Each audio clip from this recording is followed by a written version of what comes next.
going to make it faster. There are some things we have shortened and will soon take off on a very spiritual note.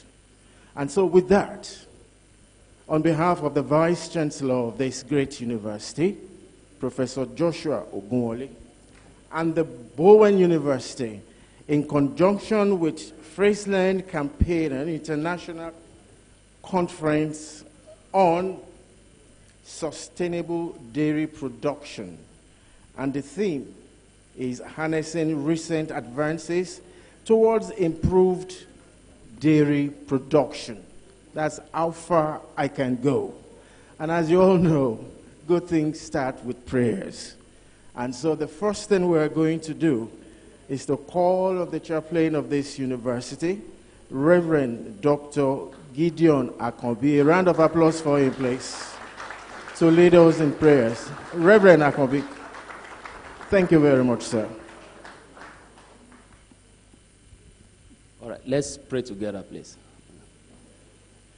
If you don't mind, if you want to rise up, fine. If you want to be on your seat, it's all welcome.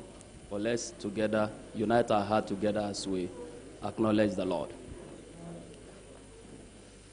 Our Father and our God, we want to acknowledge you for who you are. You are the creator of the universe. You are the sustainer of the same. You are also the creator of our lives. And we cannot without you. But with you, we can do all things. Lord, we thank you because in you we move, in you we live, and in you we have our being. Standing here today, we know that it is by your grace, not by our making, not by power, not by might, but by your spirit that dwells in us. Lord, we give you praise, and we give you thanks. Thank you for everyone standing here this morning. Thank you for those who made short or long journey to Bowen University. Thank you for granting them safety. Lord, we know that at the moment we are living in the valley of the shadow of death, but Lord, your presence keeps sustaining us and upholding us. So Lord, we don't want to take this for granted. Lord, thank you for this conference that is starting today. Thank you for blessing this partnership. Thank you, Lord, for making Bowen University a fertile ground to establish this great project. Lord, we thank you. Thank you for all that you have done in the past to make today a reality. Lord, we give you praise. Even standing here today, Lord, we want to ask that in this meeting you will breathe upon us. We want to ask that, Lord, you will make this meeting to be fruitful. Lord, we pray that as we participate, you will open our hearts to learn. You open our heart to relearn. You open our heart to begin to see how we can apply the knowledge we are going to acquire to make our lives better and to make our institution and our nation better. Lord, thank you because you have answered our prayers. To you be all the glory. In Jesus' mighty name we pray. Amen.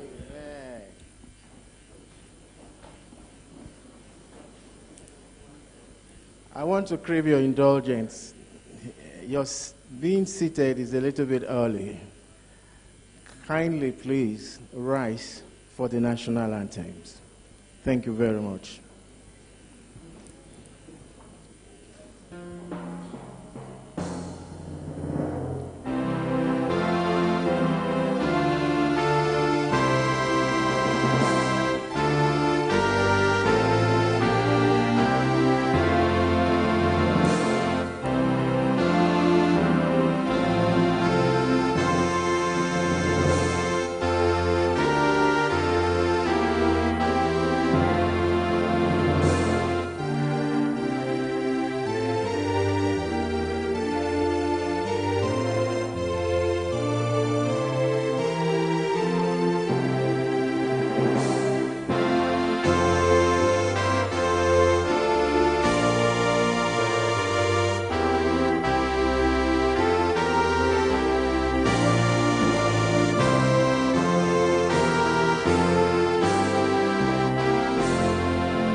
Bowen anthem, please.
Now you can be seated. Thank you very much.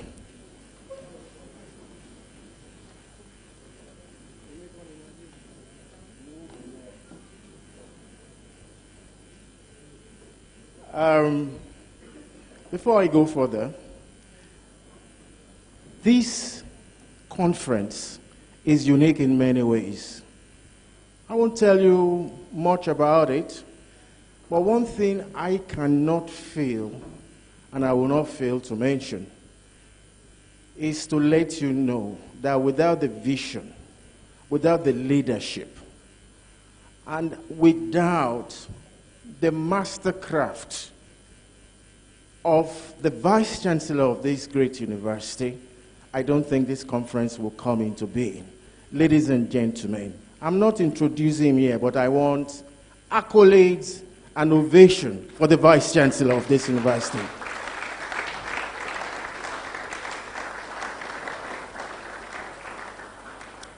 Thank you very much.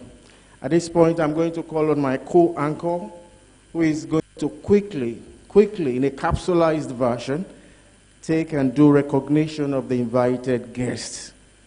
Wogugu, can you please come quickly, as soon as possible, and so we can quickly do this. All right, thank you much. Good morning once again.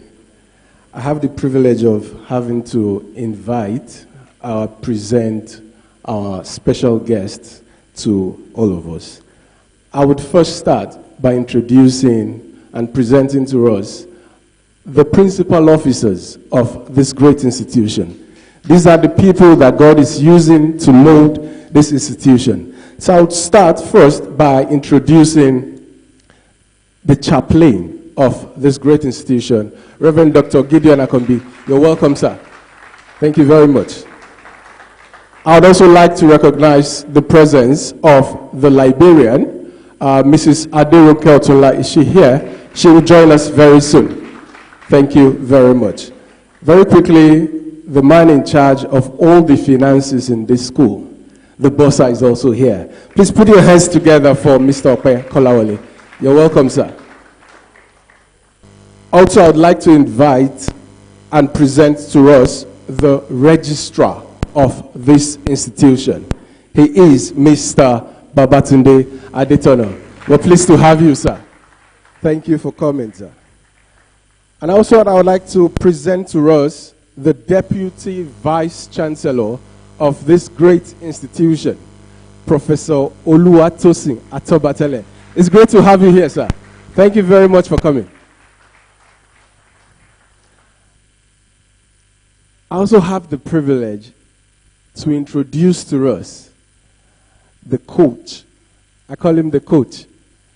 He is the Vice Chancellor, Bowen University, Joshua Ogunwole, Professor of Soil Science. You're welcome, sir. Having introduced the principal officers of this great institution, I would also like to introduce our guests from FrieslandCampina WAMCO. And I'll first start by introducing the managing director, who is also our special keynote speaker, Mr. Ben Langert. You're welcome, please. Please put your hands together for him. You're welcome, sir. It's good to have you here, sir. All right, I also have the pleasure of recognizing Mr. Adedeji Adeshoga. He is the sales director, FrieslandCampina WAMCO. You're welcome, sir. Okay, I also have the pleasure of recognizing Mr. Joel Ariori. He is the Dairy Development Director, FrieslandCampina WAMCO. And also I have Mr. John Olaiwola. Mr. John Olaiwola is the General Manager, Dairy Development. Mr. John, please. You're welcome, sir. I'd also welcome the Corporate Communications Manager of FrieslandCampina WAMCO. She is Mrs. Ngozi Manukaji. You're welcome, please. Thank you. This morning, would also have the pleasure of recognizing the Deputy Vice Chancellor Academic of the University of Abuja. We have in our midst Professor Clement Alawa. You're welcome, sir. Please, a round of applause for him, please. You're welcome, Prof. And also I have the pleasure of recognizing Professor Moshood Belewu. Professor Belewu is of the Department of Animal Science, University of Abuja. You're welcome, Prof.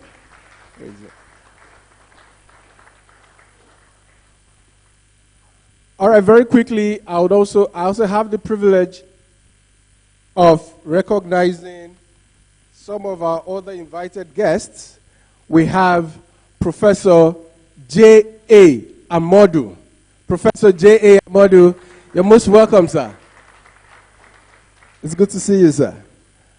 All right, we would also be introducing to us Professor Olufemi Onifade. Is Prof around, please? You're welcome, Prof. It's good to have you, sir. Okay, I also have the privilege of recognizing, I know Dr. Jerome is not here physically. I know he's joining us online. So, Professor Jerome Elfas, I know you're joining us online. Please, let's put our hands together for Dr. Jerome Elfas, please. Okay, I would also like to introduce Mr. Olayiwola Adekunle. I don't know if he's here.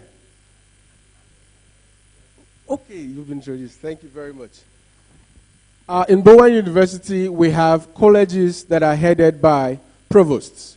So when I call our provosts, please, I want you to put your hands together for them as they move to the seats just behind the principal officers. I'll start by introducing the provost of the College of Liberal Studies, Professor Abimbola Adesoji. You're welcome, sir, Prof.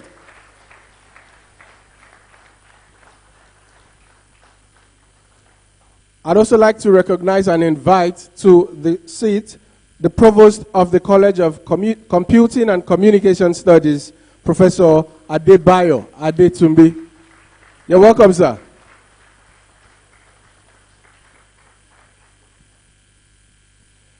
We also have in our midst the provost of the College of Management and Social Sciences, our dear esteemed Professor Sunday Owolabi. You're welcome, Prof.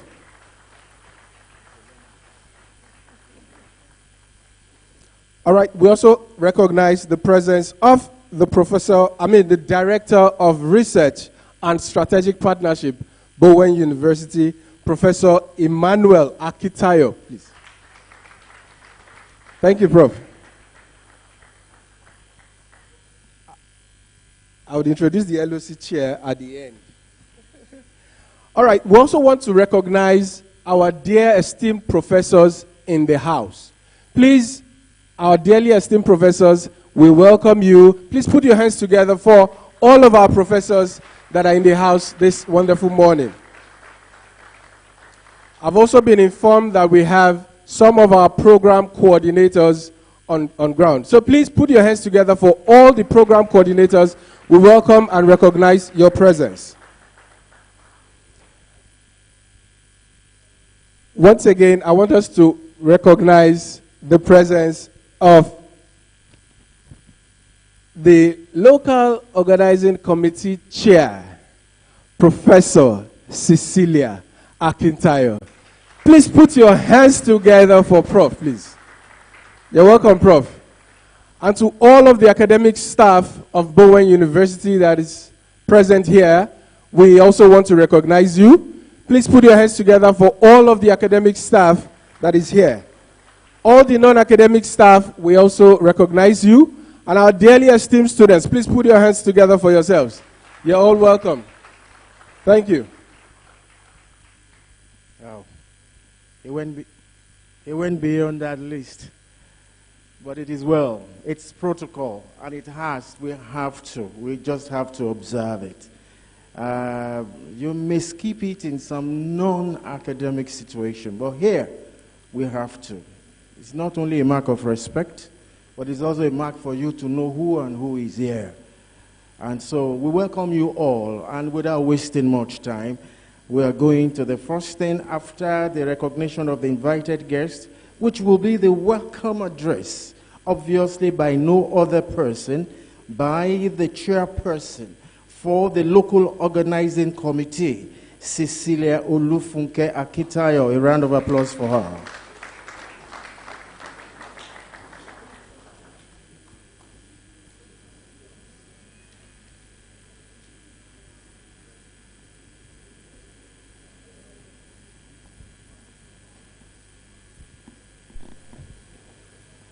Good morning.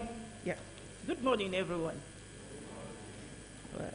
It gives me great pleasure to welcome you all from all walks of life to this international conference being hosted by Bowen University Iwo, Osun State, Nigeria. I particularly want to welcome the Managing Director, FrieslandCampina WAMCO, and Sub-Saharan African Cluster, Mr. Ben Lagat. You're welcome, sir, and his team. The Vice Chancellor University of Abuja, ably represented by the DVC academics. You're welcome, sir. May I especially welcome our own hardworking Vice Chancellor, Professor Joshua Ogunwale, and other principal officers of Bowen Universities to this unique occasion. Permit me also to welcome and express my sincere appreciation to all invited guest speakers, especially Mr. Jerome Elfers, the Director of Global Dairy Development, FrieslandCampina, Professor J. Amadou of National Animal Production Research Institute, Ahmadu Bello University, Zaria, Dr. Ann, that will be joining us online all the way from Kenya, and Professor Onifade of Federal University of Agric, Abeokuta. The theme of this conference is harnessing recent advances towards improved dairy production, and we shall be discussing the main trends and drivers, encouraging the use of more sustainable approaches in dairy production, the recent, current, and future needs of the dairy industries that are being addressed through research. We shall also try to provide information on emerging sustainable technologies. Demand for dairy products and technologies will grow during the next 50 years because of the increased per capita income worldwide, and also because dairy products meet more effectively the nutritional needs of humans. The increased demand for dairy products open up opportunities for countries to expand their use of dairy equipment and technologies, like robotic milking, ruminating collars, rumen bolus, and parlor monitoring. In the same vein, genetic improvements have included emphasis on decoding genomes and on microbes of dairy cattle and farmsteads. The drive of this conference is to awaken us to this side, in the side of this divide, to these developments. The conference will therefore be an eye-opening opportunity that will address the following sub-themes: the recent advances in dairy production, the smart dairy production and sustainable development goals, biotechnology and dairy production, economics of dairy production, health implication of dairy consumption, etc. This conference is therefore very timely, and it will bring together experts, junior researchers, industrialists, government agencies, students and farmers within and outside Nigeria to have brainstorming sections in a bid to move the country toward better dairy production. Distinguished guests, ladies and gentlemen, let me use this special occasion to appreciate the FrieslandCampina for co-sponsoring this international conference. Special appreciation to the management of Bowen University for providing resources in cash and kind for the successful hosting of this conference. I want to appreciate the members of the local organizing committee of this conference and all those who have worked relentlessly to ensure successful hosting of this international conference. Very special thanks to all who are able to find time to participate at this conference. There will be no conference if you had not come. So we appreciate all participants.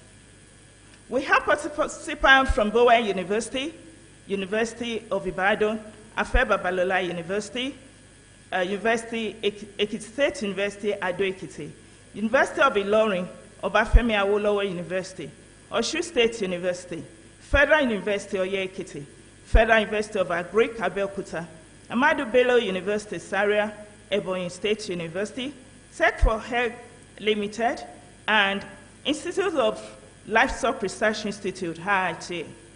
Thank you for enriching this gathering with your diverse ideas. It's good to let you know that your work is one of those that scale through our rigorous peer review out of the so many abstracts submitted for this conference. I invite you all to enjoy not only the activities at this conference, but also make yourself comfortable and enjoy the unique ecology of Iwo.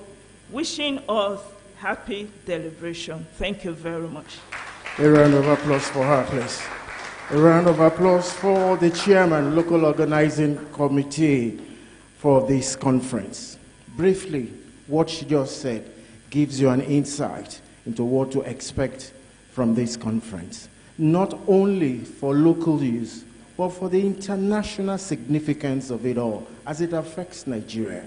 And so, with that in mind, please be prepared as I welcome on board, as I welcome to the podium, the Vice Chancellor of this great university, Professor Joshua Ogunwole, to give his opening remarks.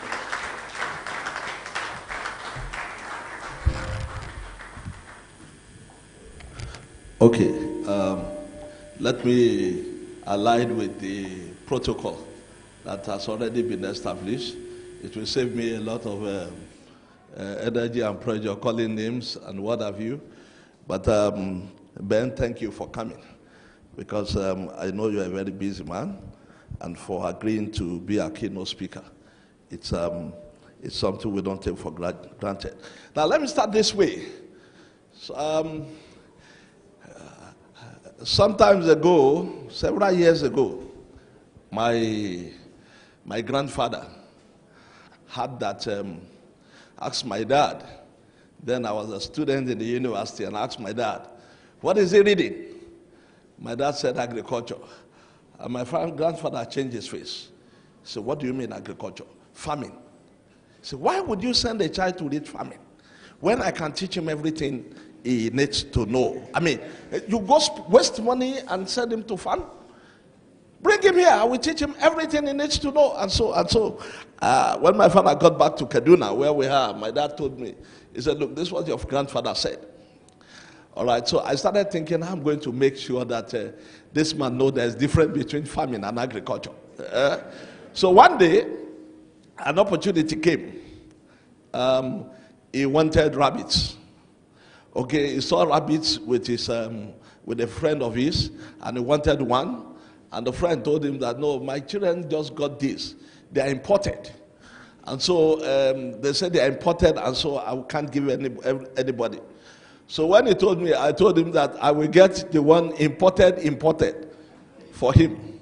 So I got chinchilla, Himalaya, and like I brought 3 different, and the man almost caused them to be sleeping in his bedroom. And then he told me, he said, now I know that there is a difference between farming and what you are reading. You are able to bring this kind of thing that's big as this, and so on. So if you want to change the minds of the farmer on the road about, bring improved varieties, okay?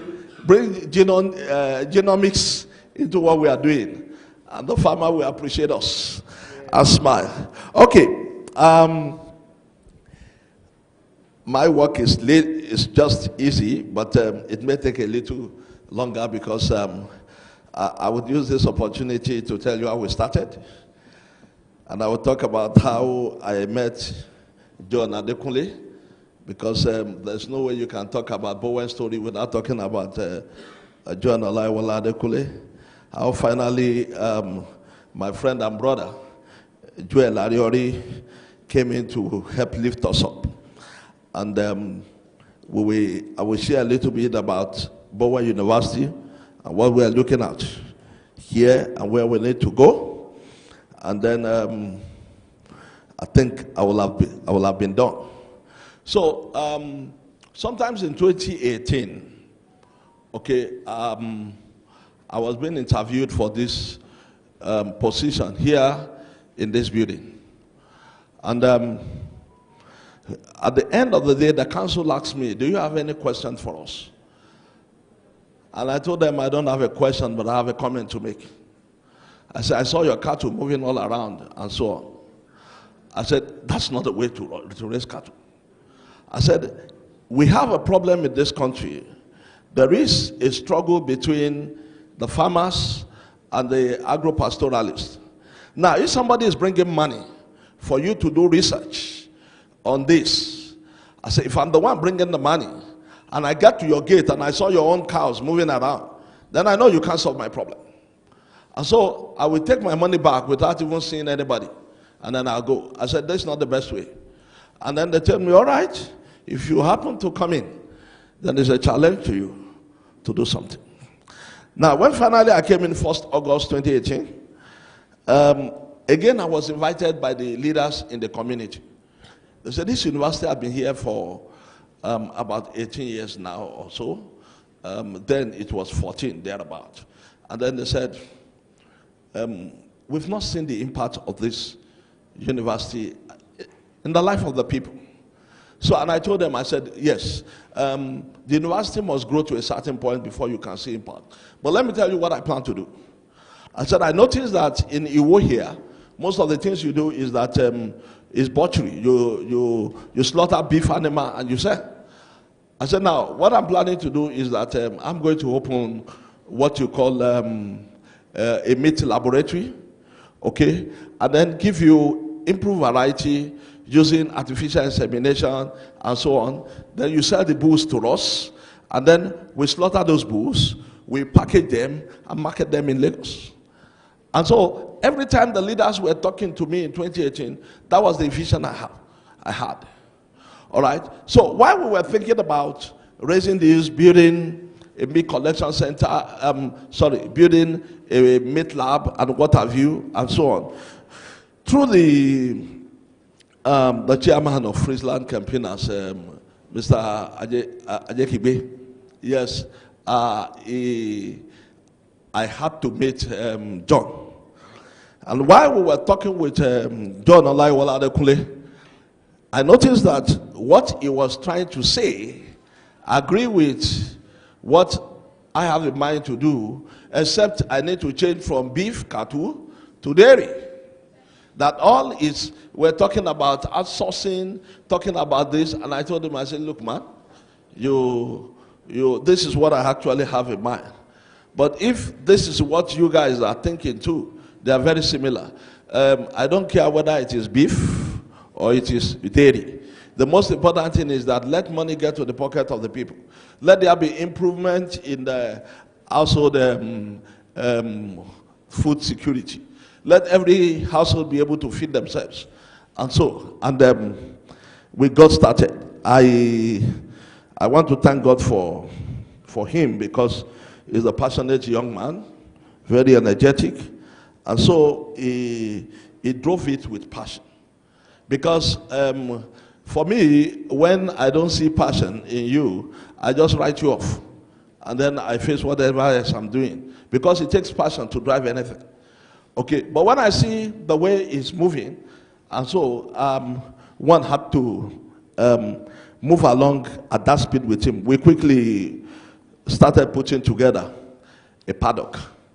All right, and we got the animals we could first get there, but we noticed that those animals that have stayed outside there, they become wild.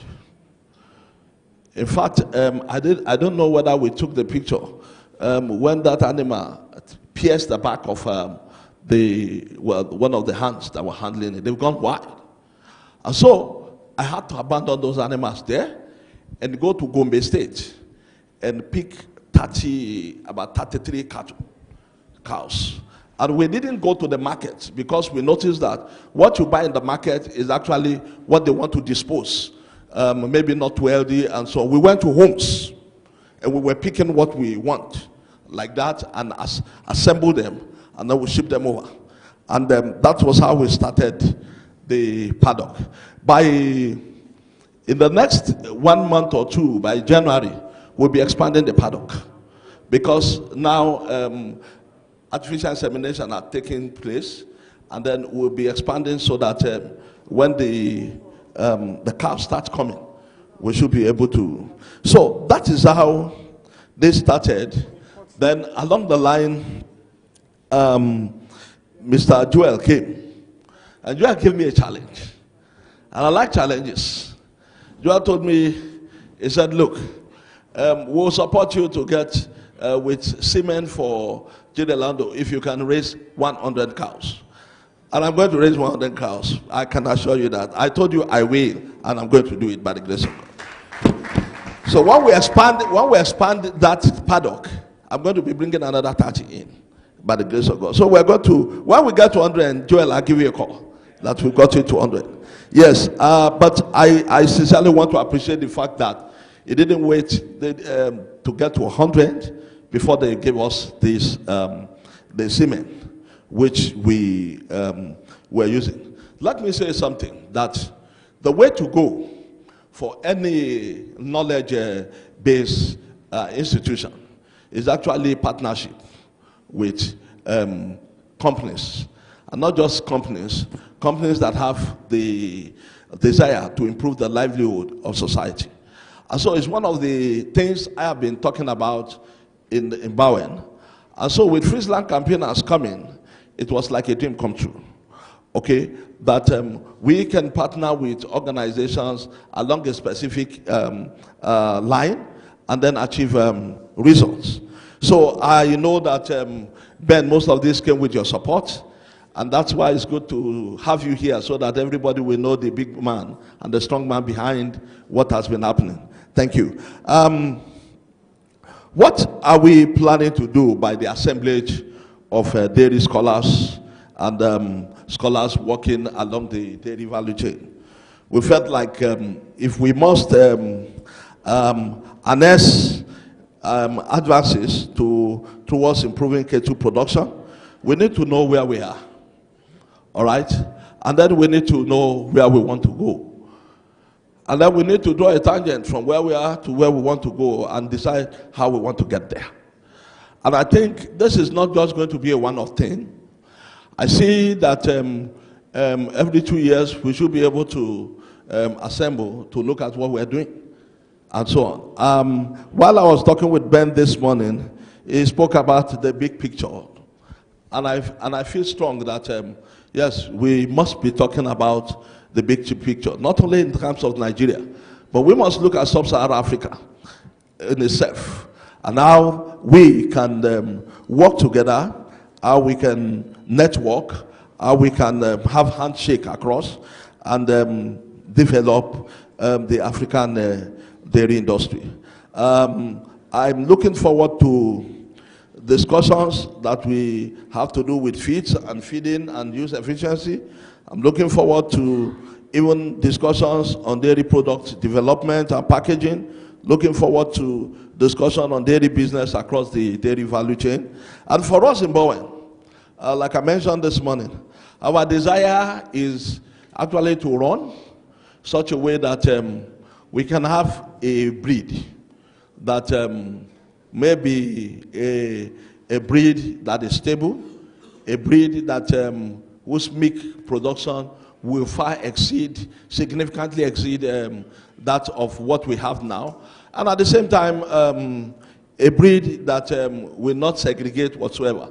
It is then we can say that we have a Nigerian breed. We cannot do it alone. And that's why whatever we want to do, I expect that the two institutions partnering with FrieslandCampina's WAMCO here, University of Abuja and Bowen University, must work together. And that's the reason why we asked the VC to come and declare this conference open. That we need to work together, because it's not about competition, it's about complementing one another, so that there will be smile on the face of society. And that's all that our science must be about. If our science cannot put smile on the face of society, then it's bad science. And so, my desire is that we won't let this opportunity pass us. We will make the best of it. I'm also trusting that we are in contact with a top publishing journal, and hoping that some of your discussions and publications that will come out of this, we are going to be sending it for publication. That is for us. FrieslandCampinas may not be interested in that, but that's for us. That's what we do. But at the same time, too, we feel that you have been in that business for long. You know the terrain. You know the challenges. And so if we must supply information, crack our head, do research, you must be the one to catalyze us. Look, we have challenges in this area. There are challenges in this area. What is the knowledge institutions supposed to do? And so that will make us run. You cannot talk about MIT without talking about Bowen. All right? The reason is because every challenge that Bowen has, MIT is where it goes to solve it. And of course, because of that, there has been that marriage. And that's why knowledge-based institutions in the United States are growing fast.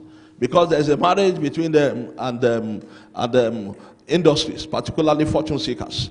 The same thing also, Japan and China is borrowing that model now.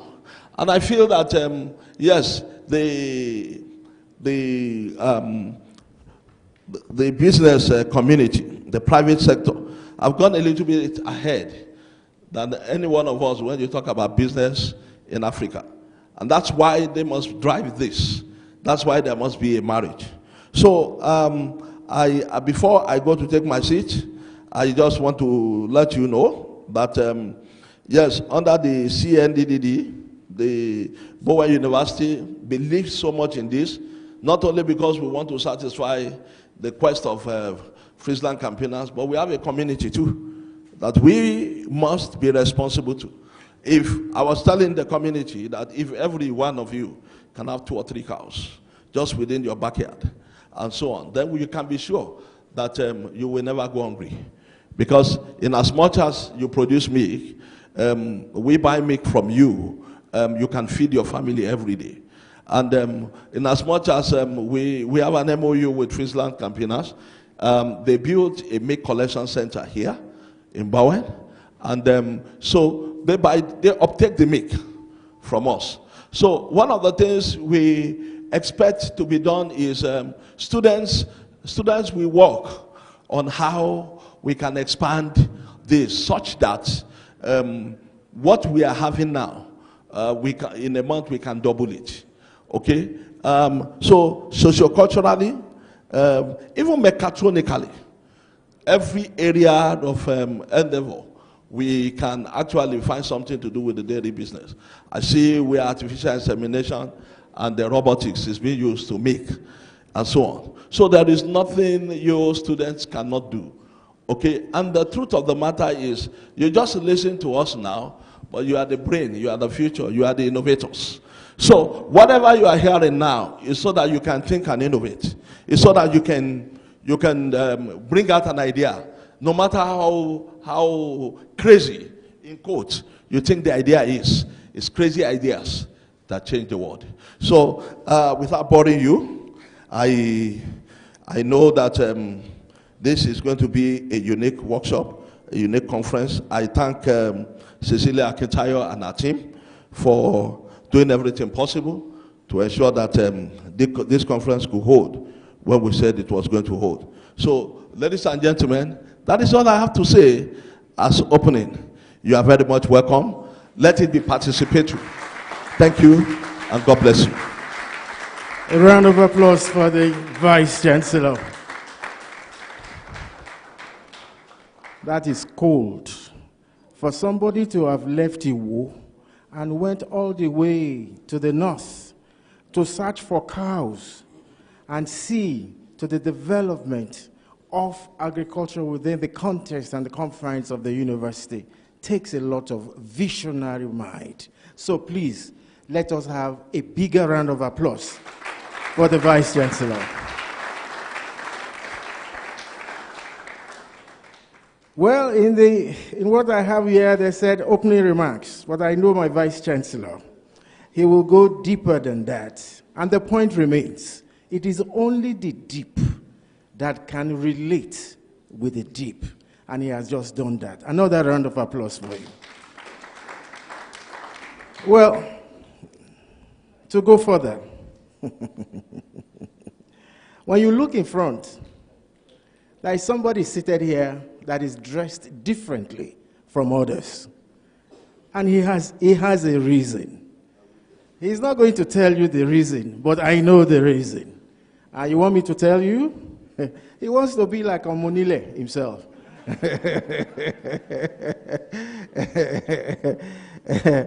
I'm not going to call him his names on how he started and what he's been doing, but ladies and gentlemen, for somebody that is representing the Vice Chancellor of University of Abuja, that he will deliver the position paper and then make the declaration for this conference. Please, help me in welcoming to the podium the Deputy Vice Chancellor on Academics, Professor Awala. Another round of applause for him. Thank you very much. Thank you, MC. You know, I noticed that when the Vice Chancellor was talking, they brought a microphone for him, and when he finished, they took it back. That's what happens with the president. I'm not complaining. But permit me to stand on existing protocol. How are you, madam? No. But at the same time, let me just mention 3 or 4 names. The MD of FrieslandCampina, because we are together in this business. Of course, my chief host, my brother. You said he went to the north. Did you check his history? He knows where the raw materials are. And of course, permit me to mention 2 more names. Professor Nifade here was our Oga in Napri. Professor J.T. Amodu, I call them commander of the forage forces. I was with them for like 26 years in Zaria before I left. So let me just recognize them. I want to apologize for my Vice Chancellor who wanted to be here, but for some other important, very important university functions he couldn't make it. In fact, yesterday it was at about 10 a.m. I knew I was coming here. He just called me and said, "You are going to Iwo." I said, "Sir, for what?" He said, "There's a conference in Derry. The VC is your friend." I was going to say no, but you know, these days if you talk like that, you accuse you of not anti-party now, but another. Of course, your VC is my brother, even though we decamped from Zaria at the same time. So if I say anything correct here, it goes to my VC. If I make any mistakes, to me. Actually, I didn't know everybody was going to wear a suit too. I thought I was coming to Osun State. Even though my cap is not the green and white somebody wore 2 days ago. But you know, this is a state where sometimes they have inconclusive and they conclude. So my dressing is inconclusive. I'm going to speak to my paper and then read the last bit that my VC put on. I'm supposed to give the position paper. Mine is not a research paper. We will hear the research stories as the conference goes on. But let me say, animal production in Nigeria is basically commercial or traditional. The traditional is even more widespread than the commercial. Many more people are involved in it. It depends on climate or the farming system in the area. The dairy industry, of course, production, processing, storage, distribution, marketing. The factors that militate against good dairy production in Nigeria, of course, we know the breed, the nutrition, the health, marketing, etc.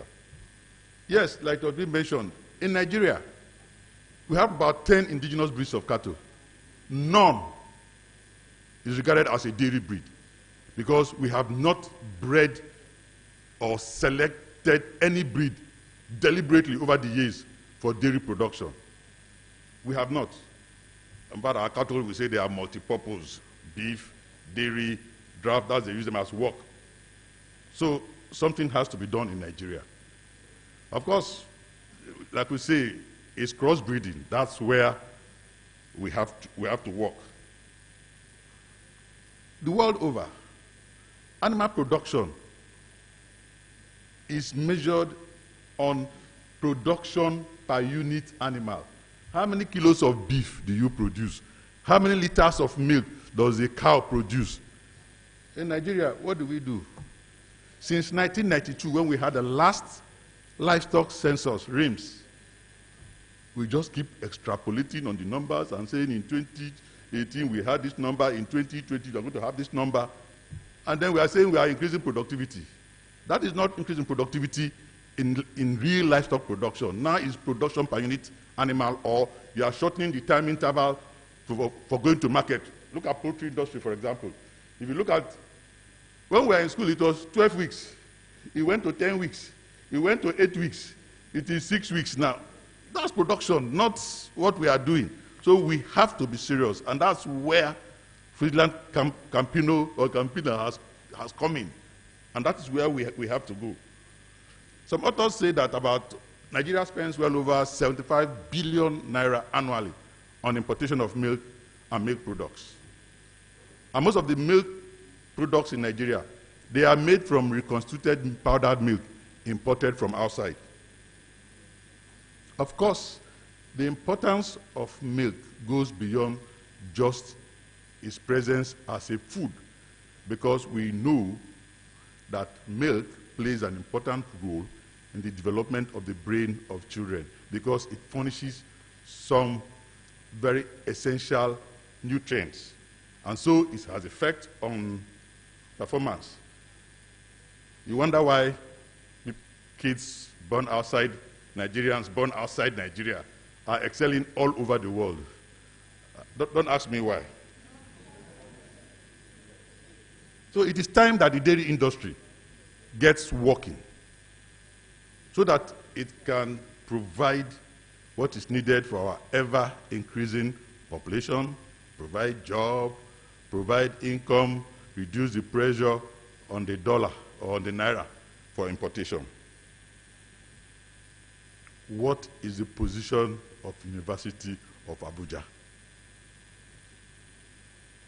Our position is that we will partner with FrieslandCampina, Bowen University, other universities on the African continent that have moved further than us, and with relevant stakeholders to attain a sustainable, developed dairy industry in Nigeria. We, as a university, we don't have catchment area. By law, the whole country is our catchment. So we think we can easily reach the entire country and train experts all over. In fact, I was joking with the MD of FrieslandCampina when I said, if you've not dealt with the University of Abuja, you've not dealt with Nigeria. And I said, if you've not dealt with Nigeria, you've not dealt with Africa. Our goal as a university is to be an important center for dairy studies in Nigeria. We are currently developing a dairy curriculum in collaboration with Wageningen University in Netherlands, because we want to adopt real-life lessons from other countries, because we are convinced that dairy production or the dairy industry in Nigeria, if properly harnessed, can be another major source of revenue for Nigeria. In fact, the oil that will be on the surface of the land, not underneath the land. So we want to change the status from the Fulani production system or business to a true business that younger Nigerians, more informed Nigerians, will make it a 21st century business. We want to empower families. We want to empower a new generation. Just like the VC was saying, it's you guys, it's not us. We are looking at a multidisciplinary situation where we have the Faculty of Engineering, the Faculty of Medicine, Veterinary Medicine, Management Science. There are different aspects. In fact, even manufacturing with time, locally, some of the instruments that are used in production. If you get the engineering department into it, they will do it. Marketing, if you get the management science into it. In fact, environmental studies, you know, livestock is becoming a problem for the environment in the civilized world. It has not really reached here yet, but it's becoming a problem in the civilized world. We have to begin to address the issues on our own. So, finally, our university has a lot of land. We want to utilize the land well. We want to impact on the community, just like the VC said. It's only in this country, the world over, universities impact on the community. In fact, they are there to solve the problem of the community. We just exist. If we are not impacting on the community, then what are we doing? So, you see, if Bowen is changing the life of livestock owners or dairy producers around here, that's impacting the community, and that's what we want to do. So we will partner with Bowen, we will partner with Campina, we will partner with other universities in Africa, especially because we have similar situations, and where we have lessons to learn from those outside, we will partner with them. Because partnership and collaboration is the way to go. In Africa, we think that if you create small colony, as if it's your domain, no. If you look at major researches in the world, even with the COVID-19, the vaccines were produced, it was collaboration. But here we think we can do it alone. No, that's the sense of the politicians, not with us in research and in academia. I am supposed to declare the conference open, right? The VC, is it me and you or me? Okay. My VC. Okay. So, you know, one thing about declaration is it's always easier when you declare war or you declare state of emergency. So we want to declare war on dairy in Nigeria. So I therefore, on behalf of my Vice Chancellor, declare this conference open.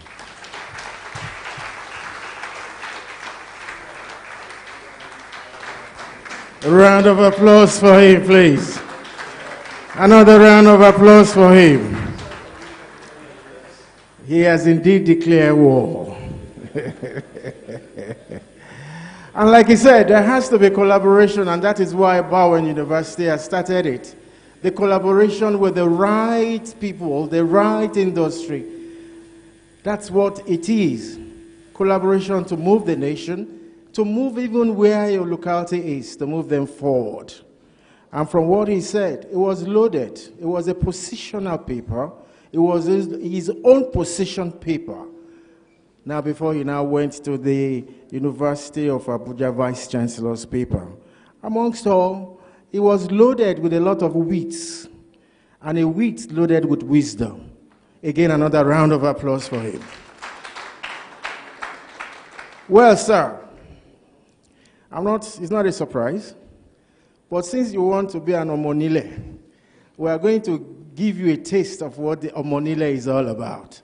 So at this point in time, we are going to take time off all these positional papers, and then we are going to have a cue of what the cultural attributes of this part of the country is.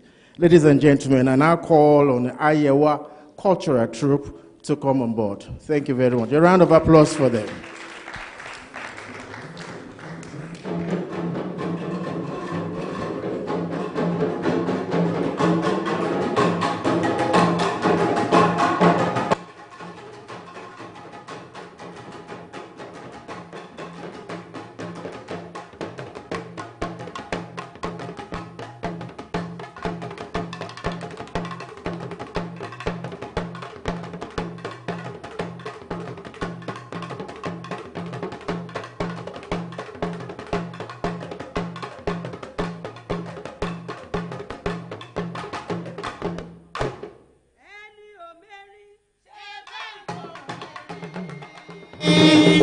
coming.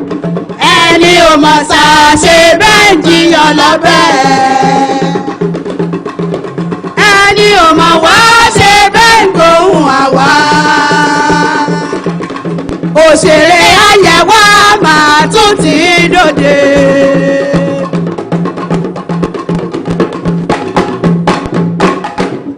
Wọ́n gbà yìí o, wọ́n gbà yìí o, wọ́n ṣe rí, wọ́n ṣe wò ó. Bowen University dára láwùjọ, wọ́n ṣọmọlúàbí o. Wọ́n gbà yìí o, wọ́n gbà yìí o, wọ́n ṣe rí, wọ́n ṣe wò ó. Bowen University dára láwùjọ, wọ́n ṣọmọlúàbí o. Ẹgbẹ́ wọn lárugẹ o, ẹgbẹ́ wọn lárugẹ. Ẹgbẹ́ wọn lárugẹ o, ẹgbẹ́ wọn lárugẹ. Bowen University lọ́lọ́jọ́ òní o, ẹgbẹ́ wọn lárugẹ. Ó dókè o, ẹgbẹ́ wọn lárugẹ. Ó dókè o, ẹgbẹ́ wọn lárugẹ. Ká fọwọ́sowọ́ ká tì wọ́n lẹ́yìn o, ó dókè o. Ó dókè o, ẹgbẹ́ wọn lárugẹ. Bowen University ẹ kú iṣẹ́ ọpọlọ. Hello. Bowen University ẹ kú iṣẹ́ ọpọlọ. Ẹ̀yin bàbá ẹ̀yin màmá wa, àwùjọ wa ti yàtọ̀. Kúrò nìtàlá àwùjọ wa ti ní àwùjọ ọ̀làjú. Ìwádìí ìjìnlẹ̀ ní Bowen ṣe lórí ọmú màálù o. Ó dára fún ìlera wa. Bowen University ẹ kú iṣẹ́. Bowen University ẹ kú iṣẹ́ ọpọlọ. Bowen University ẹ kú iṣẹ́ ọpọlọ.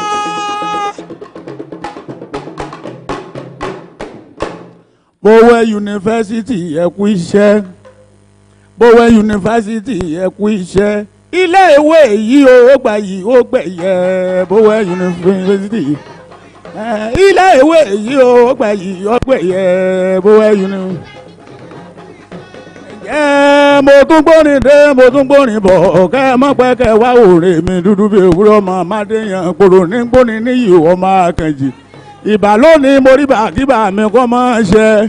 Ìbà lọ́wọ́ Olódùmarè ọba tó dá gbogbo wa, ọba sáṣe bíbí ọgbẹ́ òkìrìmọ̀jìgbò kábíyèsí Aláàfin ọ̀run, ọba tí pẹ́ǹsó mọ̀ wà lẹ́yìn rẹ̀, ọba tí yẹpẹrẹ alágbára lójú alágbára tí alágbára ò ní lè sọ̀rọ̀. Ẹ rí inú iléèwé kan pàtàkì láàrin orílẹ̀-èdè Nàìjíríà ìní Bowen University jẹ́ ẹ̀rí ní àbẹ́ẹ̀rí. Ẹ rí ìpẹ́ apẹ́ ìpọ̀ apọ̀ gbogbo ẹ̀yin ọmọ iléèwé àtẹ̀yìn olùkọ́ pátá, ikú ò ní rẹ́ wa lọ́kàn lọ gẹ́gẹ́ bí iṣu, ẹgbà òsì ní gbàrí owó àwàdànù.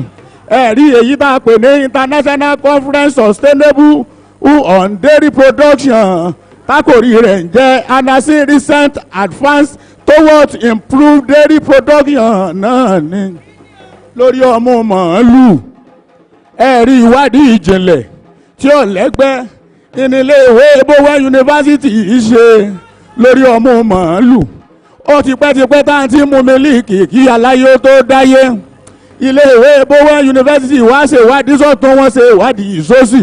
Wọ́n rí i pé ọ̀pọ̀lọpọ̀ nǹkan ìlàlẹ̀ mú jáde láti bí ọmọ màálù. Ṣérú eléyìí wá dára ní àbí ọ̀dà? Ẹ̀rí iwájú ni Bowen yóò sì mọ̀ ọ́ lọ. Bowen ò ní rẹ̀yìn láíláí. Gbogbo akẹ́kọ̀ọ́ Bowen pátá, gbogbo yín pátá ń sílẹ̀ ó dàgbà. Bẹ́ẹ̀ bá ti ń jáde nílé ìwé Bowen pátá ńlẹ́mọ̀ ríṣẹ́ olóríire. Àwòkò nìkan yóò rí ẹ̀yìn òní burú. Pẹ̀lẹ́pẹ̀lẹ́ ń lù ọdẹ mi. Bàbá mi tó jẹ́ vice chancellor Professor Ọlálékan Ògúnwọlé, Ògbómọ̀ṣọ́ ńlẹ́ àwọn bàbá yìí, Ògbómọ̀ṣọ́ ajílété níbi wọ́n gbéjẹ kàkí wọ́n tó mọ̀ ọkọ̀ yẹn gan.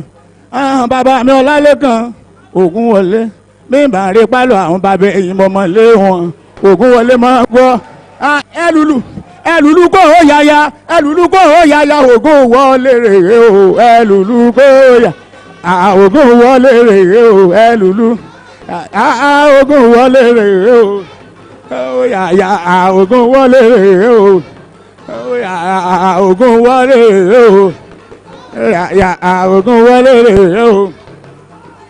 Bàbá mi managing director FrieslandCampina máa gbọ́. Ben Langat máa gbọ́ ń gbọ́rọ̀ ẹnu mi. Iléeṣẹ́ yín ò ní dàrú títí ayérayé ńlẹ́mọ̀ wà bí ẹ̀wà. Òótọ́ ni bẹ́ẹ̀ náà ni ìmọ̀ iyebíye. Kedu wọ́dùn ma kedu wọ́dùn ma kedu kùnú mẹ́ wọ́dùn ma kedu kùnú mẹ́ wọ́dùn ma kedu kùnú mẹ́ wọ́dùn ma kedu kùnú mẹ́ wọ́dùn ma kedu kùnú mẹ́ wọ́dùn ma. Àmọ́ wá kí rẹ́jísọ̀ fún gbogbo Bowen University pátá. Bàbá tó dé Adétọ̀nà mọ́ gbọ́ngbọ́rọ̀ ẹnu mi. Àbùkù oníkan yóò rí ẹ̀yìn òní burú. Bọ́sà mọ́ gbọ́ Ọpẹ́ Kọ́láwọlé. Àbùkù oníkan yìí jojúmọ́ lára ẹ̀yìn ó sì mọ́ lé. DVC mọ́ gbọ́. Tósìn Atọ́batẹ́lẹ̀ mọ́ gbọ́. Atọ́batẹ́lẹ̀ nulẹ̀ àwọn bàbá rẹ̀. Iwájú ní Bowen University yóò sì mọ́ lọ. Chairman LOC mọ́ gbọ́. Professor Akíntayọ̀ Àjíǹde ọmọjẹ́ jojúmọ́ lára ẹ̀yìn ọmọ lé. Ẹ sì ní ìṣàwúrẹ́ lẹ́yìn gbèsè. DVC ní Abuja. Professor Alawa máa gbọ́. Professor Amadu máa gbọ́ ń gbọ́rọ̀ ẹnu mi. Amadu ṣe gbogbo lẹ́ńkọ́ wọn ń bẹ lálàáfíà ara. Professor Olúfẹ́mi Onífádé bọ́ǹbà tí ń jẹ́ ọmọ rí bá àwọn bàbá rẹ̀. Àdáṣe ní wọn mọ ìbà yíwùn yàn. Onífádé kò sì mọ́ dúpẹ́ lọ́wọ́ oríire àpèrè. Ebórí lẹ́lẹ́jọ́ àtètè níran tètè gbinijà wọn òòṣà. Kò sóòṣà tí bá níjà lẹ́yìn orí ẹni. Onífádé ọmọ òṣèfì ìjàgbà. Ó ṣe bárabára wájú yóò sùn ọ̀fẹ́rù ẹ̀yìn. Èrùmọ̀rẹ́ oníjẹ́lẹ̀ rabẹ̀ ẹ̀yìn ọ̀bàjẹ́. Olódùmarè òsì nípalẹ̀ ìyá ẹ̀yìn nu. Joel Àríọ̀rí. John Ọláyíwọlá. Adédèjì Adésọ̀gá. Gbogbo wọn àwọn òṣìṣẹ́ FrieslandCampina náà ní kó wá wọn. Orí yóò ní burú láíláí. Iwájú ni Bowen University yóò sì mọ́ lọ. Òkè yín láàmú wòye. Òkè yín lẹ mú rú sí. Inú yín yọmọ dùn náà ni. Ẹ wálé náà nílùú ọdẹ mi. Abẹ̀bẹ̀ gbẹ̀rin fún Bowen University sẹ́gbẹ̀rin abẹ́ gbẹ̀rin. Ṣé ẹ mọ̀ pé òyìnbó ní tọ́ráwọ́dẹ náà kàwé? Òyìnbó ní invisibility makes visibility visible. Whenever invisibility leaves visibility, visibility is meaningless. Ó ní ń táàrí ní bẹnu tá à ń wò. Ó ní bí ń táàrí tó bá ti kú onú tá à ń wò. Ó ní ń tá à ń wò ó ní òwúlò mọ́nù.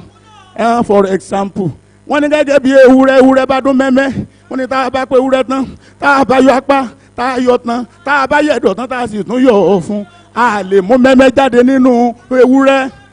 Ìtí ewúrẹ́ fi ń jẹ́ ewúrẹ́ ni mẹ́mẹ́ tí ń bẹ̀nu ewúrẹ́ tá a lè rí mú jáde. Kékeré ńke ìlàkùkọ́ fi ń jákùkọ́ tá a lè rí mú jáde. Rí gbogbo ìtaàrí tí ń bẹ̀nu tá ń wò tí Bowen University fi ń jẹ́ aṣíwájú. Èdùmàrè òní jó lè kúrò lọ́dọ̀ ẹ̀. Abẹ̀bẹ̀ gbé ní sẹ́wọ̀n abámi gbé ní abẹ́ gbé ní. Ìpè lókè lẹ́ẹ̀ ó máa lọ. Lókè lẹ́ ó máa lọ. Bowen University yìí ò ní rẹ̀ yìí. Lókè University yìí ò ní rẹ̀.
Thank you. Thank you, thank you, thank you very much. Another round of applause for the Ayewa Cultural Group.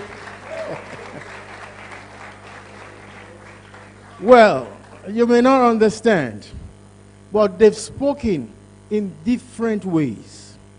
Not only with their cultural dance, not only with the symmetric dance, but they've spoken in different ways.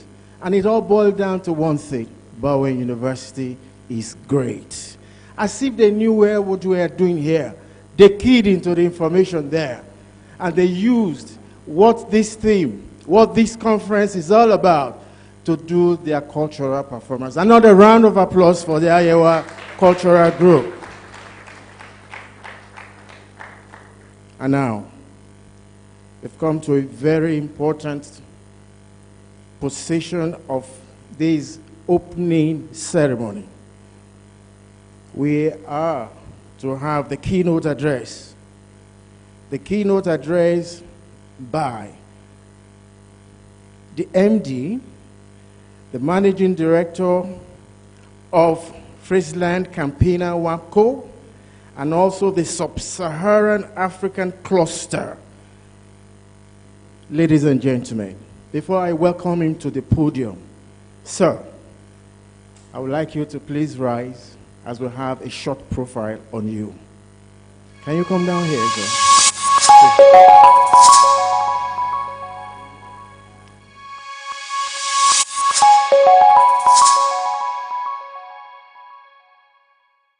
This is the profile of Mr. Ben Langat. Mr. Ben Langat is the Managing Director of FrieslandCampina, Sub-Saharan African Cluster. He joined the company in March 2017 as Managing Director for FrieslandCampina WAMCO Nigeria PLC, a role that was expanded in May 2021 to Sub-Saharan African Cluster.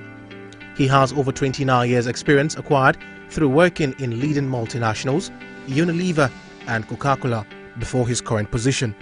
He has extensive experience across African markets, having held various senior management positions in Kenya, Malawi, Ghana and Nigeria, where he has consistently led businesses to accelerated performance and built long-term growth strategies. He has overseen the business to deliver strong results during volatile times.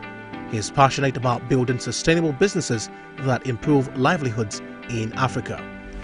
He is a past Vice President of the Association of Foods, Beverage and Tobacco Employers of Nigeria and an active member of several industry advocacy groups. Mr. Langat holds a Bachelor of Commerce degree from the University of Nairobi, the Master of Business Administration from Edinburgh Business School, Heriot-Watt University, Scotland, UK, and is a Certified Public Accountant of Kenya.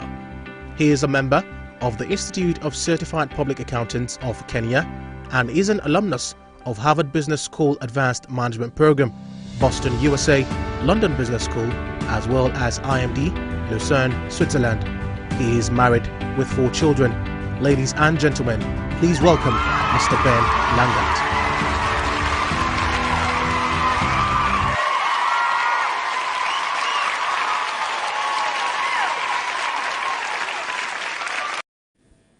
Good morning, ladies and gentlemen. Can you hear me well? Yes.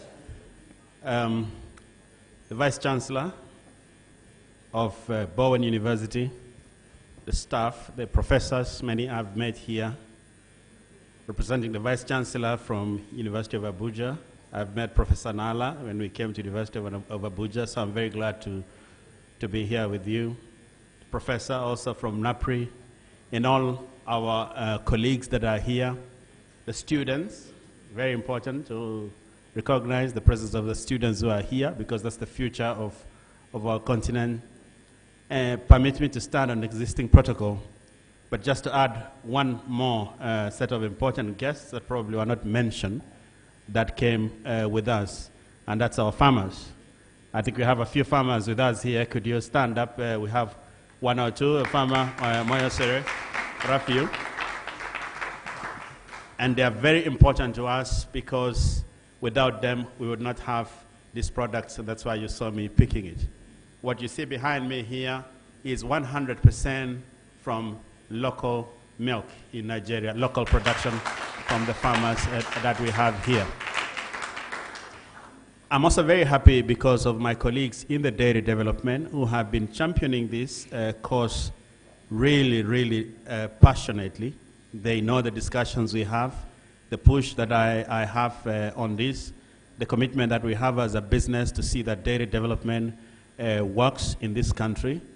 And it is good to be here and see what they have done in this university. Tomorrow, I spend time also with them in what they are doing in southwestern parts of the country, in different parts of Oyo and further. And this is something that I'm very passionate about. Just like Professor mentioned about his background, just to let you all know that I grew up from a family of dairy farmers. My school fees, my everything was paid through dairy. I'm still a passionate dairy farmer up to this day. So if what you saw in my profile is something that you like, then you know what dairy can do.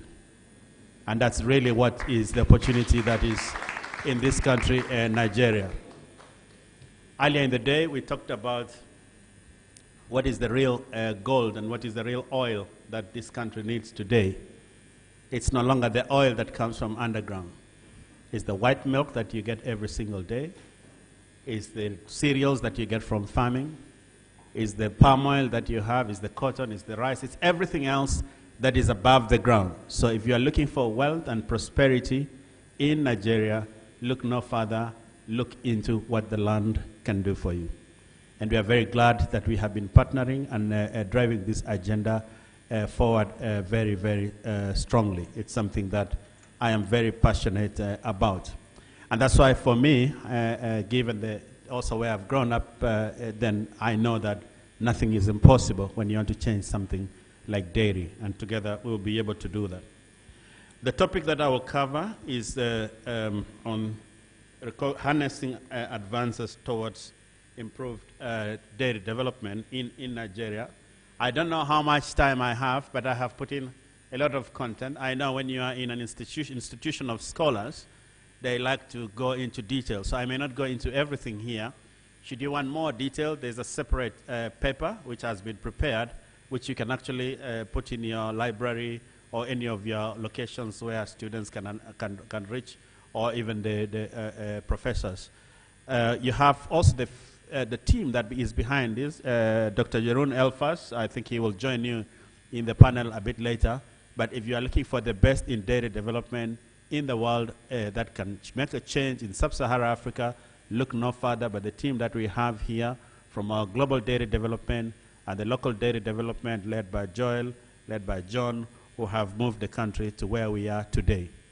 One of the things I always like to say is that the first milk collection that our company did more than 10 years ago in 2011 was done by John, the gentleman over there, and it was only 400 liters of milk. And today that has grown. In peak months, we do more than 40,000 liters of milk in a day. And that is the possibilities that are sitting in there. And that still, to me, given the background I have, there's still a huge room and space that we need to do. So what I'll try and do is to talk a bit about how we bring a development, especially when you're starting from a base where the cows that you have are beef cattle, where the culture of dairy development is not there, how we can move into that, and also set a few examples towards the end. So I'll talk about the power of milk. Everything that we do here is about milk, and why is milk important? We'll talk about the global position and an overview of the dairy sector in Nigeria, as well as our model. And let me start with that very interesting picture. And this is something that our research team that sits in the Netherlands over the years have spent a lot of time figuring out and being able to explain in a single snapshot why is milk so important. A glass of milk, what the nutrition content that a glass of milk gives you is equivalent to what all of those that you see over there will give you. One egg, some broccoli, some meat, some salt, iodine, phosphorus, vitamin, potassium that comes from banana, all that put together is in those measures that you have there, gives you what only one magical glass of milk gives you. And that's why dairy is very, very important for nutrition, both for all from the young children all the way to grown-up adults. Is very, very important because every aspect of what you see there is important for every single person. If you look at it from what milk does in terms of making necessary nutrition available in the world, there's a very crucial role of milk when it comes to providing what you see in there. Be it calcium, as a source of calcium, you see 49% of calcium in the world is really coming from dairy. Vitamin, you are scientists, there are many people I've seen your institution is very strong, science-based institution, so you understand these things, whether it's vitamin, fat, phosphorus, all the way to calories, protein, and the like, but also important source of amino acids, which you see at the bottom. Today, this is the contribution of milk when you look at it globally in terms of having all this in the nutrients that the global population needs. It's important to look at dairy in the context of how the world is evolving as well. And the world is fast changing. You heard that the team that is here, we look after in our business Sub-Saharan Africa, which is a total of 44 countries. So for our business globally to recognize the importance of Sub-Saharan Africa in our business, it is also because of the future of where Sub-Saharan Africa is heading to when it comes to its population. If you look at the latest population projections up to the year 2100, the line in the middle, which is the only one that is growing exponentially, is from Africa. That's us. We are the ones that are growing our population very significantly. And that population needs to be fed. They need the nutrition that you saw in the first slide. Everywhere else is either declining or flat. And for us to be able to bring meaningful development in Sub-Saharan Africa, in Africa, we have to get it right with the nutrition and how these people will be fed. And that's why our role is so important as a company. There's a projection that by 2030, the world will have a shortage of dairy products. In some markets, I was talking earlier with the professor before he came here. I come from Kenya. And Uganda didn't have a dairy industry of any meaningful size. It was similar to where we are today in Nigeria. But they came and looked at the good things that were going on in Kenya, copied a lot of them, went around the world to see best practice, and went and built from scratch a dairy industry which has grown to be so robust in the region to the extent that at this market it is supplying milk to Kenya. Not that Kenya is not producing, it's producing, but the growth in the population that you saw in the earlier chart is consuming all that. So we have to import from them. But we know a lot of those cows were cows that they came on board and took across the border.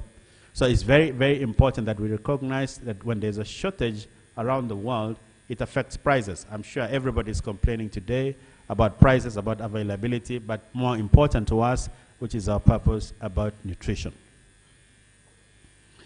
Who is producing milk in the world today? You look at milk production by region. Remember the chart that was showing that Africa population is rising rapidly. But if you look at most of the milk produced in the world comes from Asia, and then the rest of it from Europe, North America, South Africa. But South America, look at where Africa is. We are one of the smallest when it comes to milk production in the world, and yet our population is growing the fastest. Guess who is contributing to the fastest growth of population in Africa? If you are 200 million people, and the rest, and the rest makes up, you are already contributing to that. So we have to crack this, and we have to change this picture very, very rapidly. And more important, if you look at the dairy market value in the world, it's a huge value, which means you can actually grow profitable businesses by providing the right thing for the world in terms of nutrition, but you can build huge businesses. And if the Africa, you saw the chart for Africa, very small, You saw for Nigeria is very, very small. If you can do that and contribute to that, then it's good. It makes business sense as well. It's not just doing it for the sake of consuming it, but it makes very good business sense. This chart is where I find it interesting. If I ask this question without showing that chart and say, where do you think the highest production of milk in the world is from, and where the highest consumption of milk in the world is from, most likely many people would have said something like Europe or America and the like. But actually, the highest production, the highest consumption of milk in the world, you see that and not by a small margin, by a very, very wide margin, a very, very significant margin. If you look at the demographics in India, if you look at even the per capita income that is there and the like, there's a lot of similarity to Nigeria. So how do we then move Nigeria to be one of those that is so big when it comes to production of milk in the world? But India, they not only produce a lot, but they also consume a lot. So we also need to drive a culture of consuming milk because of the first chart that I showed there. It is the most important source of nutrients that the body needs. We are proud of our role in the contribution we make to United Nations Sustainable Development Agenda, the UN agenda. And I don't need to go into that, but talks about no poverty, quality education, and many other things that the world is dealing with and grappling with. And we believe that our business model really makes a tremendous growth in these areas. As I said, we have farmers, and I'll share some of the models we share, but we work with more than 10,000 farmers. They earn a living from it every 2 days or twice a week. We pay them, and they earn a living from it. But they also have food for themselves and their families, and you see that they have changed because of that. So we really make a meaningful contribution to that. Now I'll move a bit to the Nigeria dairy sector, which is where we are, and probably for many of you would be interested to say, okay, the world is like that, but how about Nigeria?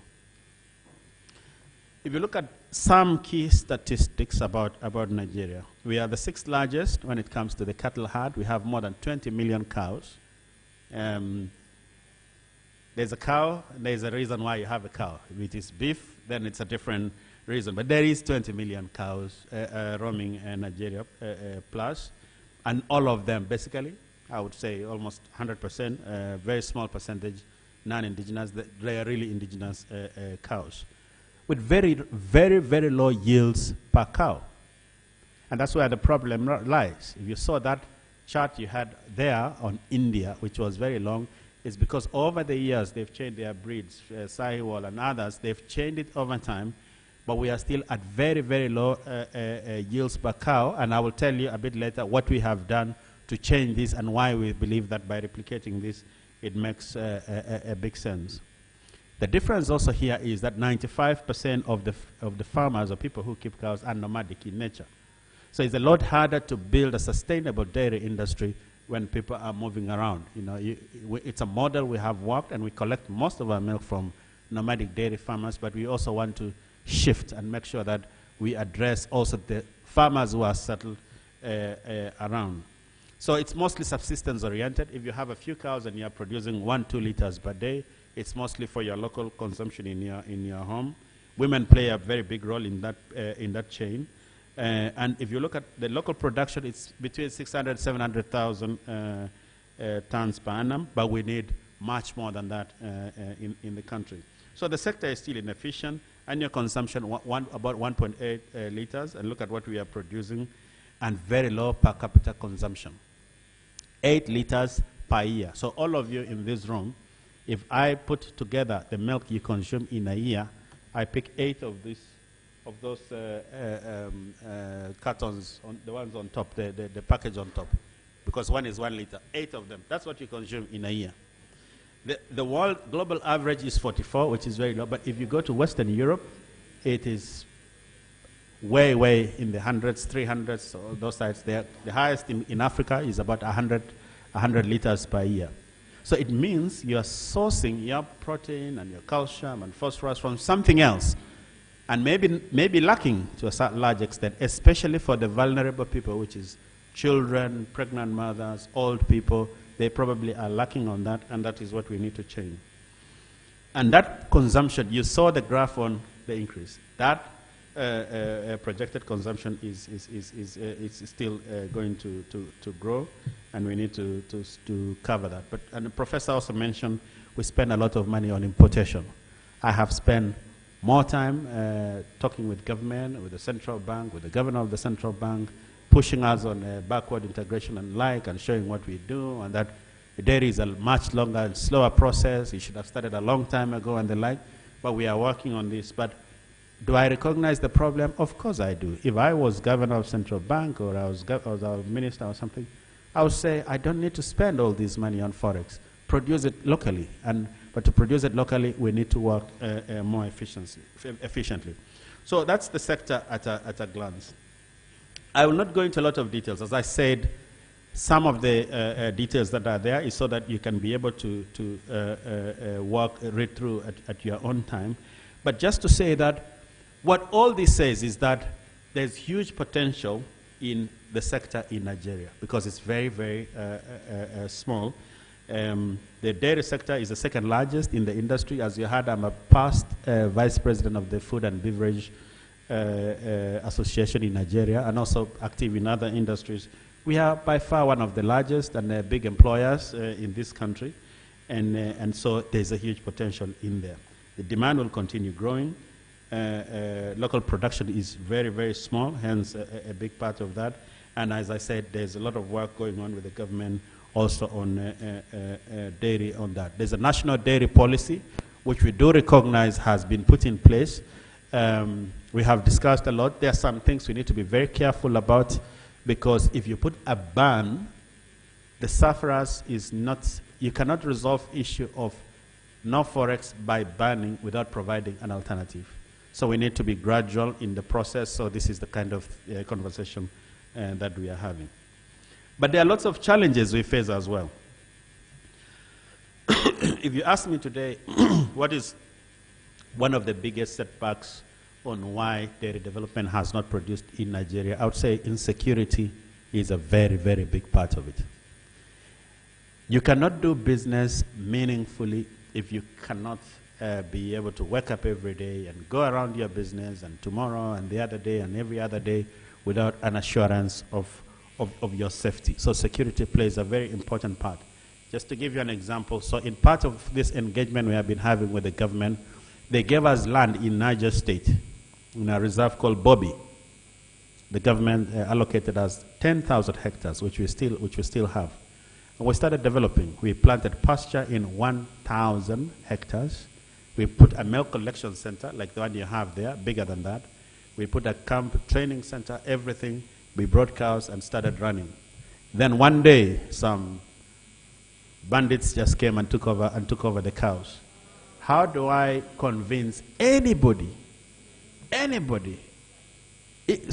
me alone, but anybody? This team worked very hard. That's why I recognize the work they do quite a lot.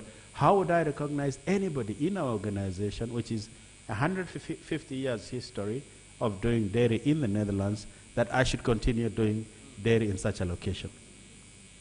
The land itself, I tell my team all the time, the land in Bobby, the soil, everything that you have there is first class. Your students and everybody wants to get a first class honors. The land is first class. You just need some doing some work on it, a little water, and everything sprouts like crazy. Everything grows. The land has not been utilized.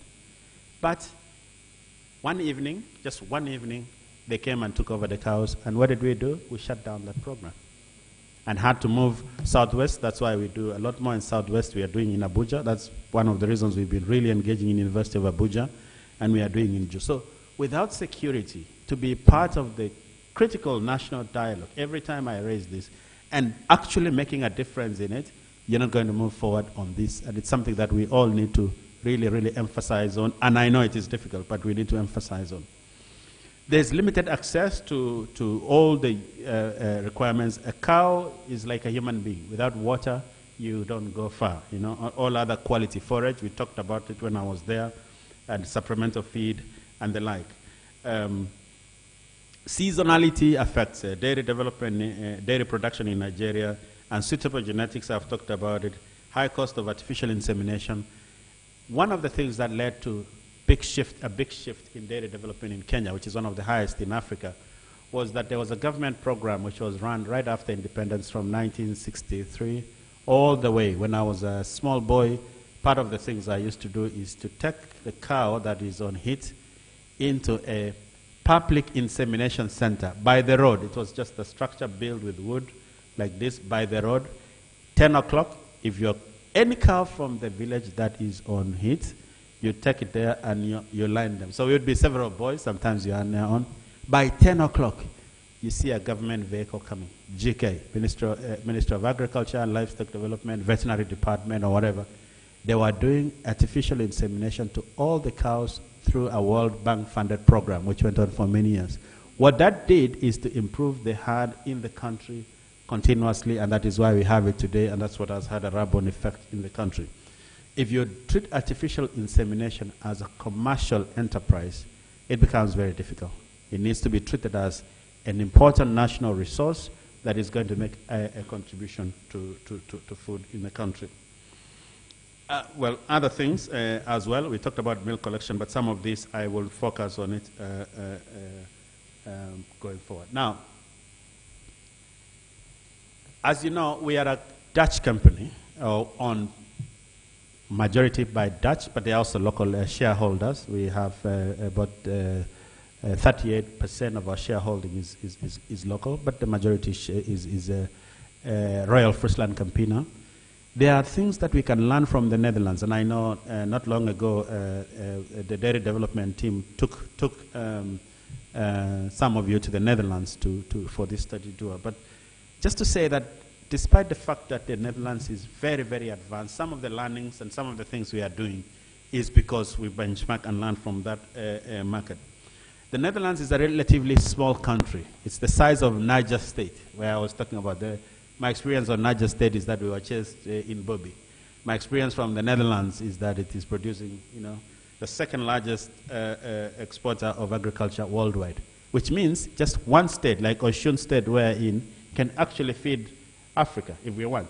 If Netherlands, which is the size of Niger State, is the second exporter of agricultural produce worldwide, then any state in Nigeria can do that.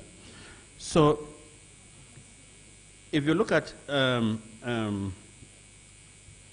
Netherlands, dairy in the Netherlands is very, very much it's really tied to what the people do. But importantly, let's look at this slide here. What makes dairy work, and what are we advocating for, and what is the model that we are pushing and working on in Nigeria? It's what we call the golden triangle. So for dairy sector to be sustainable, for dairy sector to be sustainable, there's what we call the triangular partnership. There's a role that government plays. I think I've given some examples of that. There's a role that knowledge institutions like you play, and there's a role that the private sector like ourselves play. Government sets policy, they sets agricultural department, and thank you for being here from NAPRI and other people that are here. National departments, universities, which is the knowledge institutes on this side, they do research, they create the consulting aspect of it, and bring the information and knowledge, both practical, called applied research or different forms of research, but things that you can practicalize on that. And we, the private sector, want to do the actual part, which is converting what comes out of all this into a business model that is sustainable. And that's through processing, that's through milk collection. We've set a milk collection center here, and that's through the engagement with the farmers. So you can see, if this triangle stands and is expanded, this country will change, and will change a great deal. And when you expand that triangle, there are some indirect stakeholders that are here. You see on the side there, they are farm suppliers. If you go to Isheyin today, you'll find several agrovets supplying farmers that did not exist. If our dairy development was not there, they would not have been there. It did not exist before dairy development, Now it is there. So farmer suppliers, opinion leaders, health institutes, and laboratories and the like. So this golden triangle is very important. I know when Yaroon talks later, he will emphasize a little bit more on some of them, but we need to get this right. If any of them is missing, you will not move forward. Now we are getting Girolando breeds from Brazil. It was produced through years and years of research and improving. As I said, in India, if you look at the Indian cow that produces a lot of milk, when you look at the physical nature of the cow, it looks like a local cow. It's like a Fulani cow, but the difference is that the udder is so big because they've done continuous and consistent research and working with the farmers. Sometimes some of the best knowledge in terms of improving the breed actually sits with the farmer. So it's also just creating that connection between the knowledge institution and the farmers, and then say, how do we institutionalize this and make it happen? So this is really where we have to get it right. Everybody playing their part extremely well. In the Netherlands, I will not go through everything, but you look at our history. This is our company now, FrieslandCampina in the Netherlands. If you look at it, we've been there since 1871, over 23,000 employees. We have offices in 38 countries.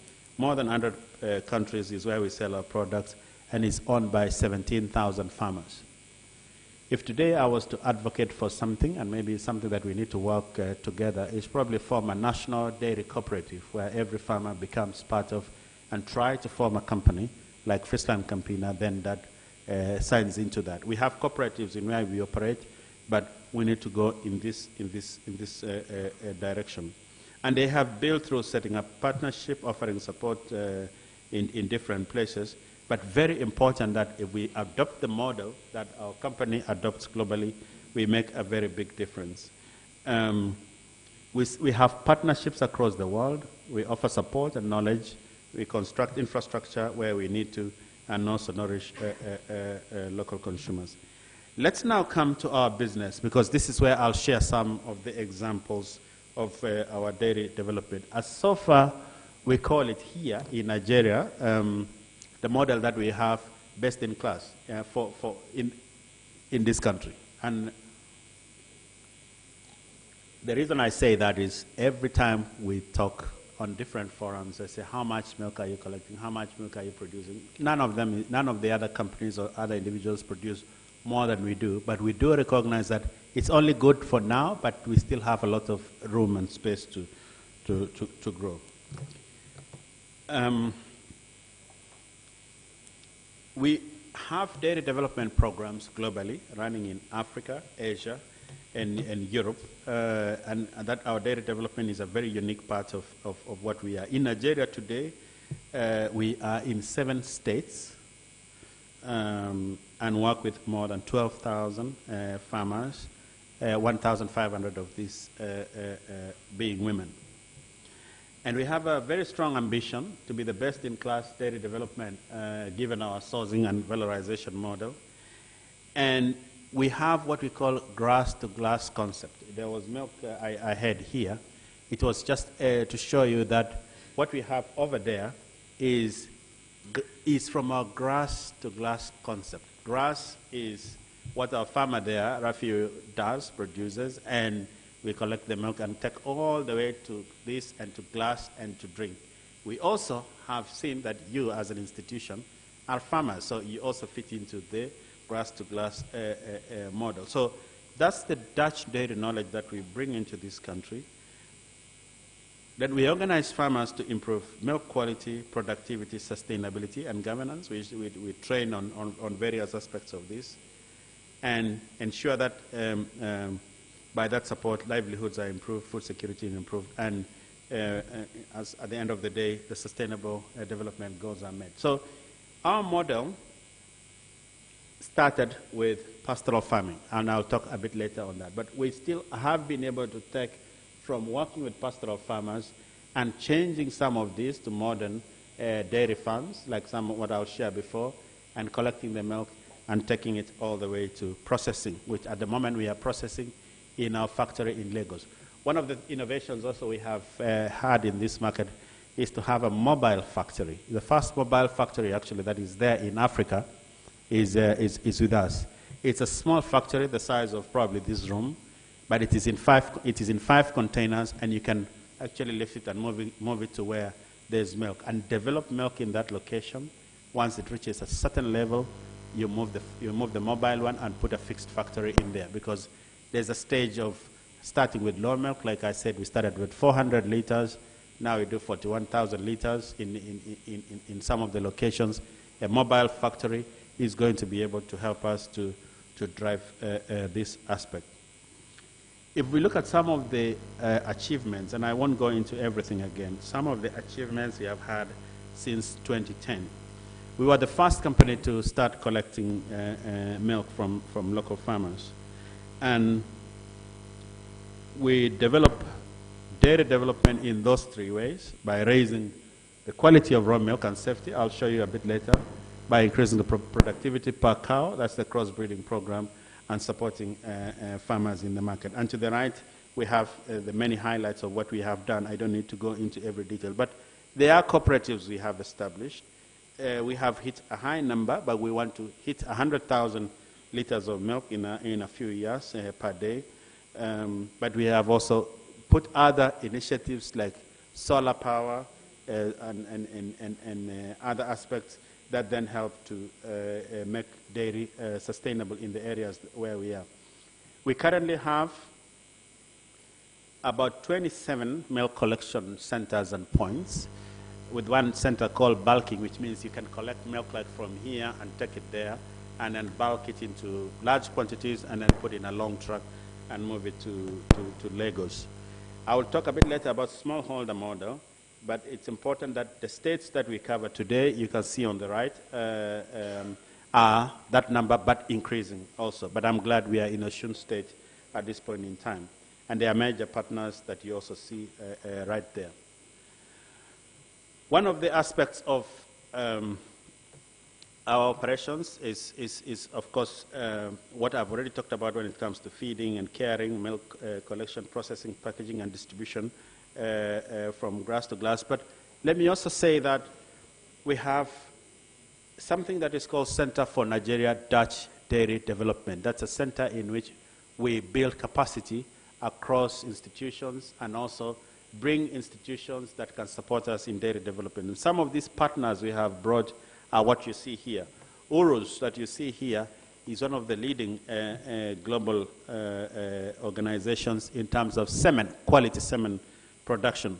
Berenberg, they do seeds, and AgriFarm, they help us on feed supplement.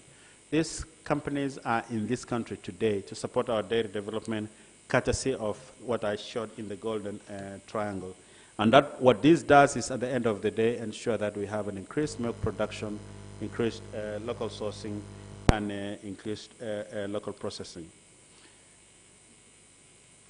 Now, when it comes to dairy development, which are the models that work? And this is really important for me, and especially in a country where you have to then try and gain some speed. You can do dairy through having very large integrated integrated farms. You could do it through smallholder farms. You could do it through pastoralist milk collection. Of course, it's not exclusive. You don't have to do one and not the other. At the moment, we have a few large farmers, we have many pastoralists, and we have some smallholder aspects as well. But what I want to dwell a bit today, because I know that it's going to really make a difference, is on the smallholder model.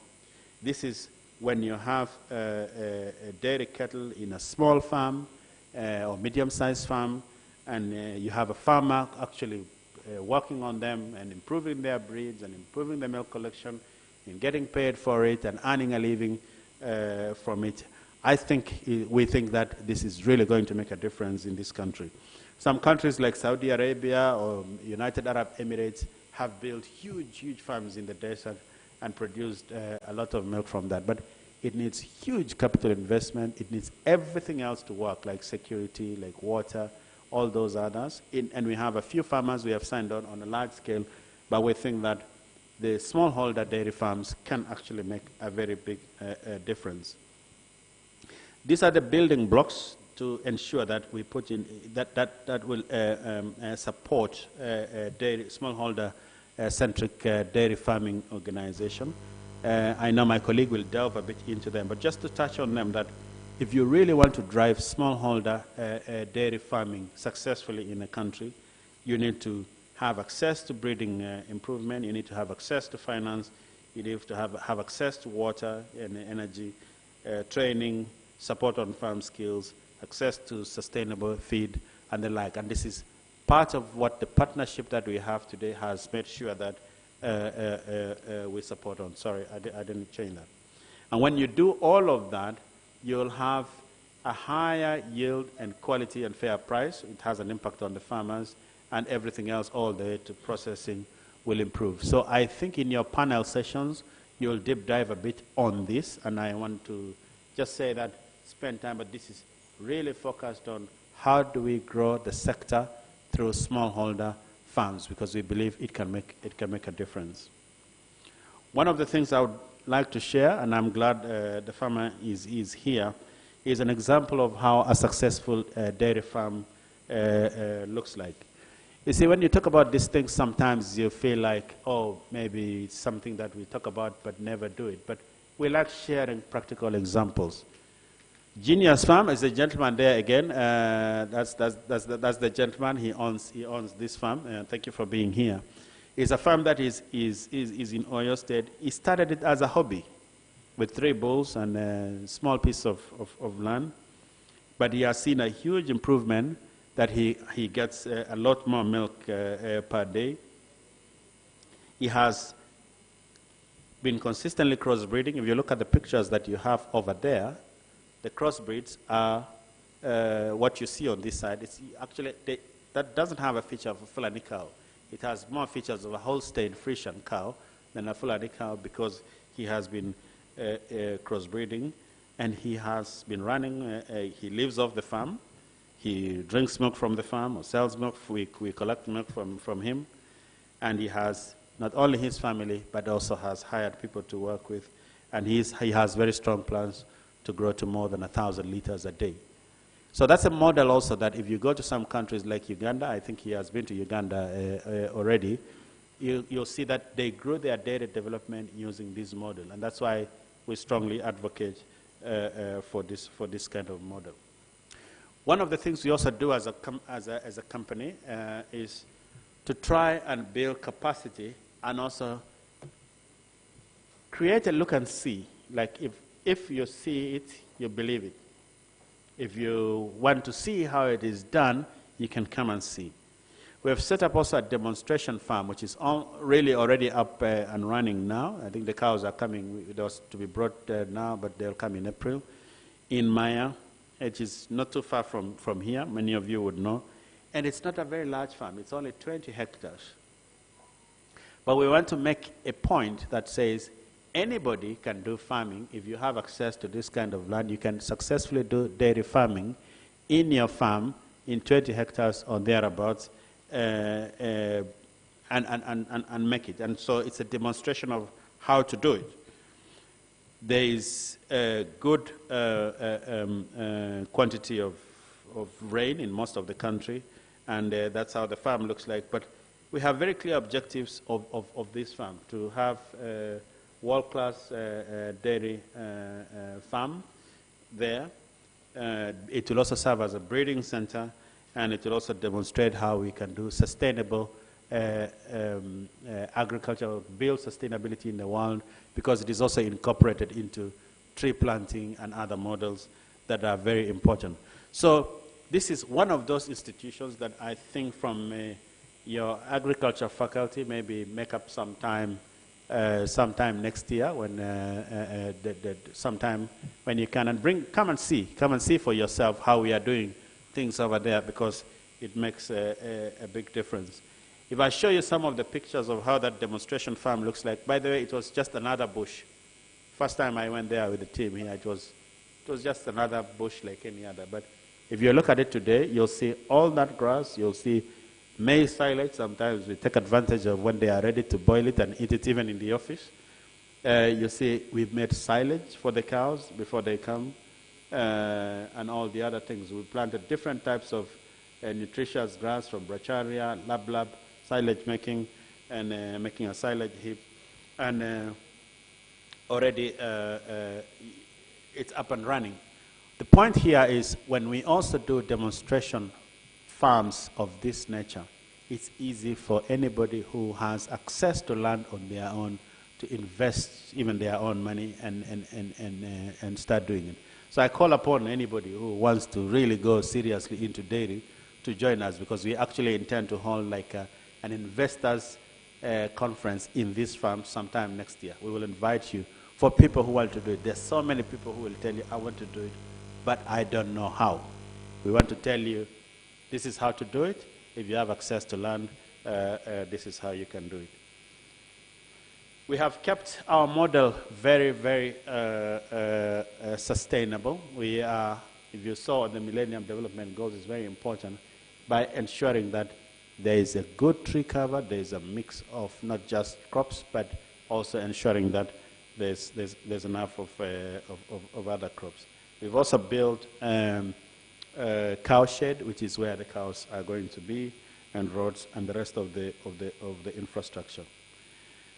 It's very important to be successful in dairy that you do capacity building, and not just in Southwest. We have done in the north, in Bobi, in Abuja now, in other areas, capacity building with very rigorous training, very, very rigorous training to ensure that we have a strong knowledge base that people can build from. And these are pictures from some of the trainings that we do.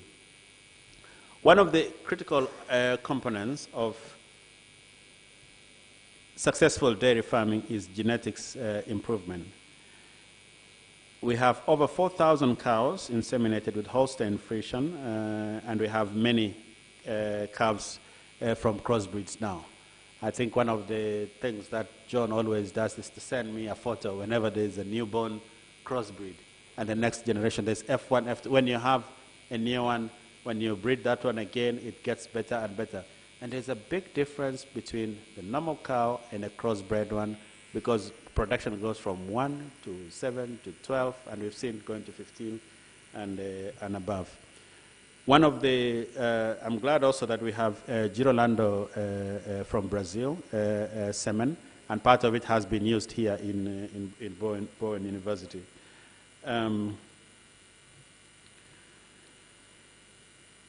Pasture management is very key for successful and effective dairy development. So these are some of also the pictures of what we do in some of the locations, but you see different types of pasture, whether it is legume, whether it is managing how germination happens, sorghum, different types of pasture is very, very important. Feed also is feed production is also a very important aspect to get it right when it comes to dairy development. I saw some of the feeding there. I think we had a bit of a chart, but you can also see that from what we do, there's a lot of best practice in this area. And finally, you know, when you talk about building a sustainable dairy business, you will only be sustainable if you are able to convert everything you do into a product like this. And if you are able to sell it consistently, sustainably. The advantage you have as a company is that we have a brand that has been here with us since 1954. Pig Milk has been here since 1954, so it's very easy to recognize. But what we have done is, with everything that we have done over there when it comes to what we have done with our dairy farmers, pastoralists, smallholder, and each one of them, is to make sure that that milk that they produce ends up in a dairy product that is nutritious, that is sustainable, and that's 100% local. When we build a business case purely for the local milk to do this Tetra Pak, this pack is called Tetra Pak. It was built about 3 years ago, 2 or 3 years ago. But we didn't stop there. we went into the mobile factory, which I mentioned to you, which also produces yogurt. Now, what you see on the right there is a very affordable pack. It's called Nunu pack. I don't know if we have some samples here. It's called Nunu. It is very affordable, and it is from local milk, and it is in a very affordable pack, selling 50 naira or thereabouts, 100% from there. At the end of it, if everything you do doesn't show me the money, you know, I am a business, you can only run a business like ours if you're an entrepreneur. Show me the money. If you don't show the money here, it will never happen. We must make sure that everything that we do, we are able to show the farmer the money, we are able to show the processor the money, we are able to show the supplier of feed mill the money, even the government, employees, everybody should get the money, and it's very, very important to end up there. One of the aspects that is so key to us, if you look at what we are saying, you know, I've talked a lot now, but sometimes these things become a reality when you look at the numbers. We started in 2011. You see the graph of how our dairy development has gone from 2011 all the way up. And look at those years where there was a dip. It was because of an external factor, you know, fire, but even worse, this latest one, insecurity. When we had in the north our farm ran over, in the southwest we were not collecting from up to 7 milk collection centers because of insecurity. Which means if all those things were not there, things would have gone very differently. But still, we don't give up, and we continue consistently. You see where we are, and working with 12,000 farmers. The total platelet count, which is a bacterial count really in milk, we are one of the best in Africa today. Nigeria, our business, what we collect for this milk, is one of the best when it comes to quality. Now, somebody would imagine, because you are going to collect from herders, what maybe the milk is not clean. Absolutely not. And how did we get there? We trained these farmers from the beginning. That gentleman, John, has done, and his team, they've done a tremendous job to train the farmers on why it is so, so, so important to get it right with quality, because that's the only assurance we can give to the consumer. If you get it wrong with quality, then the milk goes bad before you even start producing, and you end up with waste. So if you look at where we started on platelet count, the bacterial count, from 1,400, we are currently around 300. You know, for milk to be safe, you'll find even countries processing milk, which is actually, that's 1 million. It's in millions. It's huge. So that's 300,000, and that's 1.4 million. But you'll find countries that I talked about having successful business models, they are still at 1 million, but we are at 300,000. So there are certain aspects that we've got it right, and it is because of continuous training. So, ladies and gentlemen, I want to once again say a very big thank you for this opportunity. I want to say that we can only achieve a sustainable dairy model in Nigeria if we work together jointly. I want to give a commitment from our company to drive this process forward, and we have been doing this consistently. At least now the universities we are working with, we have been here physically. It's because we want you to help us to make a difference, to spend time and effort and everything to do the side of the triangle that you need to do and help us to get there. Because if we do that, together we will make dairy development in Nigeria very successful. Thank you very much indeed. Wow. Standing ovation for him. Standing ovation for him. Please keep clapping. Please keep clapping. Keep clapping. Keep clapping. Rich, deep, incisive, exciting as well. You can have your seat, sir. Please have your seats. Thank you very much. That was elaborate, historical, investigative. And not only that, you prefer solutions. You identify the challenges. You prefer solutions and give others the opportunity and the chance of how to be in there. Thank you very much for that. Another round of applause for our keynote address. Thank you very much. Well, at this time, I think we need a break. We'll go I said, yeah. We'll first of all go for a group photographs, which will be outside there. And before we get that break, we go for the group photographs. We'll come back here, and then the snacks and everything will be served.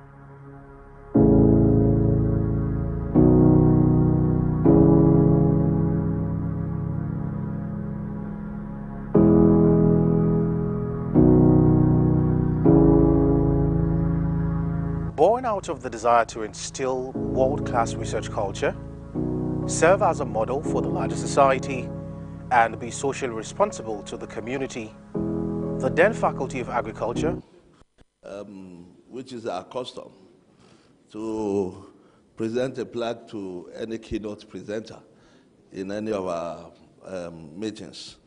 So, Ben, I would just invite you, even as we would present this to you, that Bowen University of the Nigerian Baptist Convention, Iwo, Osun State, commemorative award presented to Ben Langert, MD FrieslandCampina, WAMCO, and Sub-Saharan African Cluster, keynote speaker at the International Conference on Sustainable Dairy Production, theme harnessing recent advances towards improved dairy production, 29th November 2022, signed by both the Vice Chancellor and the Registrar. We are presenting this on behalf of all of us. Thank you for what you are doing for dairy, and trusting that it will be a beginning of a revolution of dairy in Nigeria and Sub-Saharan Africa as a whole. Thank you, and God bless you. Thank you very much. Yes, sir. Thank you. We go for the group photographs. Please, we enjoin others to please be seated. The Vice Chancellor, his entourage, invited guests. Just a minute. A note just came to me that Professor Moshood Beleu from the University of Ilorin is around. We did acknowledge your presence earlier, but you were not here then. But I was told... I should take it back. You're welcome, sir. Nice to have you with us. And so, Mr. Vice Chancellor, sir, can we go for the group photographs? Please, the group photographs. Yes, and the entourage.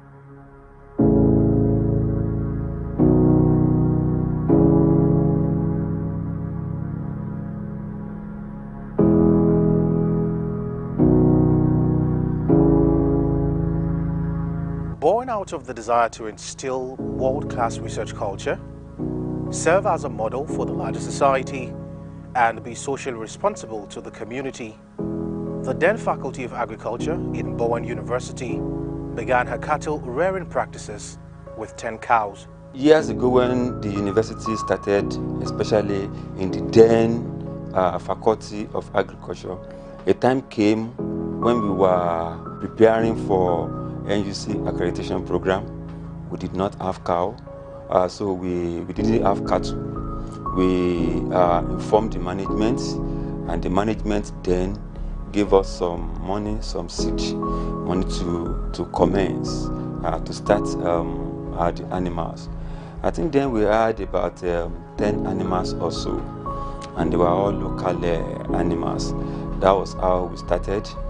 Then, of course, we also began to buy more and more, buying bulls, then buying the females as well, buying heifers, buying calves, and that was how the multiplication started. When the administration of Professor Joshua Ogunwole came on board, he indicated strong interest in revolutionizing the cattle rearing practice he meant to a world-class standard obtainable across the world by building paddocks and using sustainable means to rear the growing herd of cattle. But the fact is that when Professor Joshua Ogunwole resumed as the Vice Chancellor, he indicated a strong desire to revolutionize the cattle rearing practices in Bowen University. he decided to bring in artificial insemination. We never did that before. His intention actually was to ensure that our university has interaction with the town. And from history, we learned that Iwo people, they are cattle people, they are beef people. Up to now, if you go to places like Port Harcourt, if you see people that are into beef business, most of them hail from Iwo here. So Professor Ogunwole was thinking of how to influence town, how to ensure that this university has effects or influence on people of Iwo. So he quickly thought of helping them in that area. This is what birthed the first steps towards the successful partnership between Bowen and FrieslandCampina WAMCO. But first, how it began, where we are, and the challenges so far. When I came to Bowen, precisely 1st August 2018, what I met in terms of the cattle herd and the paddock was not something that as an agriculturist I would like. Our cattle were purely on extensive system. That means they just herd them into a specific place. When it rains, the rains fall on them. When the sun is hot, it's right on them. So they are exposed to the vagaries of weather, and under such a condition, one would not expect a university to nurture cattle under such condition. That set us thinking. Actually, I remember that when I was being interviewed for this job and I was asked if I have any question by the council, I mentioned the fact that their cattle were moving around.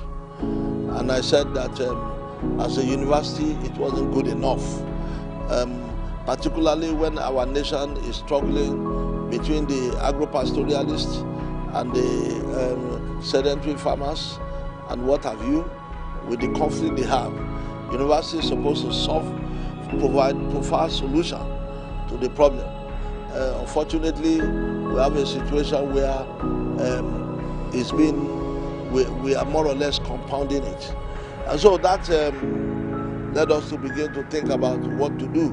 And along the line, when we want to start the Bowen University High School at Osogbo, it became important for us to fell off some of the trees. And these trees are as old as 20, 50 years, even more than 50 years old. And so some of them were so huge that my hands could not go around them.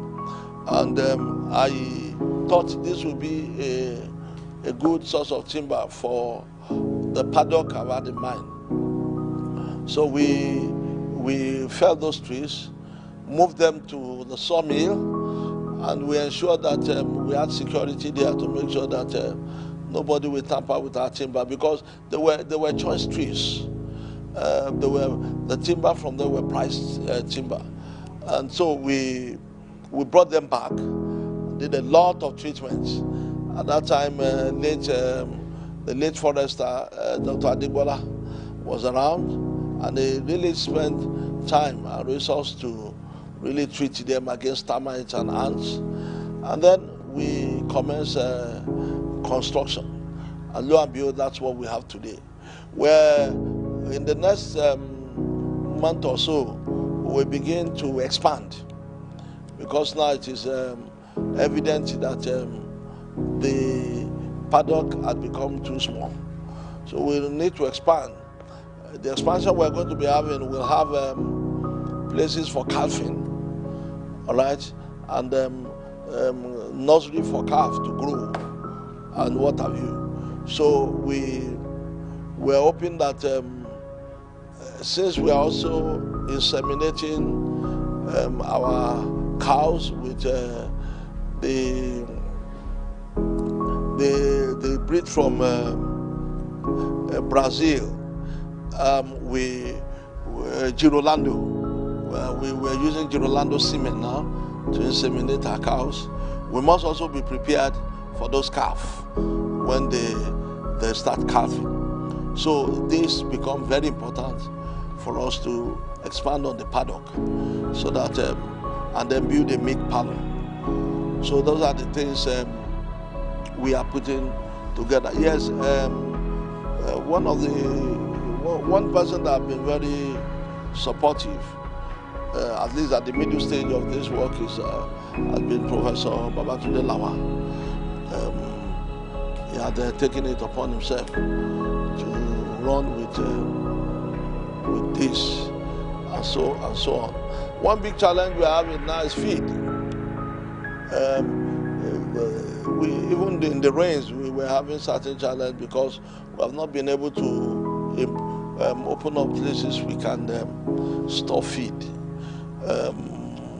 Particularly with the silage, not being able to do that.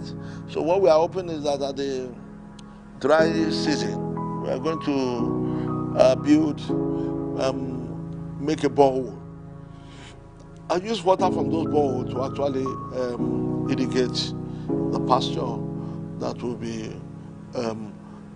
planting during the dry season. Yes. So those are some of the things we plan doing. With the initial plan of improving the household economy of people in Iwo and its environs, the vision morphed from upgrading the cattle breed of the immediate community and buying them back for the purpose of beef production to a partnership that would put Bowen in the dairy business, open new frontiers for research, and significantly boost the value chain of cattle owners in Iwo and the surrounding communities. FrieslandCampina's WAMCO, FrieslandCampina's NIN, we got to know about FrieslandCampina's WAMCO through the chairman of FrieslandCampina's WAMCO, Dr. Adegbite, who asked a question a day in his office whether Bowen would be able to run with Friesland WAMCO. Adegbite is a Baptist, former chairman of First Bank. And so we got to know that, and we indicated our desire to partner with them. And then they came, sent their representative here, and we cross-fertilized mind. We found out that what we were planning, because Bowen's plan was to help to improve the household economy of Iwo and its environment. Let Iwo and its environment know there's a university here. So our plan was, since they have been involved in cattle husbandry, butchery, and what have you, can we get a breed for beef cattle that would have quality meat, and use those the semen of that to artificially inseminate our own breed and share the males to the community, so that with time, when those males keep mating with the cows in the community, they will improve the breed. Then we'll be buying those animals, and we plan to have a meat lab where we can process the meat, the beef, and slice them into various parts, and then package them in boxes, and then ship them to Lagos. That was our plan, so that we will be among the very first people doing beef business. Okay, so that was we started talking about that to the community elders when FrieslandCampina came. And so when they were talking about getting outgrowers and so on, it just agreed with what we are doing. So all we need to do was to change our product from beef cattle to dairy cattle. So every other thing seems we were reading each other's book. So immediately it was easier for us to transit to dairy cattle. So Then after that, we started collecting mix and paying for them, and then they built a milk collection center. So we have done series of awareness within the community so that we can push and boost milk production from Fulani people who could supply. It came to a time we had visits also from FrieslandCampina International, and I remember the global dairy director, Mr. Jerome, came to visit us here and check what is happening in Bowen. At that time, when he came, we are yet to go into. We're yet to finish up with our paddock. So his name is Mr. Jerome Elfas. So he came, and then later on we had Yvonne coming with a team, and they were able to talk with them. They were able to see what we're doing on the field in terms of pasture. They also went to the paddock. They saw what we're doing. I remember they were impressed with the fact that we were moving the waste and producing gas from the waste and what have you. And they said they were going to recommend it for all others involved in that project all over.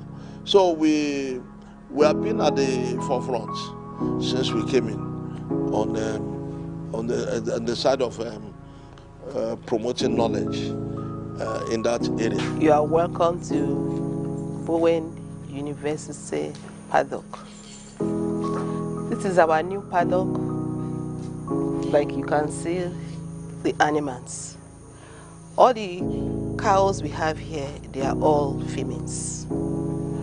We don't have any male cattle. So we are dealing with majorly female cows because we want to do artificial insemination for them. So far we have inseminated 32 animals here. So in the next 6 to 9 months they will be calving. So in preparation for that we have a feed. You look at our environment, the environment is very neat. So in preparation for the pregnancy and the calving period. So we have an intensive nutrition for them. We have the grasses, you can see the grasses there. And we have where we also plant different types of grasses. We have different types of bacteria grasses. We have lab, we have mukuna, we have moringa, and so on and so forth. Those are the grasses we harvest. We bring them here, we grind. After the grinding, then we serve them. Apart from the grasses that we give to them, we also have dried cassava peels. This is the dried cassava peels. We have where we store the dried cassava peels. We have a warehouse for them where we store all those ingredients.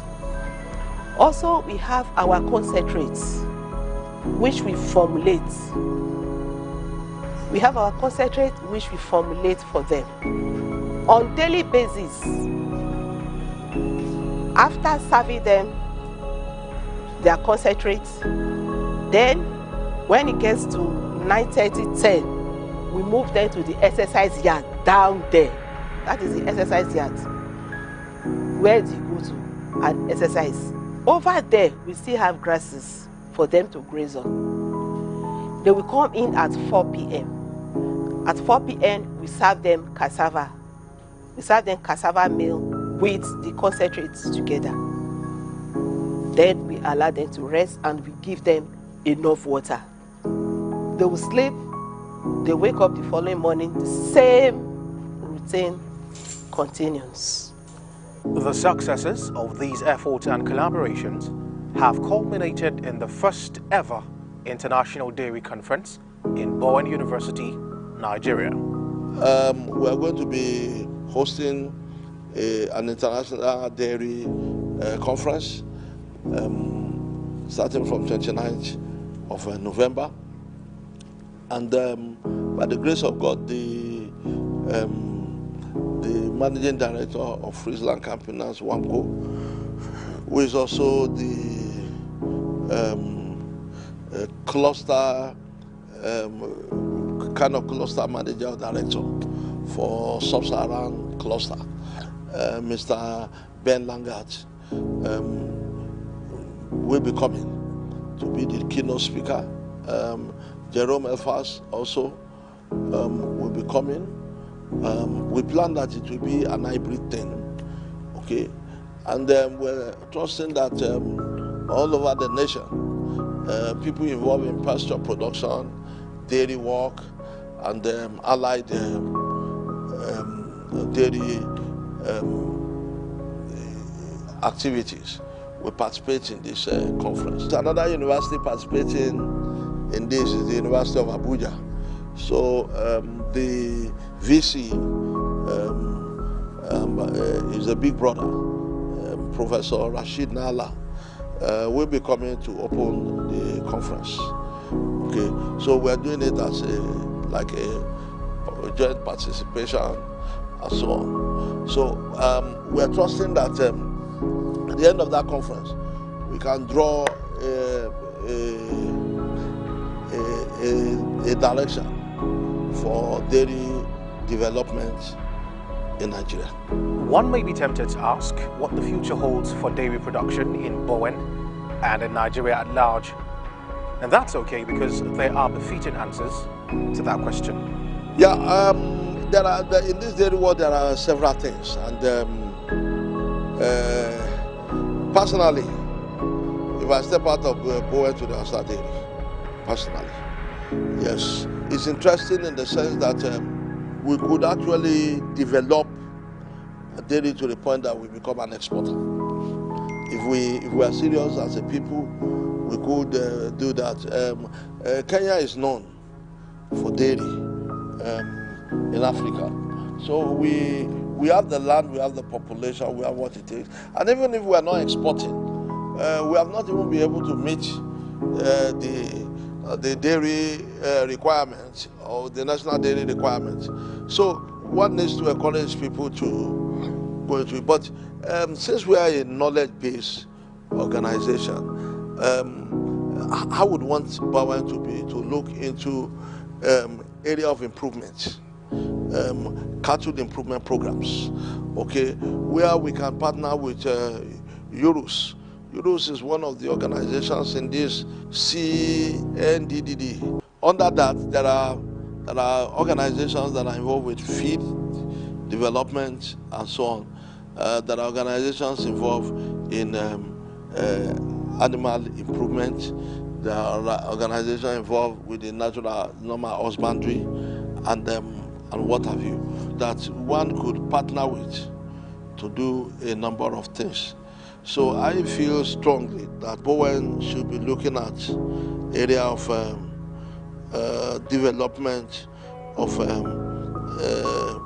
product improvement. Now I feel that Bowen should begin to put in line with our research, trust and direction, putting science on indigenous knowledge. Bowen can begin to focus more on developing breeds using most of these exotic ones, and the cross. This is the cross pen. Someone hold this one. Okay, let me just keep it there. This is a symbol of what we hear in Bowen. We pick the cross because of the cross. Okay, and we make this presentation to our very important guests, so that while they use, I hope you will use this to sign today. All right. So while they use this, they could remember the time they've been with Bowen, and this is a refill for it. So we make this presentation to you. Thank you for coming to be our keynote speaker. God bless you. Thank you. May I say something? Hello. Thank you. I want to say a very big.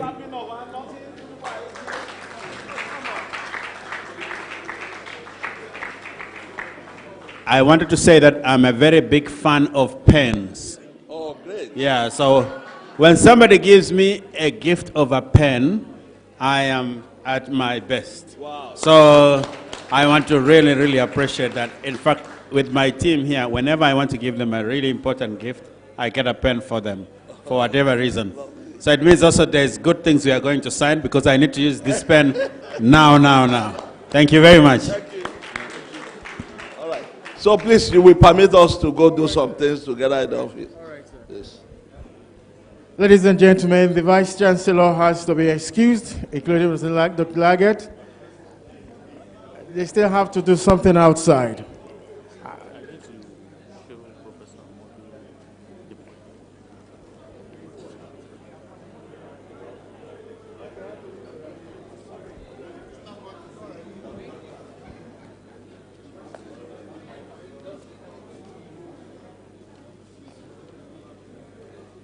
And so I now call on my colleague to start with the other aspect of it, which will be the plenary session.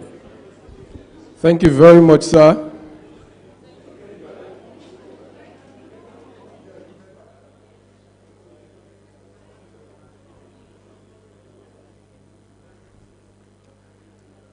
While we're enjoying the snacks, we will start with the plenary session.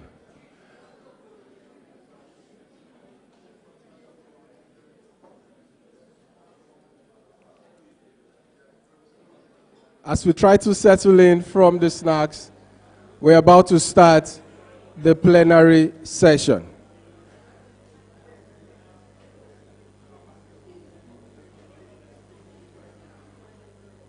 Okay, so I have the pleasure to invite the speakers for the plenary session. We have 3 speakers for the plenary session. I have the pleasure to first invite Professor J.T. Amodu. Please, a round of applause for Prof, please. You're welcome, sir.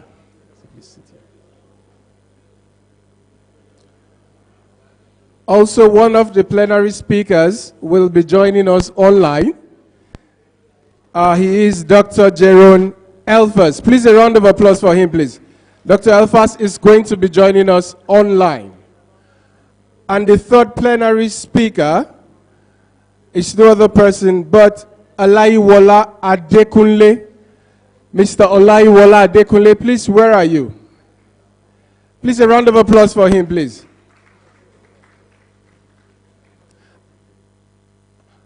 And to chair this very plenary session, I have the honor to invite to the front seat the chair of this plenary session.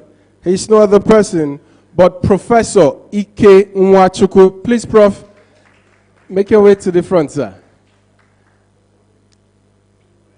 You're welcome, sir. Please sit. Yes, sir.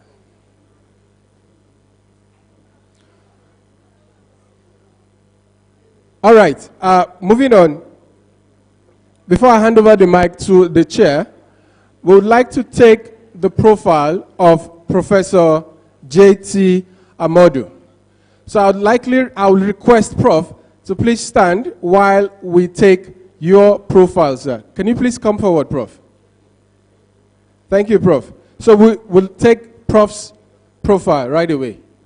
This is the profile of Professor Joshua Taiwo Amodu. Professor J.T. Amodu works with the National Animal Production Research Institute, NAPRI, at the Ahmadu Bello University, Shika, Zaria.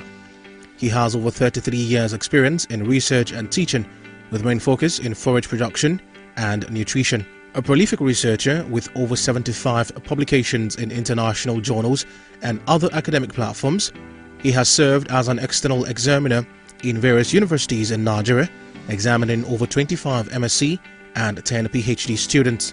He has served as a technical advisor from 2018 to date of the NAPRI IFAD CASP, a collaboration to build relationships in enhancing agricultural development and support from NAPRI in the area of capacity building for livestock farmers in establishment and management of improved pastures in 7 northern states, which are Borno, Jagawa, Katsina, Kebbi, Sokoto and Zamfara. He has served on the NAPRI NDDP Sahel Capital Partners and Advisory Limited, which is a collaborative project between NAPRI, the Nigerian Dairy Development Program, and WAMCO, which is on the feed and fodder intervention, seeking to increase participating dairy farmers' access to good quality fodder, and has served in that capacity from March 2017 till date. Additionally, he has served as a technical advisor in the feed and fodder intervention to increase dairy farmers' access to good quality fodder for their cows. In demonstration of their commitment to feed and fodder production, commercial fodder producers were established to cultivate 295 and 100 hectares in Oyo and Kano states, respectively. The selected CFPs were trained on silage and hay production.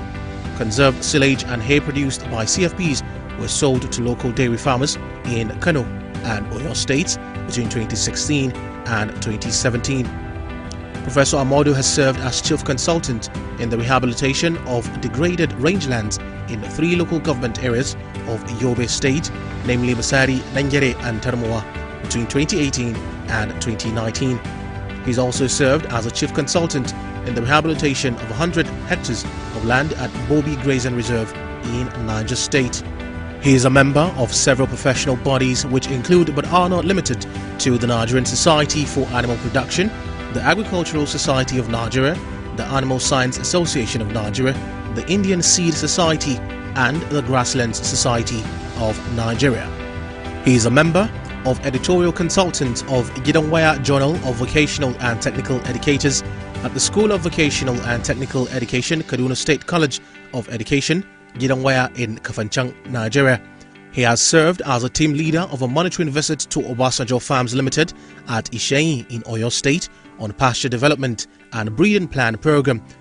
He was a member of the collaborative video documentation of livestock production activities in 5 grazing reserves, namely Jakusko, Ruma, Kachia, Wase and Kayama, 3 commercial farms, the Benue Valley Farms in Yola, Maizabe Farms in Mina, and Integrated Dairy Farm in Vom, as well as the Mambila Plateau, organized by NAPRI and NAE RLS between 16th September and 20th October 2007.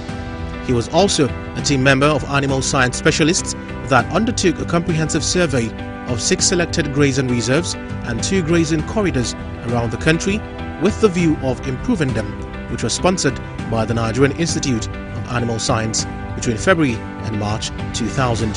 Professor J.T. Amodu is happily married to Mrs. Christiana Mojisola Amodu, and the marriage is blessed with 4 boys.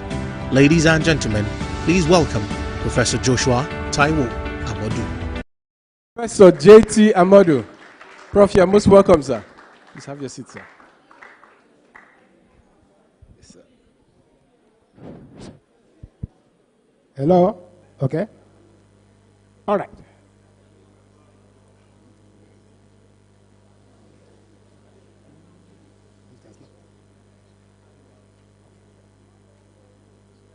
Yeah, thank you, everybody.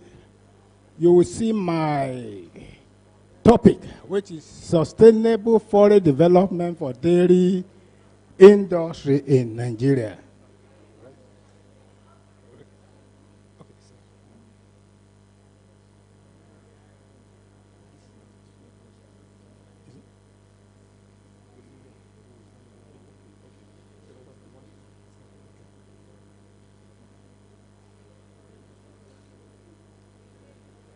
Okay. By introduction, you will know Nigeria is known for its crude oil resources. Okay? But maybe that has brought us back. Because if we have relied on our agriculture, automatically we will have moved ahead today better than now. Let us look at the annual demand for milk in Nigeria. This is estimated to be about 1.7 million tons. You see? And the local meat production in Nigeria has reached the potential to meet the annual demand. In dairy industry, the program affects probability more than any single factor. So what are we saying? The cost of feeding matters a lot in what? In dairy production. And you can see this is about 60 to 80% of the variable cost. So now, in ruminant livestock production, generally, the bulk of the feeds comes from forage.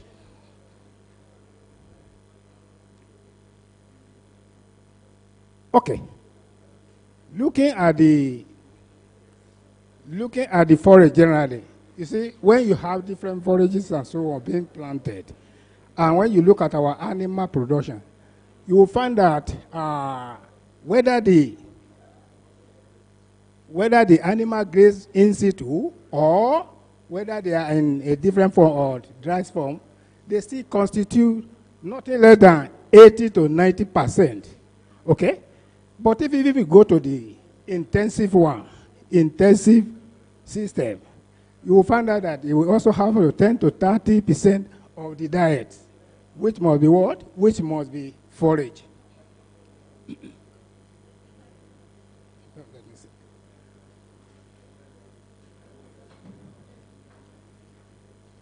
Let us now go into classification of feeds.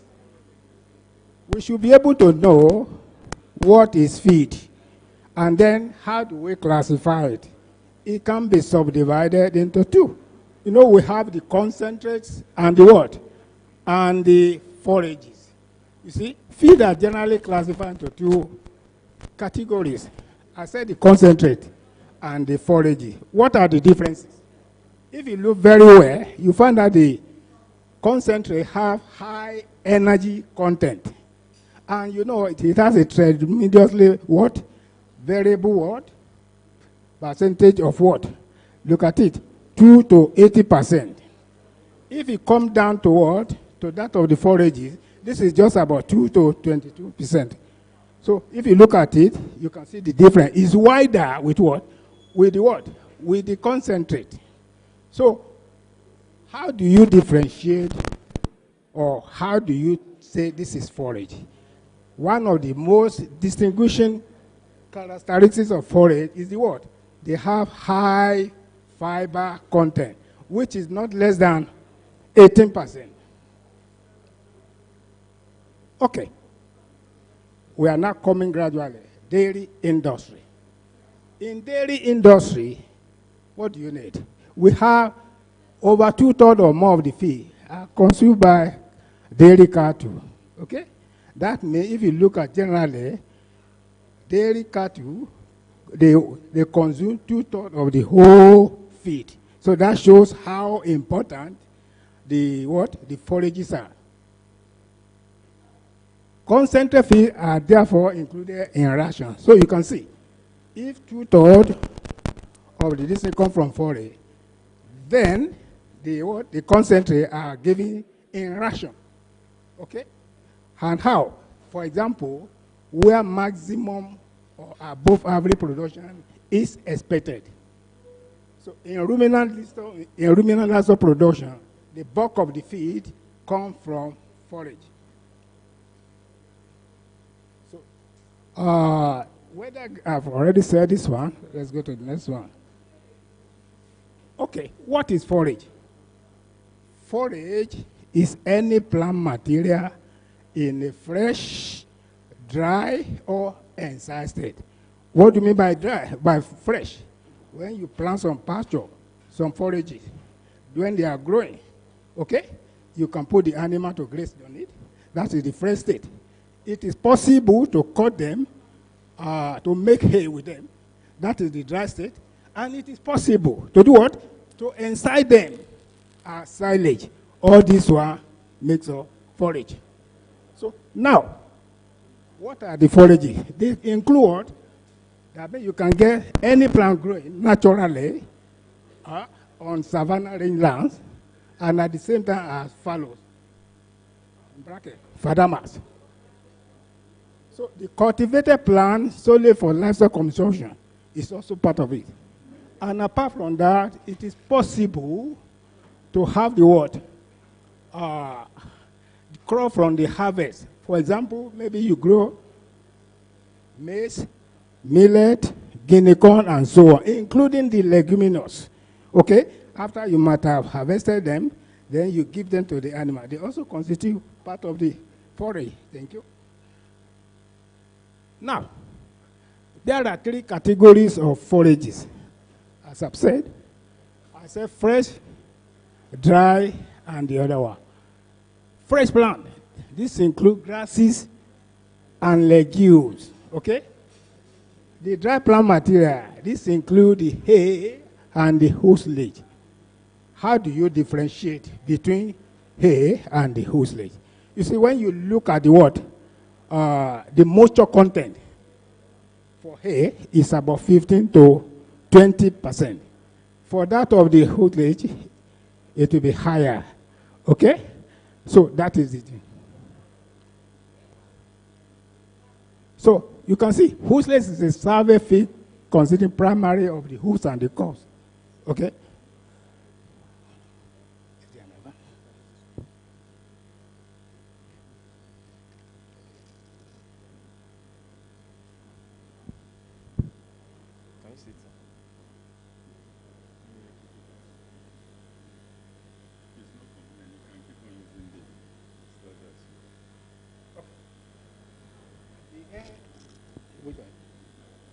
Yeah, thank you.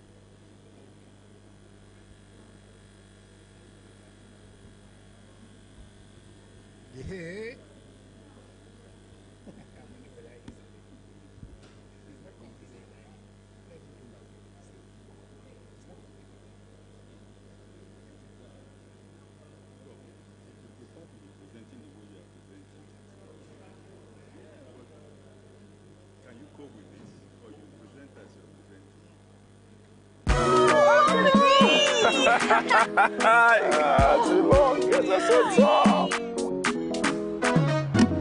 Whoa, so refreshing. What if I tell you Peak yogurt is made from fresh cow milk? Oh, really? Come with the houselage, you know, it consists of all the hooves and the cobs. You know, when you harvest some of these materials, for example, maize, you will see some cobs, okay? You will see the what again? Some of the grain remaining at the distance there. So all those things can be gathered together and be used as feed for livestock. Now, let us look at the varieties of what? Of forage that can be used. Okay? That means we have numerous type of forages that can be used for hay. You can have something like Digitaria smosa. Digitaria smosa is known as woolly finger grass. Okay, it's also very good to be used as a. Apart from that, we have Brachiaria species. There are so many types of Brachiarias. We have Brachiaria rusizensi, which is also known as Congo grass. We have Brachiaria byzanta and so on, mulatto. So these are also very good. Apart from that, we also have what we have, Brachiaria decumbens. Brachiaria decumbens, that is the signal grass. It is one of the best forages we have in Nigeria today. But the major problem with this one is that now you cannot get the seed to propagate. So it is only through transplanting. So you can see it is tedious. For example, maybe you want to establish 1 hectare of land now. You spend more money to do that one. But mind you, the advantage is more than the other varieties. So apart from that, we also have Chloris Guyana. Chloris Guyana is very popular. It's also good for making animals and so on. Then apart from that, we have various types of legumes. We have stylo, different type of stylo. We have Stylostrantis amata, which is known as Verano, Stylostrantis guanensis, Scofield, and so on and so forth. They are also very good. All right. Then apart from that, we also have our indigenous type of forage. For example, we have gamba. Gamba is very popular. We have two different types of gamba. We have Andropogon, which is in southern Gamba, and the Andropogons Gaianos, okay, which is the northern one.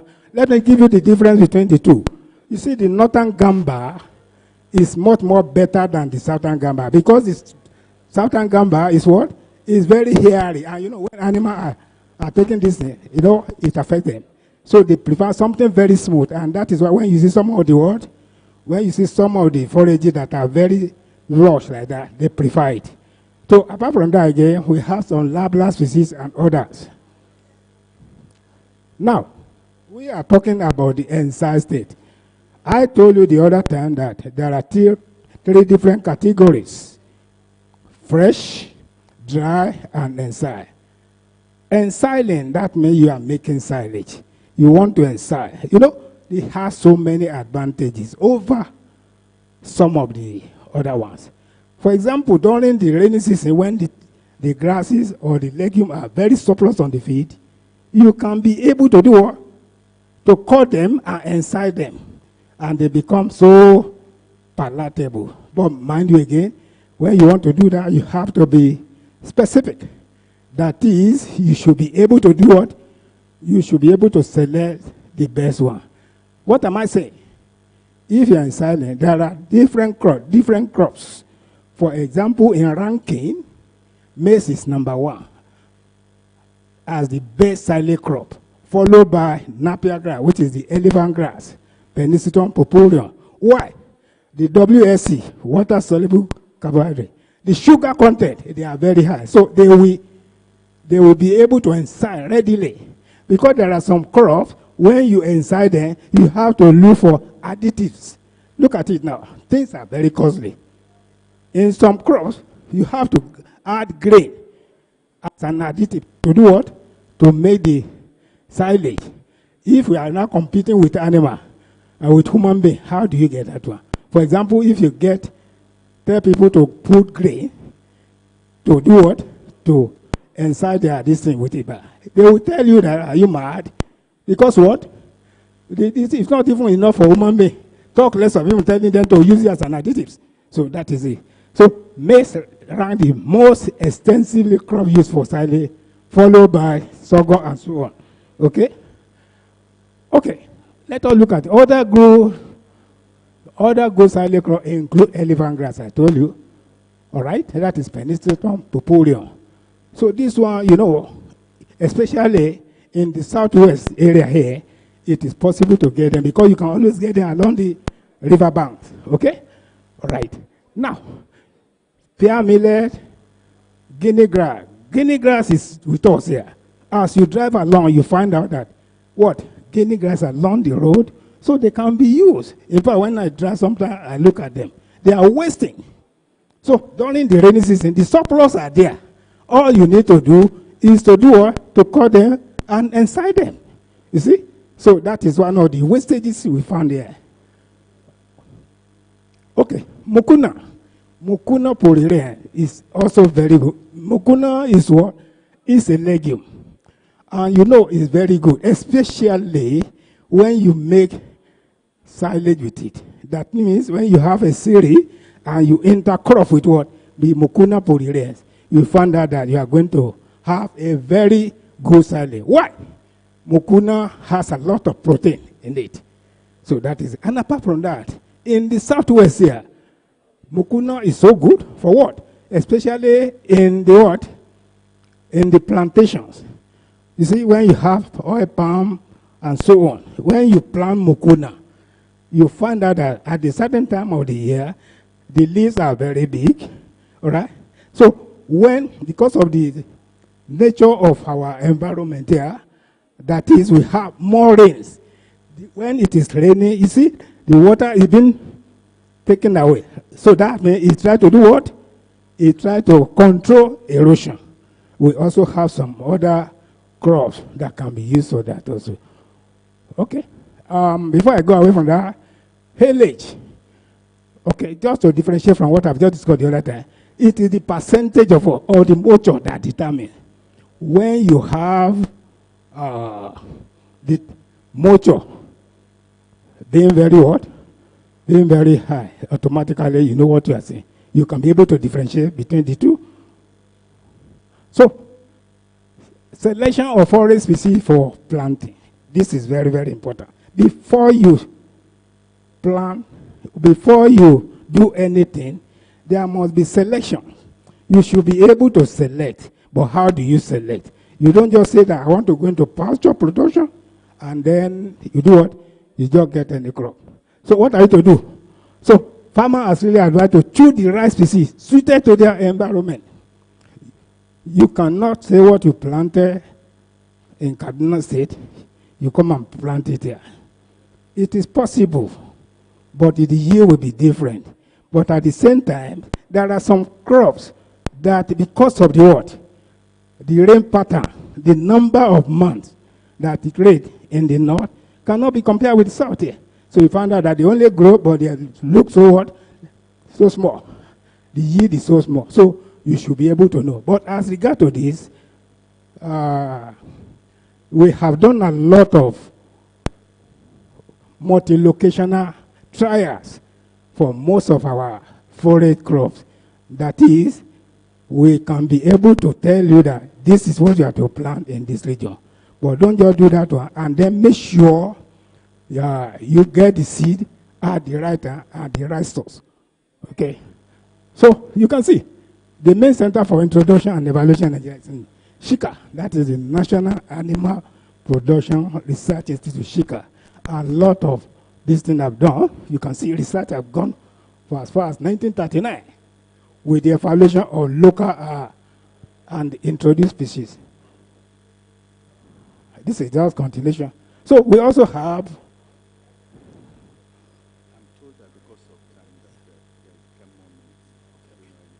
Okay, all right, okay. So that is the thing. So you have some exotic type of this, as I told you, I've already made mention of this before. We have different type of stylo, that being the Stylosanthe guanensis and so on and so forth. Okay. Now, there are some questions to be answered before you embark on what? On forage pasture production. So, look at it. So you should be able to know what type and variety will grow in your ecological zone. You don't just go and say, okay, yeah, I want to do this one. You should be able to find out. That is it. Then, a good farmer will be able to know how many hectares should be grown. When you say this is the number of hectares, mind you, each crop has a seed rate. For example, if you want to plant Andropogon gaianos, the seed rate is 60 kilograms per hectare. So if you are using 2 hectares, then you multiply by that one. Then at the same time, you should be able to source for the seed at the right time. So then you should be able to have the idea about the yield. You should be able to know what it will give you. Okay? So, okay? Economic aspect of the forest production.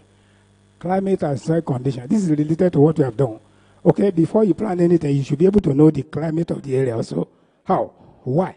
Because when you look at it, the climate will determine, and the soil. So it is still the same thing. So the economic consideration ultimately decide whether, where, and how much forest should be grown.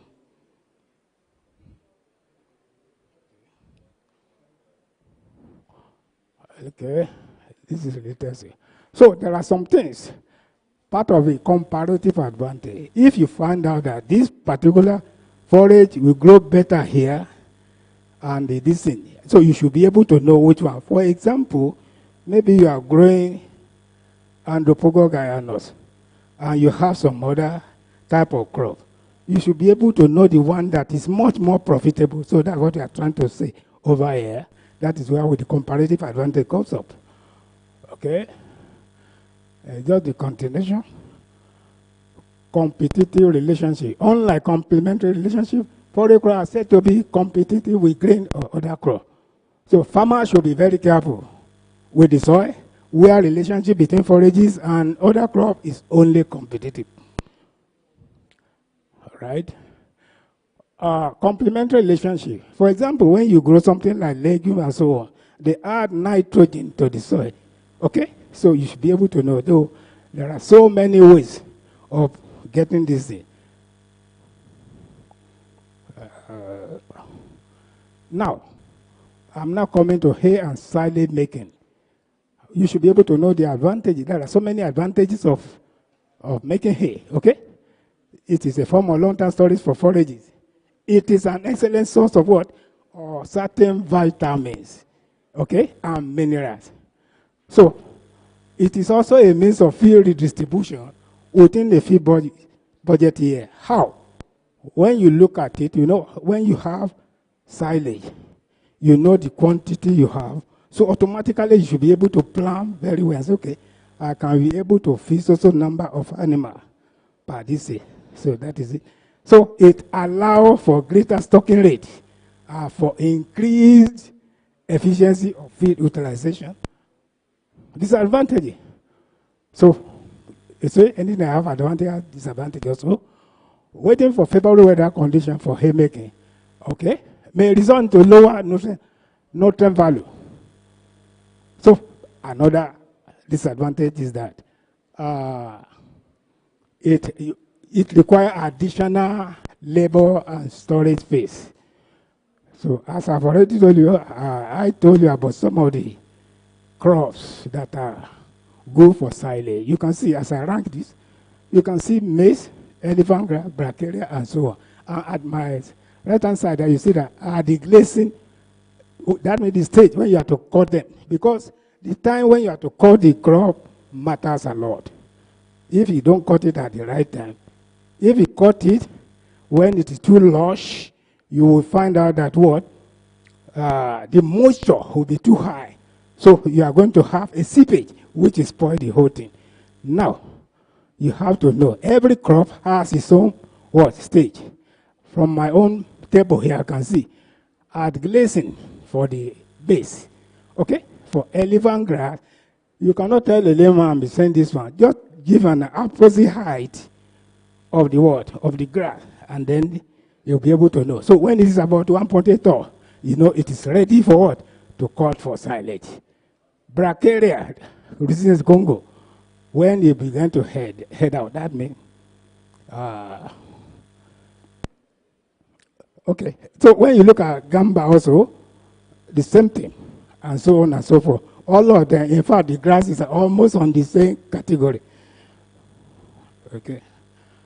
Now, you can see this is where establishment is going. You should be able to do what? You should be able to prepare your seedbed very well. That means there are some certain things you have to do. It depends whether you are using a virgin land or the land you have been using before. With a virgin land, you have to spend more in uprooting and so on and so forth. But make sure the seedbed are well prepared, because that one determines the what? It will determine the growth. I mean, when you plant and you find out that the germination is not there, it is the seedbed. So, and that is what most of our farmers do. Okay? When you tell them to harrow twice, they will not do that. And at the end of the day, they say what? The germination is poor. That is why. So, okay. You can see this is a maize crop. Good for silage. And when you are choosing any maize crop, maize seed, you should be able to have the one that the seed is good. Okay? That with biomass is high. Okay? Because if the biomass is not as high as anything, you are the one losing. All right? So with that one, you should be able to do it. This is another maize crop. You can see well established. This is Peniciton purpurea and the elephant grass. This is how it looks like. A well-established Chloris Guyana at Napoli. This is San Refugo Guyana. That is the northern gamba. Bracharia Molato 2, okay? And Fika. Digitarius mosa, this is the one I was talking about. Yeah, this one does not have the seed. So it is through vegetative propagation, okay? That means you have to uproot and transplant. So it's so tedious and it's costly. Yeah, this is at Maya. All right, you can see it's doing very well. This is at Bowen. All right, so you can see This is Bracharia Guyana. It's well established there and it's doing well. All right, this is a Bobby Grazing Reserve. Okay, a lot of these were planted, were established, and they were doing very fine. Most of them were used for silage. So, this is some of the same thing I told you the other time, but this is about the legumes. Now, you can see this is what? A well-established Verano Stylo and Panicum Maximum. Behind is the Panicum Maximum, and the Stylo is there. This is Mukuna. I was telling you the other time. It's very good. All right? It is being used again.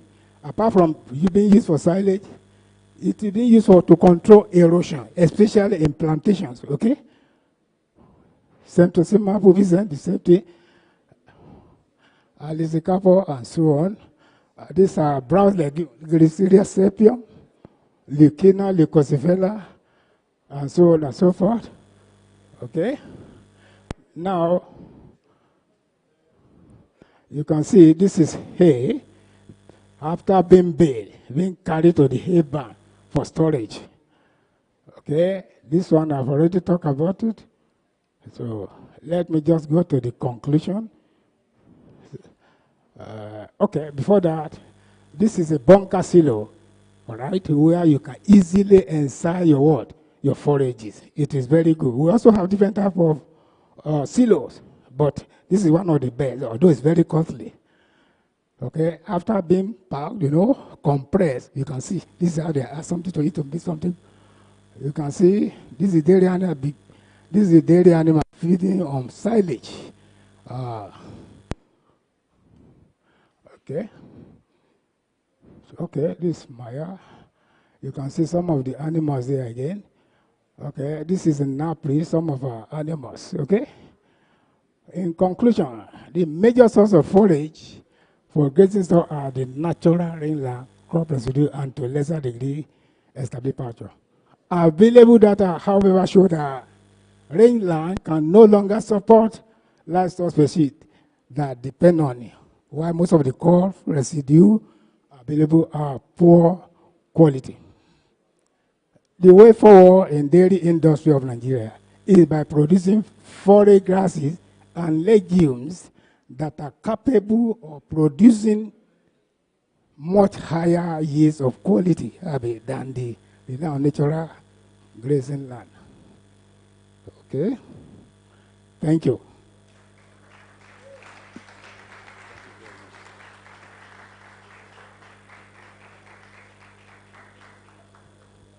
Thank you very much.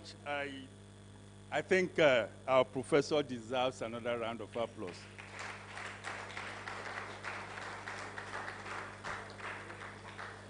We want to thank Professor Amodu for that presentation. And with the slides, it made everything very easy and we could follow very well. Those grasses, they look so, I think we should convert them into vegetables to eat, the way they were brought up. Thank you very much. And I think the greater question that your institute will answer is how you are solving the farmer-herder clashes, how you are producing the forage production. Thank you very much. Very quickly, we are going to go into the next speaker, and he will be speaking online, and I guess he's online. All right, so we're going to have Dr. Jerin Elfas to speak with us. Thank you very much.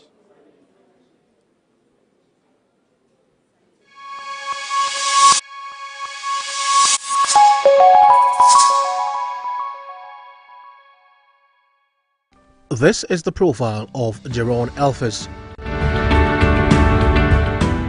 Jerin Elfas is currently the Corporate Director, Dairy Development and Milk Streams at Royal FrieslandCampina, the Netherlands. He joined FrieslandCampina in 2004 after an international career with various multinationals like General Electric, Stokes and Wrexham in various roles like human resources, mergers and acquisitions, Corporate Affairs and General Management. Jeroen also represents Royal FrieslandCampina in the Sino-Dutch Dairy Development Center in Beijing and the Center for Nigerian-Dutch Dairy Development (CNDDD) in Abuja, Nigeria. He holds a master's degree in business management from the University of Tilburg. Ladies and gentlemen, please welcome Jeroen Alphys.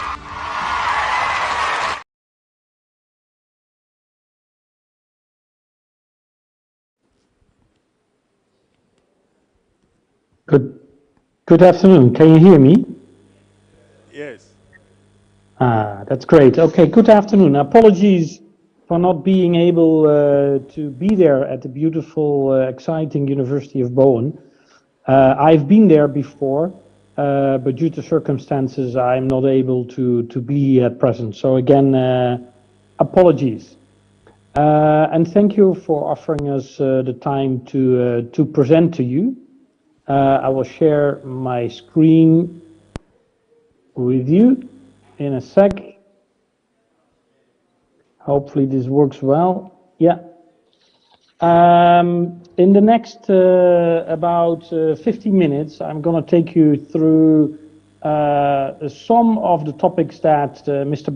Ben Langat, our managing director, already touched upon, but go a bit more in depth, and also building on some of the notes that the previous speaker spoke about. Very quickly, we talk about from a more global perspective. It was already mentioned, the world population will grow fast. Nigeria as well, expected 220 million people to 400 million. Based on research, we know that as from 2030, the world will have a shortage of dairy proteins. And to be able to nourish and to feed these 9 billion people, there will be more a need for cattle and more use of arable land to feed. And as we know, is that can have a devastating impact on Earth, because just there isn't enough land to be able to feed that enormous amount of cattle. But people need dairy. We saw in the presentation of Mr. Ben Langat, and I think we all agree, the high nutritional value of dairy. Assuming that the number of people will not decrease, then how to resolve? Not more cows, but actually to be more efficient. There are 125 million dairy cows in the world, producing an average of 4.5 kg per day. While an efficient dairy cow, also under tropical circumstances, can produce 25 kg a day. Actually, a couple of times today it was already mentioned, this is a Girolando as an example. So it is possible also in circumstances as Nigeria. So with a global demand of 550 billion kgs of milk and a global efficient dairy sector, we could feed the world with a factor 5 less dairy cows, as long as they're more efficient. In Nigeria, in case of the efficiency, the estimates is that there are around 25 million cows, mainly meat, in Nigeria, with less than 1% of the current cow numbers would be sufficient for milk production if managed efficient. This picture you saw as well before. So what can we learn from other countries in their efforts to create backward integration, more self-sufficiency in dairy?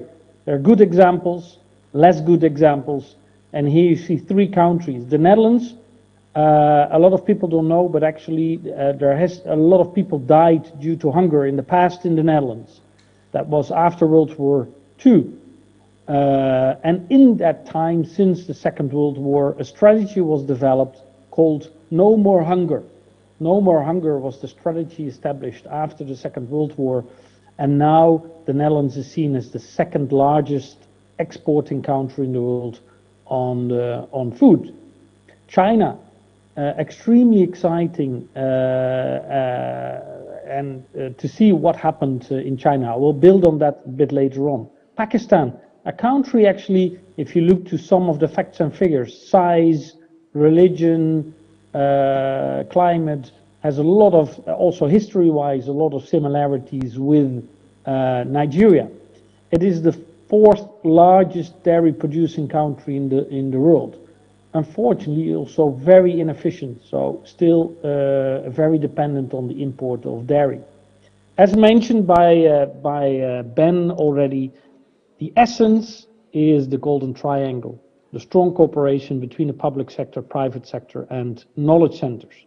If we then turn more towards Nigeria, because that is where you are, and that is where the challenge is.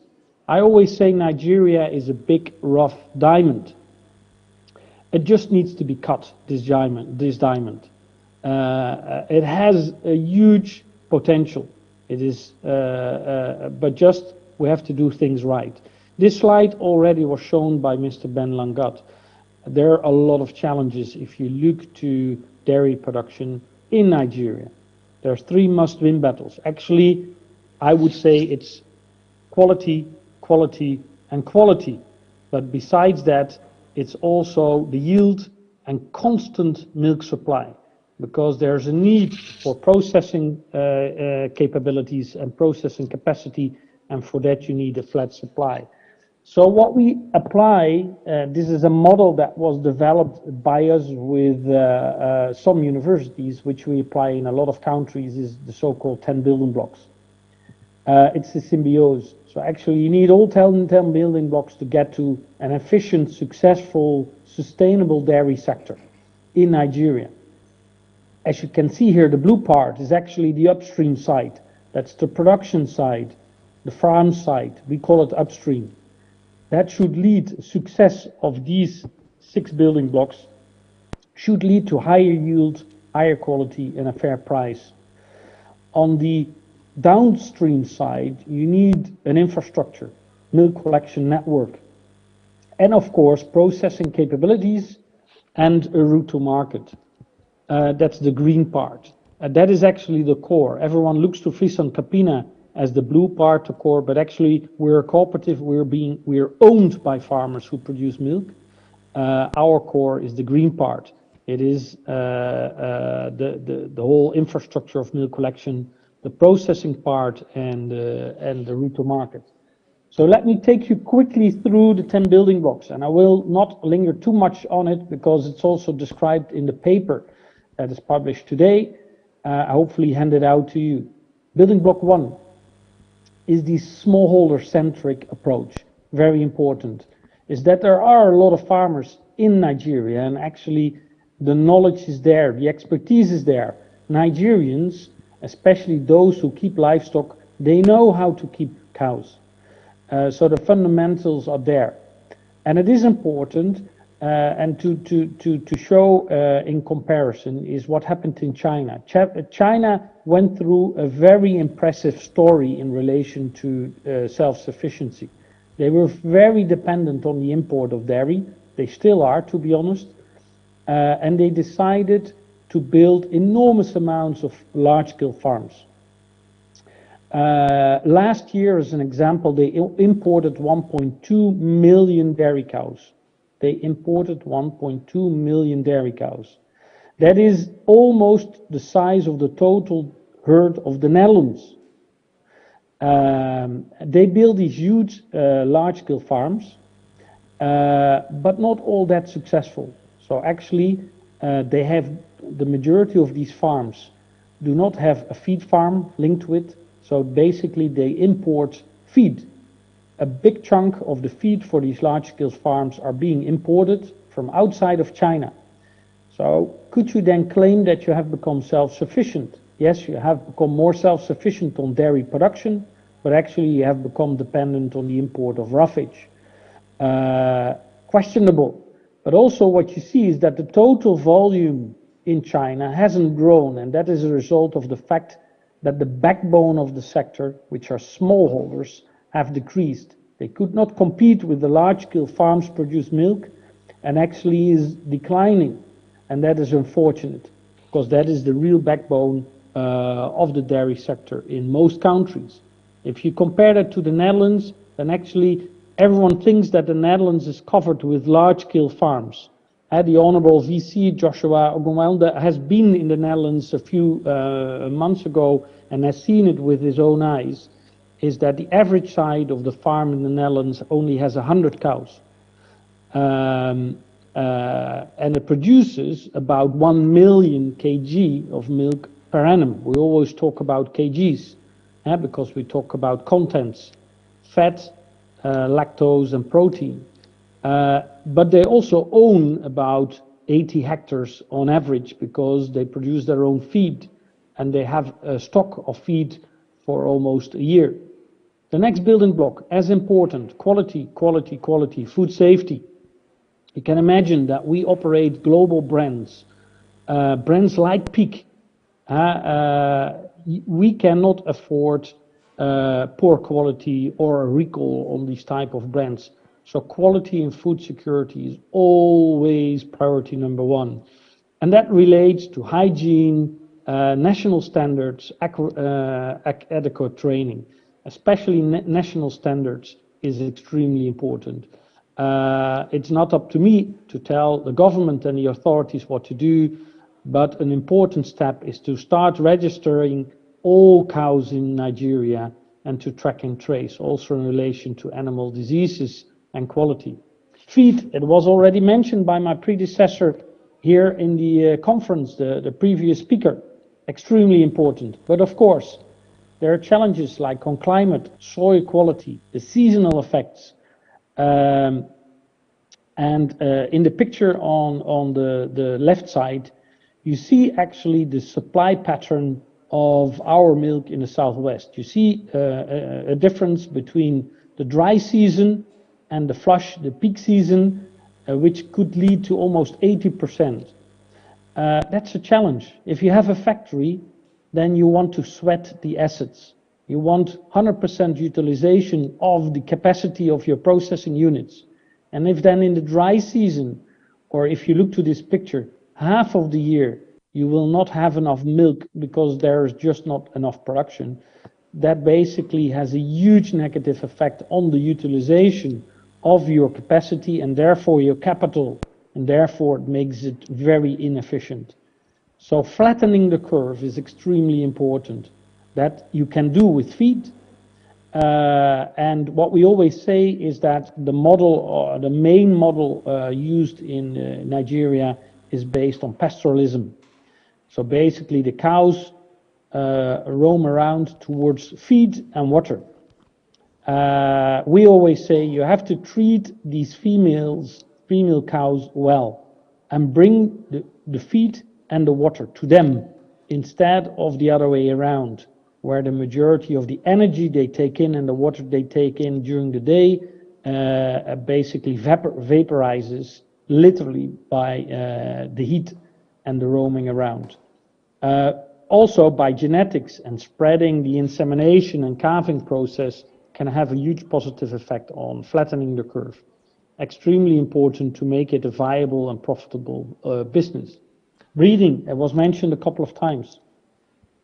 Also extremely important to avoid diseases. You have to deal, of course, in Nigeria with ticks or the tsetse fly and other diseases. So the cows and the breeds have to be resistant. Also heat stress. And there are multiple examples over the last decades of people and companies flying in Friesian Holstein, these top sport cows from even the Netherlands or Scandinavia or the US. A lot of these cows did not survive the year. Why? Because they're just not suitable for the conditions in Nigeria. If you want to build up a good quality breed with a high yield, of course you need all the other conditions I just mentioned, but then it's important to crossbreed. So we really believe in crossbreeding programs, local breeds with other good breeds. And of course, I already mentioned it, pastoral versus settlements. A lot of these breeds require settlements instead of the pastoral model. And I know this is a sensitive topic, and I know also it relates to cultures and the model of the Fulanis. But if you just take it from the perspective from dairy production and dairy cows, then actually, as I mentioned before, the feed and the water should be brought to the cows. Farm management, well, it's all about water, feed, herd management. It's also about animal welfare, security, stable operations, and adequate training. So that is actually the majority of the spend that we did over the last 10 years. And it was mentioned already before, all the efforts of the team of John Adekunle and Joel Ariori and the team. They did, together with help from IFDC, 2Skill, etc., did a tremendous job in training and setting the basis. Water and power. No water means no milk. No electricity means no milk. That's a prerequisite. Going back to the Golden Triangle, that is definitely setting up public infrastructure, a role for the authorities.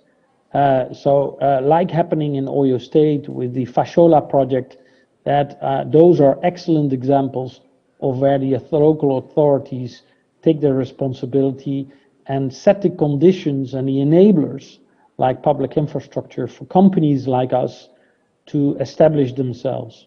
But also cooperatives. We are cooperative, and a lot of countries working together, farmers working together, that could be on sharing a tractor or boreholes or milking equipment, is extremely efficient. The average farmer in the Netherlands is part of 5 or 6 cooperatives.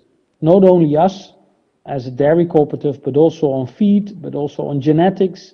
Even the largest bank in the Netherlands, the Rabobank, is a cooperative established by farmers. The latest cooperative that's quite exciting is a data cooperative. So actually all Dutch dairy farmers are member of a new cooperative called Join Data, and it is that they want to make sure that the data they produce on yield, on quality and efficiency is theirs, and that others do not earn money with their data. Data is extremely important to get to the next level of performance. Financing, also an important topic, of course, especially for smallholders. So if you want to make a step up, you need to invest. And yes, dairy is a sector where there is a future. We know that there is a bigger demand in the future. I showed in the beginning.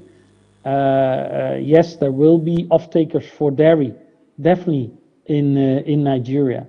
But of course, sometimes investments are needed to accelerate and for growth. Quite often, smallholders do not get the opportunities to loan money or to borrow money from the traditional conventional banks. So that is why microcredits type models are important, also to be able to buy concentrates, additives, feeding, to build shelters, or to invest in water availability. Again, that all should lead to what we call the wheel of prosperity: higher yield, higher quality, and of course a fair price. And that will bring a new balance in local demand versus import. If I'm being very honest, Nigeria, if you look to the conditions, and that has a lot to do with climate and the size and the fast-growing population, will never be 100% self-sufficient. But there is huge potential to become less dependent on the import of dairy products. For that, you need to continue to invest. Then the milk collection network, I'm not going to elaborate too long on it because Ben Langat already explained to it. I hope that you will have a chance today to visit the milk collection center at the campus of Bowen University. There you will see how it works. Very important also in relation to quality. It's all about the inspection, the quality that makes that milk collection center. It's just a building, it's just chillers, but it's the people who run it and to make sure that every milk bucket that is being received there is being checked on quality and food security. There are different models. There's a hole in the wall. So actually, Bowen University has a farm very close to the milk, almost opposite the milk collection center. So that's almost a hole in the wall. You can also deliver to the factory gate, of course, like happens in Indonesia. The cooperatives deliver the milk to the factories. Milk collection points like we have in Nigeria, or hybrid models. What is important to know, these require large investments. It's not only the milk collection centers, it's also the people who run it, the trucks. But if you just look to the tens of thousands of milk buckets, these milk buckets, they cost about 150, 125 euros a piece. So if you have tens and tens of thousands of them, and some of them need replacement as well, you can imagine what a huge investment that is. Then the processing and the route to market. Again, quality. You have heard me say that a couple of times. You need a critical mass. Ben Langat also explained about the little factory, the mobile factory that is now in Nigeria. You need that. That model is based on an example of Coca-Cola, actually. You may know, but when the Americans invaded Normandy in France to liberate Europe from the Germans in the Second World War, is that they wanted to make sure that these soldiers felt at home, because they knew they would be away for years in Europe, away from home. So straight after the first soldiers that entered on Europe and Normandy were mobile Coca-Cola factories. So actually straight after the front of these soldiers were mobile Coca-Cola factories. And with that, Coca-Cola re-entered and reconquered Europe with fixed factories at a certain moment. Again, you need critical mass. We already spoke about the seasonal effects, very important, but also the conversion cost. Important topics are ambient or chilled. Actually, I'm very proud of the team in Nigeria. If you look to the levels of quality that have been achieved, which was shown by Ben as well. For the conditions in Nigeria, the quality level is exceptionally high. But that didn't come for free. That is not that easy as it looks like. And that goes back to the full process. And again, if you visit the milk collection center at Bowen University, you will see that no farmer is allowed to leave after delivering the milk with the milk buckets before the milk bucket is cleaned. So they have to clean it at our premises of the milk collection center before they leave. That's just a very small step in a procedure to make sure that we can fulfill our promise towards the highest quality we have. And of course then the channels. And these channels are changing. The traditional markets, like you see a lot in Nigeria, of course, the huge markets like in Lagos or Ibadan, and of course the growth of the more sophisticated retailers. And that actually is going fast in a lot of countries, in relation also to developments from moving from ambient to chilled. Because you see worldwide that a lot of countries actually are becoming more sophisticated on dairy production and move from ambient to chilled. So to finalize and to close off, some food for thought, the Center for Nigerian Dutch Dairy Development for us is very important, because basically we bring together partners in the sector. We see that as pre-competitive. We see it as important that everyone in Nigeria will benefit from working on these 10 building blocks. So to summarize, the golden triangle is key for success. Smallholders are the backbone of the dairy sector, definitely.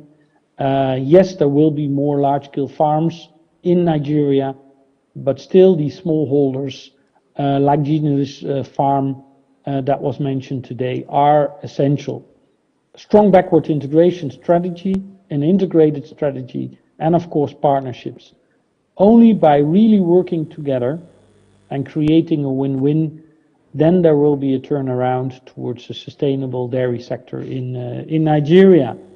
So thank you very much for your attention.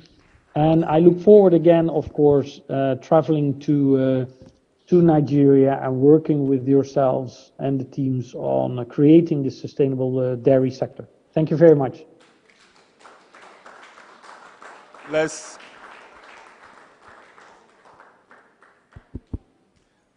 Thank you very much, Elfas, for the presentation. He has given us 10 blocks on which to ensure sustainable dairy production in Nigeria. We are very grateful for that presentation, and at the end, he actually summarized in 4 segments. So we are grateful, and the slides will be made available, will be shared, and also there is a link to getting those slides for those of us who are interested. And I'm sure also that the organizers will make the slides available. Thank you so much. We are grateful. We'll quickly go to the last presenter, and it's my pleasure to call on Mr. Adekunle for the presentation. Thank you. Do you need this or this? Okay, I need this. All right. Oh, just this.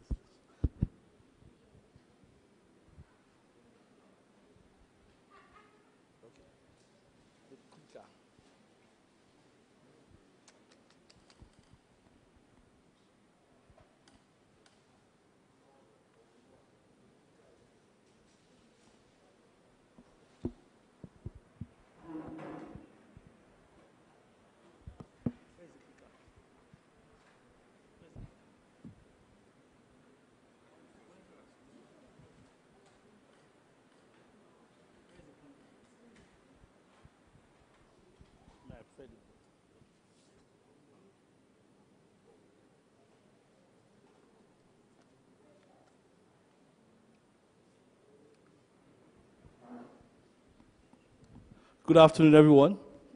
Standing on existing protocol, my name is Adekunle Olaiwola John. I am the General Manager at Dairy Development, FrieslandCampina, and one of the team that pioneered the dairy development for FrieslandCampina. I'm here this morning to share, share a project that we did on improving raw milk quality in Oyo State, Southwest Nigeria. For us in FrieslandCampina, food safety is the responsibility of all stakeholders in the Nigerian dairy sector value chain to nourish Nigerian people with fresh milk for now and the future.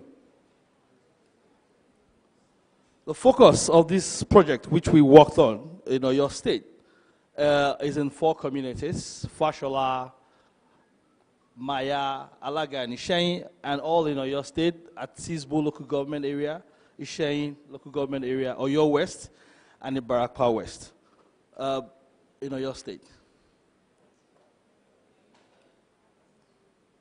What did we do?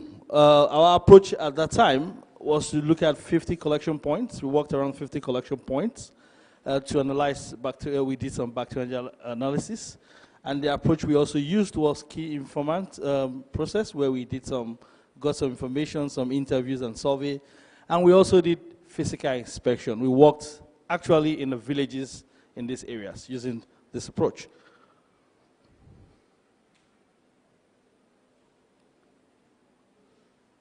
At the time we did this, at the status quo, when we checked the quality of the milk in these 4 communities with all these farmers, this is what we discovered. Without any intervention, we discovered the status quo of the raw milk quality, which at this time, the average total solid, the fat and all that was at that. But our major emphasis was on the bacterial load, which was the total plate count. And as scientists, we know that the total plate count of any milk is very important. My MD just mentioned some few hours ago that some people have more milk, but the quality is not good. And for us, of course, as scientists, as professors, what we all learned in schools and all that, the quality is very important for any production facility. And this is what we saw. And we saw there was about 2 million CFU at that time that we did this project, which was dangerous to human consumption. We knew it was terrible, and we could not process our raw milk with this. So that's why we started up that. So doing all that, And this is what we found out. In our investigation, we found out a whole lot of this. Why doing that? We saw poor hygienic practices in the villages. You see them bringing milk in calabash, with their kids even sucking breast and all that. Apologies to our mothers. But then, poor hygienic practices contributed to that. We saw what was there to that. We also saw poor infrastructure development. Where we collect milk in these various communities, we discovered this. The same place where the cows eat, feed, they do everything, defecate there, that's the same place they collect the milk. So you see where we saw contamination going on and where we had increase in all the CPC. Then look at this. You also saw poor transportation. We saw farmers bringing milk in kegs. And we also discovered that when you open those kegs, in short, you will not drink their milk again, ever. It's just like people producing bread, and you find out when they are sweating.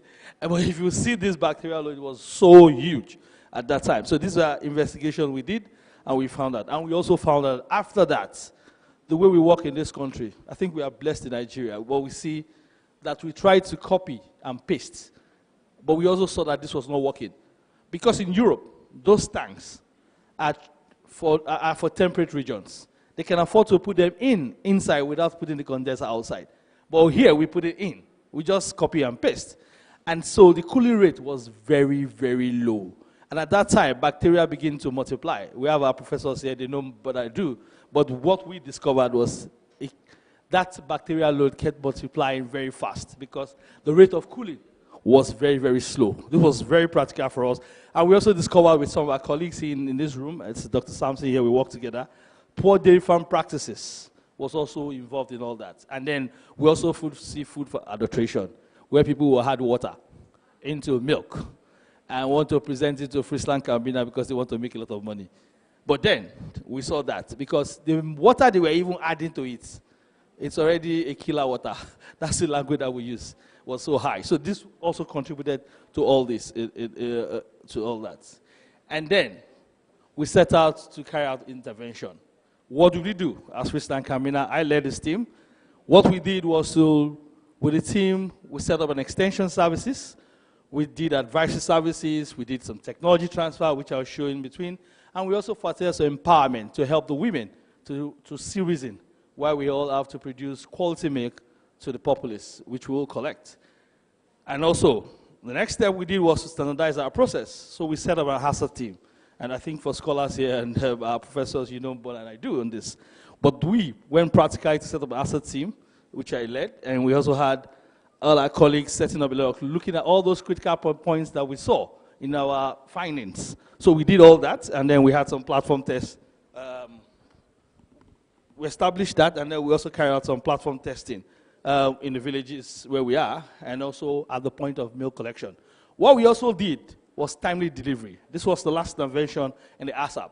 After we did all intervention, looking at advisory, technology, and all that, we also followed up with monitoring, which was for us to have a timely delivery to the collection center. Immediately you collect your milk. We know that if you follow all the processes, the milk will be sterile. So move quickly to the collection points as fast as you can. That's why we set up our collection centers 30 kilometers radius. And we asked them to deliver on time, and we're very strict on this. So if you bring your milk very late, we will not collect. It was tough, but we had to enforce it to save human life in this and to enforce quality.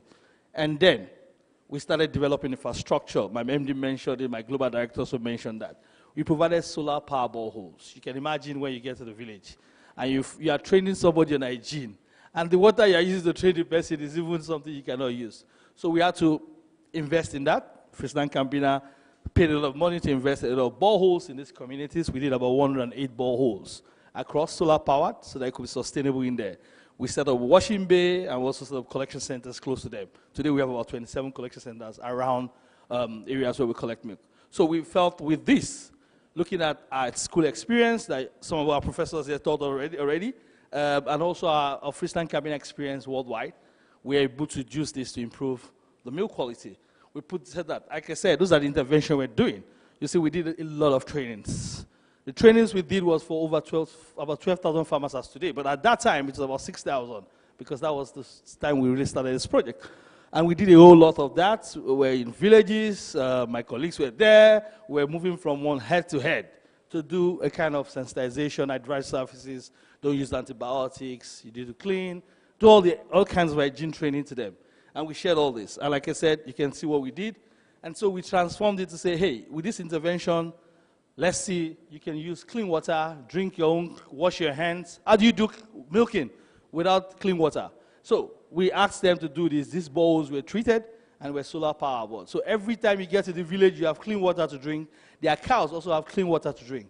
And that was easier for us to implement those quality issues. And you can see. And they also mentioned already, Jeronef has mentioned this, we invested so much in milk cans, which is, today it's over 60,000, 70,000 naira by one. And this we had to give to the farmers because this was their passports, or I would say their visas to the collection center. You don't come to our collection center with a cake, we will not accept the milk. And this is to show that we partner with our farmers to ensure that we get it right together. And like I said, that's water. You see women fetching water to help their to help the processes. And also we did some interventions. What we did was granular. We wanted to see what was going to be sustainable. Yes, we have infrastructure to do some testing in the villages, in our laboratory, but we also bought some lactometers, and we gave it to the farmers. We gave it to also transporters, because some are transporters that help bring in. So right from the homestead, we could detect if there was adulteration of water in it, and this actually worked. So if a farmer knows, oh, they are going to catch me for adding water, even with clean water, we helped. We helped to stop that. And as you can see, that was our early stages where we were doing a lot of trainings. We were more granular and we're doing tests when they come. We were doing 100% testing at the platform test. We were not saying just bring your milk, we just do the train. No, we did platform tests, we did resazurine tests to check keeping quality, we did antibiotics tests, we did a lot of tests we were doing. All the platform quick tests, we were doing it 100% at our collection center, and I'm sure we are still doing the same at Bowen University today. And this is example of what all the interventions we did. And like I said, we changed our approach. If you see the cooling tank where we cool our milk, this milk were cooled no more in, these condensers were double condensers. They cool from the top and the bottom. And this actually worked. So in 1 hour, we had our milk cooled, which also helped the quality. And then, of course, this is an example of what you find. You find some of this in Bowen today, which is also good that we have it in an institution today. But at that time, this is what we did. We partnered with Mula to build our own milk collection tank, which is good for Nigeria. So this is a tropical milk collection tank with a double condenser, and cooling was like less than 1 hour. And then, what did we do? Timely delivery, I said we ensured it. So we transformed farmers from just bringing milk to us that way. Look at what they are doing. They are bringing milk in containers in a hygienic way and ensuring that we get to the collection center on time to ensure that we have this delivery. What did the result we got? This was the result we got. I lay more emphasis on the total pill count because that was our major, because we saw, yes, there was difference if you look at the average TPC because they are beef cows. We already know the TS will be high and all that, but there were a little increase in all that before and after. But if you look at the TPC, the bacterial load of what we were actually looking at, it was 2 million CFU when we started. After the intervention, we had less than 400,000. Some were less than 500,000. It was about some 5% reduction. If you see, so we saw that there was an improvement in the raw milk quality.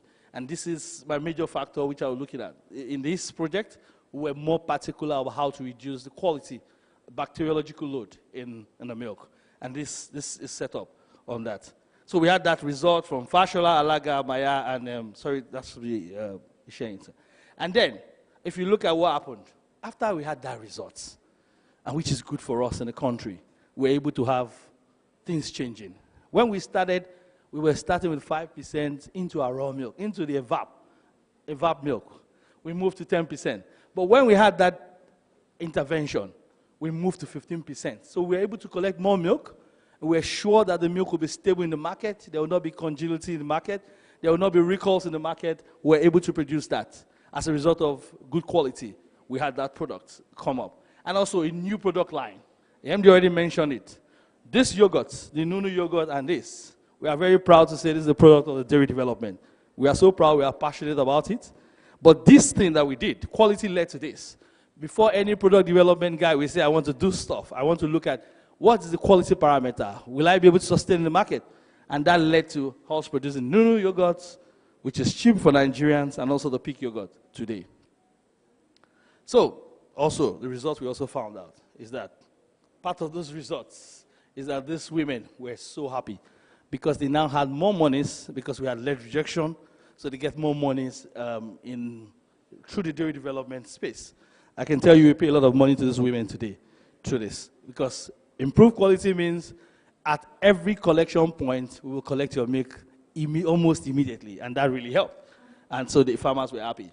So for us, in this project, we concluded to say the quality improvement program that was set up was effective with some 5% reduction, which was less than 500,000 CFU in all our rural communities with this basic intervention that we took into consideration. And also for recommendation, looking at this project, we saw that cooling of the raw milk, less than 10 degrees in the rural area with instant cooling with a sustainable solar solution, solar cooling tank, before transporting to the milk shows promising results for a continued improvement in milk quality. That we saw that if we do this, instant cooling with solar cooler plates in these communities, that will also help to improve further the milk collection quality. And also, we also discovered that we could recommend that if we have incentive, if there's incentive on quality to implement dairy development chain, this will support farmers. If you know you are going to get better quality, price for a better quality, your TPC, your TS, your fats, then you will do more to make more money per liter. Thank you very much. Enjoy our fresh milk.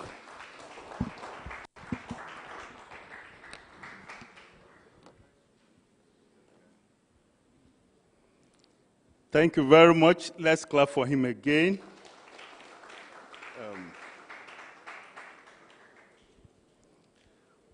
Well, the presentations have been eye-opening, and for me, I will make a confession that I was going to present a paper which I wouldn't present again,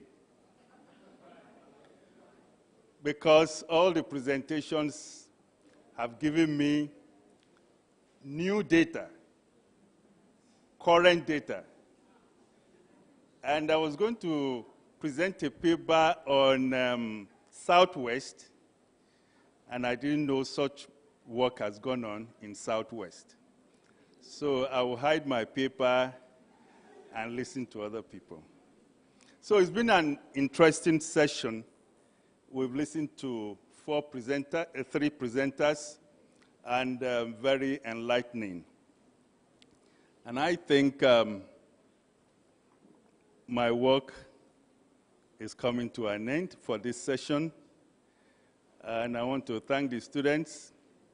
During the first presentation, you talked so much. But second one, you were very quiet. And the third one, you were very silent. That was nice. So thank you very much, the audience, for listening and for taking notes. I call on the MC for the next session. Thank you. Well done. Thank you very much.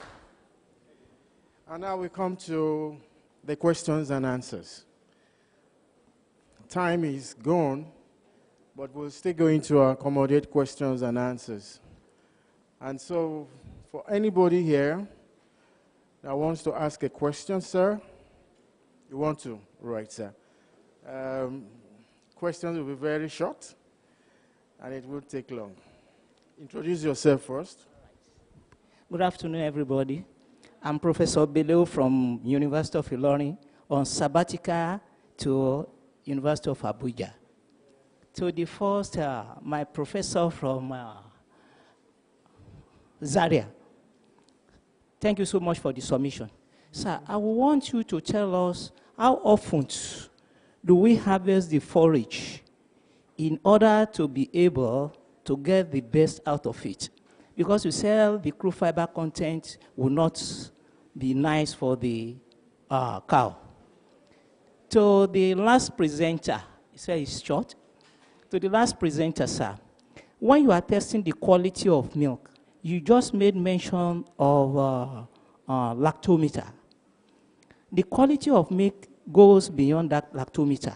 It's not only the addition of water. What happened, because I've been in India, I studied in India, I have been to India.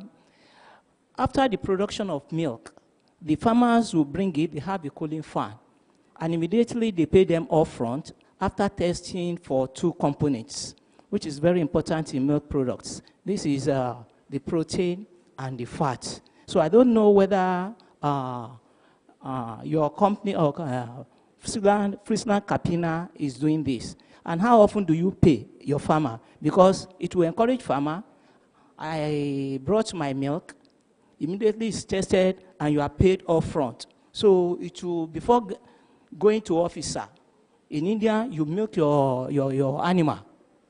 Sir, why India is having more milk production is that each family must have a cow and the bull. If you don't have the bull, within the community, you could get a service of the bull. So before going to office, they will milk this milk, right, and sell it off. So you have your money in your pocket. Sir, it will be better if Nigeria could go into this. We need to encourage this sustainability or sustainable something for our youth.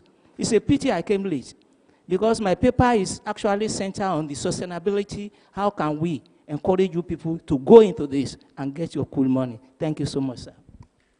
Clap for him. Sir, that is more than a question. You've gone into also lecturing us. Thank you, Professor, sir. Yes, I'm one of your students anyway. But then I will tell you straight away that in my presentation, I mentioned fats and tears. We also do platform tests. That's why I mentioned the quick test. Why we do quick tests at the milk collection point is not to waste the time of the farmers. 10 minutes test, you do organoleptic, we do rizazurin, that's to check keeping quality. So we do a lot of tests, and we also check protein. In Lagos, at the milk bulking center, we use our Bactoscan to check all that. We also have a modernized one to check for protein, salts, and all that. And at the facility, before we use this, at our main lab, the quality assurance lab in Lagos, we do a lot of tests, freezing tests. In short, I do not know any dairy company in this Nigeria or Africa that does the kind of test we do. We do all the tests, and we use that to judge. And that's why I mentioned that when you said bringing it to the center on time, we pay them on daily basis.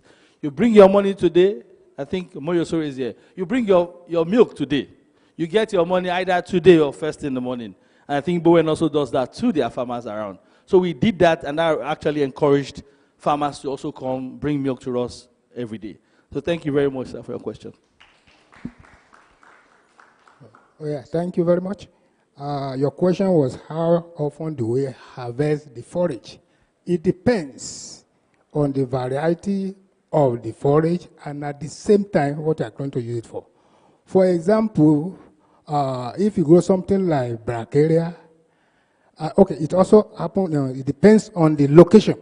If you are in the northern part of Nigeria, you consider the number of raining days or the number of months when we have rain is quite different from the southwest. In the southwest, when you plant, within 2 months, it's grown. You can cut. The regrowth still come up. Okay? So that is it. You may not be able to do that one in the northern part because we have limited number of these things. Again, it also depends on what you are going to use it for. For example, if you are going to use it for silage, you see, there's a specific period, okay? That means, for example, if you say the grassy, the blooming, you cut. When you cut, that is so, all right? You know, you cut everything and you ensile it. So that is so. Okay, thank you. Am I okay? Thank you, sir. Yes, sir. Good afternoon, everyone. Unifide is my name from Federal University of Agric, Abeokuta. I have a question for Dr. Elfas, the online something. We know that the number of animals being kept on some commercial farms vary from one to the other. I want to know the number of maybe dairy cows that you may likely suggest for a private commercial farm to own in Nigeria. The second one is for Mr. Dekunle. How are you able to convince farmers who don't have cows or who don't keep cows to go into dairy production? How do you do that? I know for those who have cows, it may be easier for you to convince them, but for those who don't have, like the example the the GM gave, that there was someone who did it as a hobby. Was it a farmer with cows or the ones without cows? So that we can know how to encourage others. Thank you very much.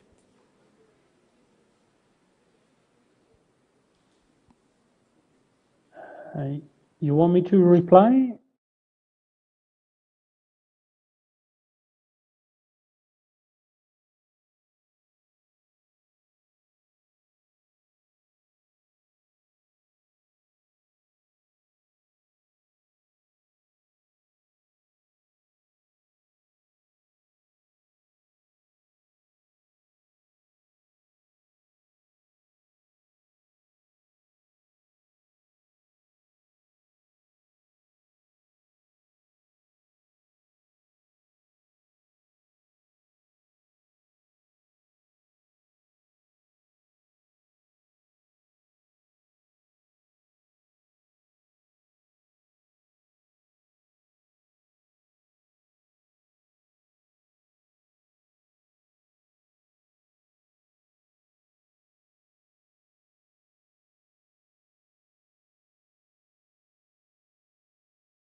For the commercial farms.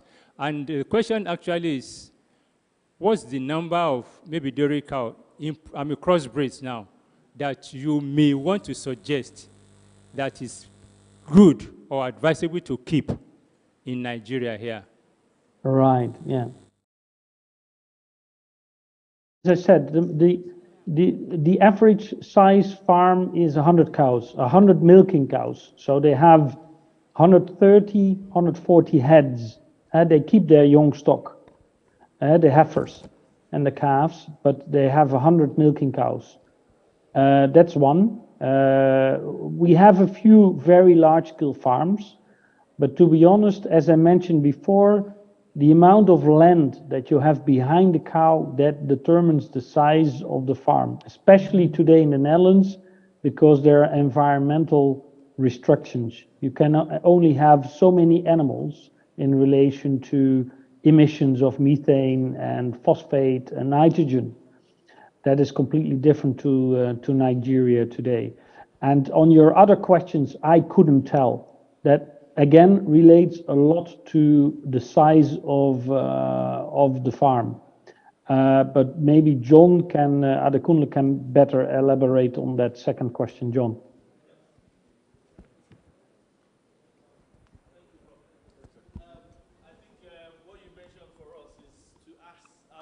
What we did to spur some farmers to, people that are non-dairy farmers, to become dairy farmers.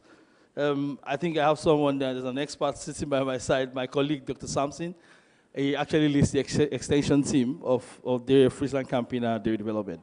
But what we did at that time, and which is still going on, apart from working with the pastoralists and the small other farmers, or the ones that are for hobby, we also organize dairy conferences like this. We organize smallholder conventions, and we ask investors, we ask people that want to go into dairy to come in and see what we are doing. And that's an example of what we have in Moyosore today, in Jenner's farm. We've seen people who've said, oh, you want to do dairy. I don't have, we've seen people say, I don't have money. I have money, sorry. But I don't know anything about dairy. And we say, hey, we have got farms. We've got experts. And we bring them. We have seminars like this. We do a lot of seminars. I can't count the number of seminars we've been doing over the past 2 years. We moved from Ijebu to Ikperu. We go in different directions, and we collaborate with different ministries to show people, even people going to retirement. And we are also working with youth. Today we are working with OISADA, or your state, whatever. This is a part of this, youth agribusiness. We're also working with schools. That's why we're also with Bowen today. We want to stimulate people at their tender age. So we are not just working with people that are there, but we're also working with the youth. And we are working with schools. You can see with the University of Abuja, we are saying Bowen today. And if we keep seeing that transformation, that's the way we are trying to convince people to go into dairy farming. If today, Bowen University start having a lot of Girilando, crossbreeds, and producing a lot of milk, somebody, a youth, or an agri student, or food technology, we pick up interest in that. With our seminars, we'll be able to tell them what dairy is, and we expose them to the dairy world. And we've been able to do that. I must confess to you, it's tough, but over the past 2 years, we have tremendous success. People without dairy background, people without science background are already having crossbreeds in their farm, and they are running very well. So we continue to do that, and we also continue to collaborate, because partnership for us is the way to go to solve this problem. Thank you very much.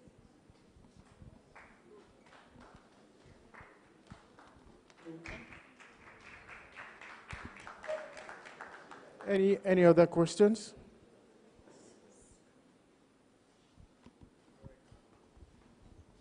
Sorry, my name is Foluke Aderemi. I'm from Animal Science Department. From all the speakers today, even including the keynote speaker, we heard about the Golden Triangle, but you have not really made mention of how you make finance. Because for anyone here in Nigeria, you want people to go into a particular production, the first thing is finance. If you have people that already have the finance, fine. You provide the knowledge. Thank God for the Golden Triangle, the knowledge base, the private and the public.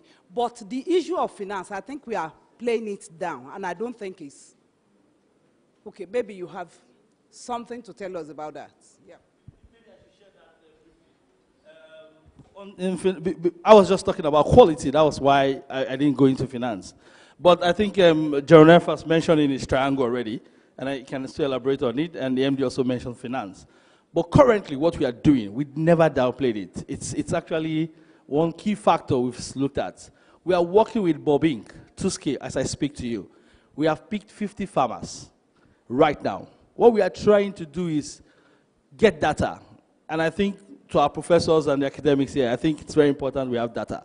The reason why we don't even have that is data. Most banks or most finance institutions or NGOs that want to support you, they come to you and say, hey, I want to support you. Where's your data? You cannot find data, and it's missing. And that's a challenge for all of us. And I think for the academics, and I think Bowen will also help us. We need people in that research to help us build a bank, a data bank.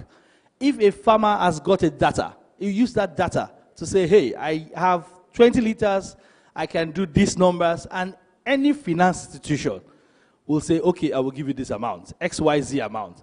And today, FrieslandCampina is taking a lead in that. It's a bobbing project. It's a multinational project we are doing right now. Why we are not making so much noise about is because we are working silently to ensure we get it right. So we have picked farmers, we have picked pastoralist farmer, we have picked smallholder farmer, and we have also picked commercial farmers. 3 sets of farmers, and different parameters with them, working with feed, working with cheap feed that will be with supplement and all that. So all those things, factors, we want to have a data. So that if you want to approach a bank that will give you a loan, or you want to approach any organization that want to support you with grants, they will have data. 98% of people that want to support, when they get to that place, they push back. Because you ask the farmer, in how many years will you pay back? I don't know. I'm just feeding my cow. What are you using to feed your cow? Oh, at times I buy this, I buy... Data is not there.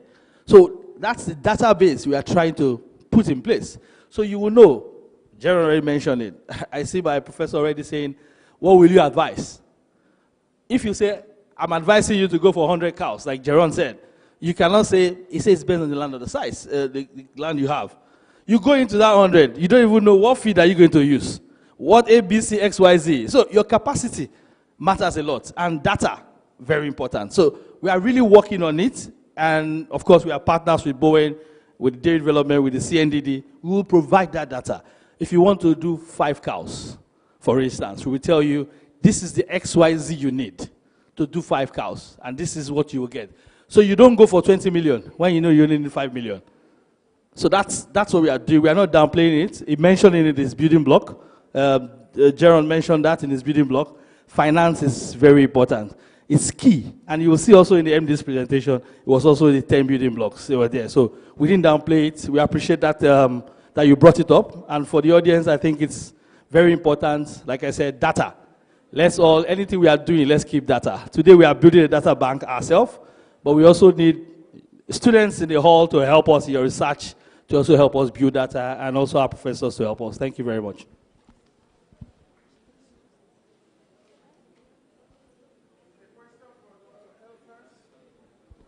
Is there a question for Dr. Elfers? No. Okay. Who wants to ask another question? Maybe we should join it together. Thank you very much. Good afternoon, everybody.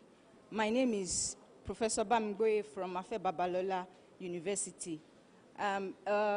Thank you very much, the presenters. My first question goes to Mr. Adekunle Olaiwola. Thank you for your presentation. However, during the presentation, you showed a chart that had to do with total plate count. But when you were comparing thereafter, you only talked about the solid and then the fat, the total solid and then the fat, but you never mentioned the total plate count again. So I would like to know, do you mean that there was no bacteria found thereafter? That is, the whole thing was gone? Because I listened very well, and I saw that, I discovered that towards the end, you talked about 75% being off when you were presenting. That's one. Then secondly, I would also like to know, when you carry out analysis to check on the on-farm now, how do you know which milk is ideal, hygienic enough to be taken, and which one is to be discarded? Or don't you look at that, you just collect and then you pull together? And of course, if you pull together, it will of course affect the quality of the milk on the long run. How is this also being taken care of at your absolute collection center? Then my second question goes to Prof. That presented on forage. I want to know the carrying capacity, that is the number of animals that can be, taken care of by the forage, the planted forage at a given time, maybe for a month or throughout the year. That's my first question, sir. Then secondly, does it differ? That is, when you talk about stocking your animals on the paddock and that of feeding them, zero grazing. I hope you get what I'm trying to ask, sir. Thank you very much.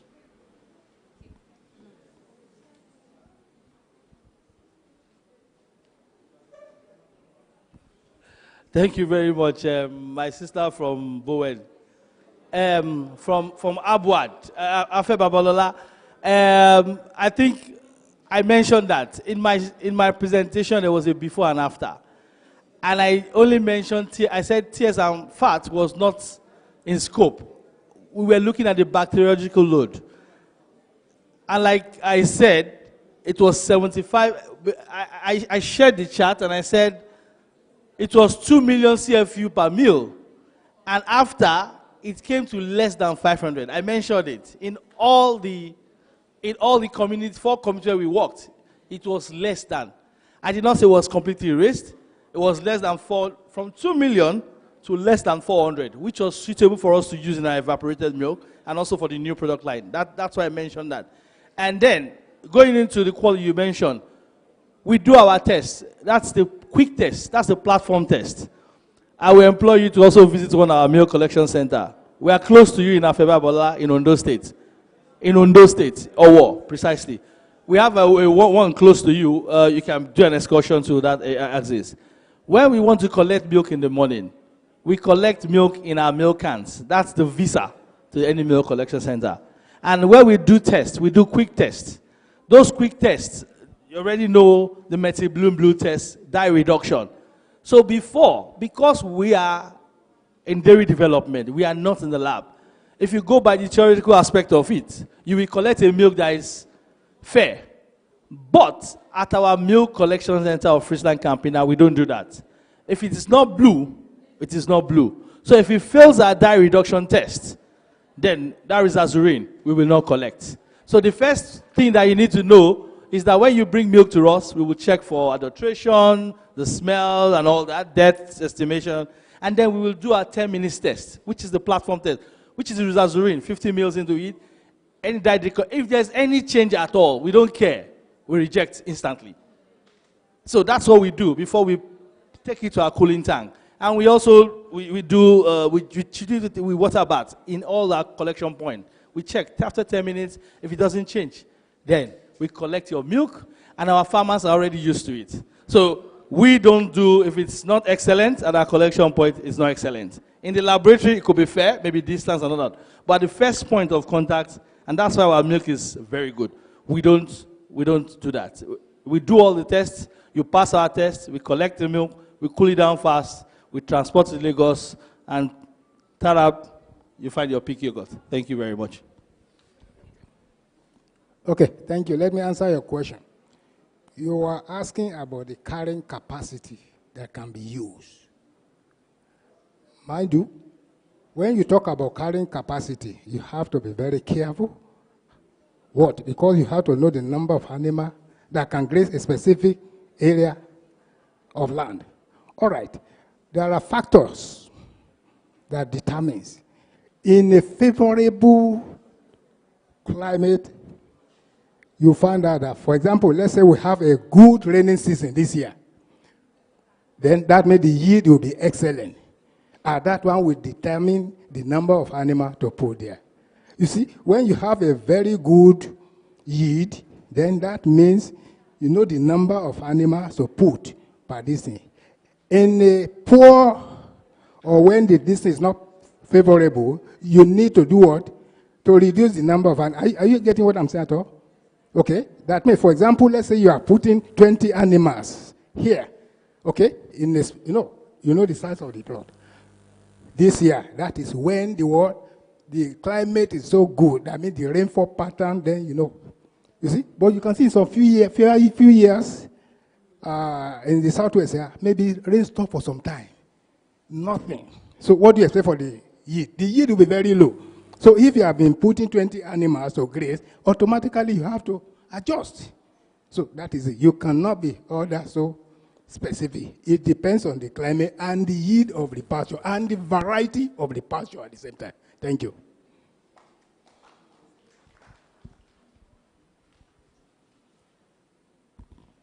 Time is really very much against us. We still have to go for the afternoon session. We have to go for lunch, and still see some hands over there. That will be the last question we're going to take. Last question. And so please make it brief and short.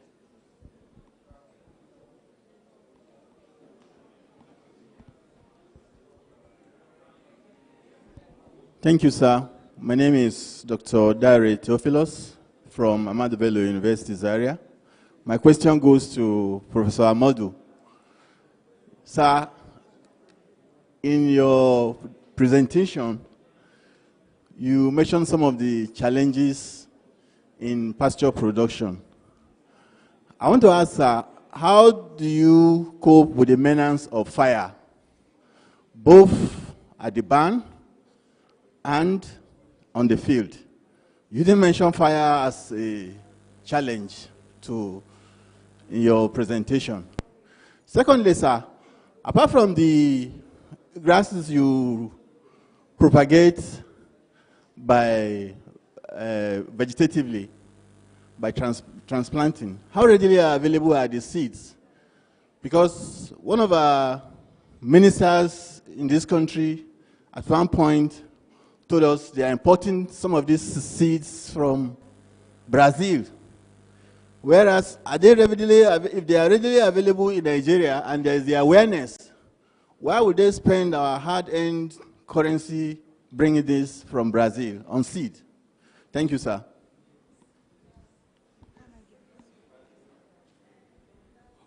Okay, thank you very much. Your first question was challenges of pasture on something fire and so on. All right. Usually, when you have your pasture, you see, nobody predicts when the fire will come. But in our place there, what we do, we used to do fire tracing around all our paddock. So that when the fire is coming, it will not be able to jump to clear your, your pasture. That is the thing. Apart from that, we also have our fire extinguisher, the vehicle loaded with water every day. At the time, most especially, you will experience one thing, especially when we are baling. When we are baling our hay, even the fire can spark from the tractor, and that is all. We have lost over 2,000 bales of hay one time, simply because I can say we are careless. We didn't put water beside, and that was how the whole institute almost clear by this. We lost a lot that year. So what we do this time around is that before we do our baling at all, we make sure we have standby firefighter, okay? And at the same time, before that time, like in October, November, we do fire tracing. That means by digging something like holes around, so that if fire is coming from this place, it will not be able to jump. So it reduces something. That's the first question. You are talking about the vegetative. Okay, seed. You know, when you look at it, there are some pasture that will not give you good seed, viable seed. I was talking about woolly finger grass, which is Digitaria smoothiae. It's only 5% of the seed that are viable. So how are you going to get that one to establish your pasture? So that is why you have to go on what? Vegetative propagation.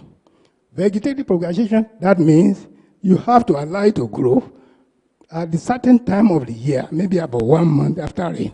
You have to uproot, load, transplant. It's very costly. Let me give you one good example. About 2-3 years ago, to load a trailer from Zaria to Abuja, they paid 500,000 naira. So you can see, so costly. So it is better when you have the seed. And that is why when we got that or something like bracharia and so on, people shifted from using the word vegetative something. Though it has its own advantage, because Digitaria smoothiae is the best in our own side there. It's so lush. Every animal loves it. So, in fact, many people come, when they want to buy the bay, that is the first one they will buy. They will not like to buy the other until when the Digitaria is gone. Okay? Now, you are talking about the seed export and so on. Yeah, the minister came the other time. I mean, the then minister, Audu, he came. He took him around. He said, why do you have to go and import something from Brazil? When he got to our field, he saw it. He said, this is the bracharia we are looking for. I said, you see, they have deceived me. They have deceived me. So it is too late. I said, look at the amount of money you have spent. Napoli will be able to produce this one at a cheaper rate. So what? Everything is gone. You know the problem? Everything knows. So that is it. So thank you very much.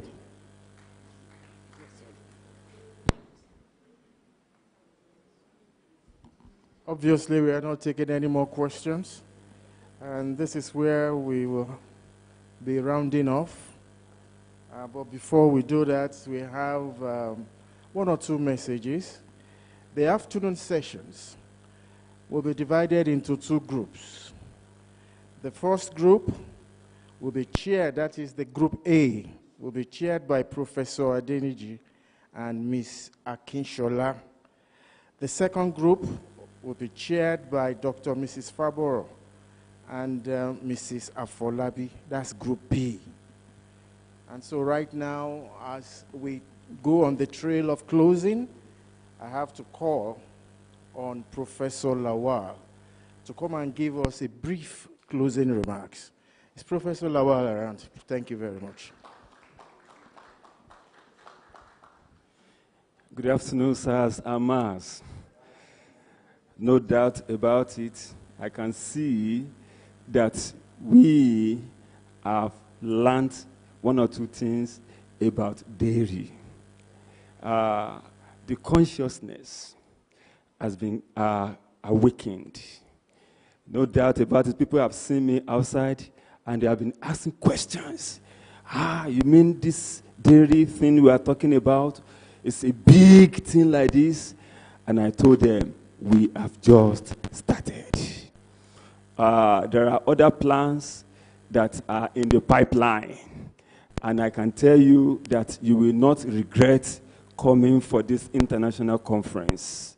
Please and please, as we have been told, you see, when people come to a place like this, there can be a momentary desire that if it is not well guarded, can be lost. I want to please admonish, I want to please beg us, if you still have questions, you can see any of our resource persons, you can see any of our professors, and then you can still ask your questions.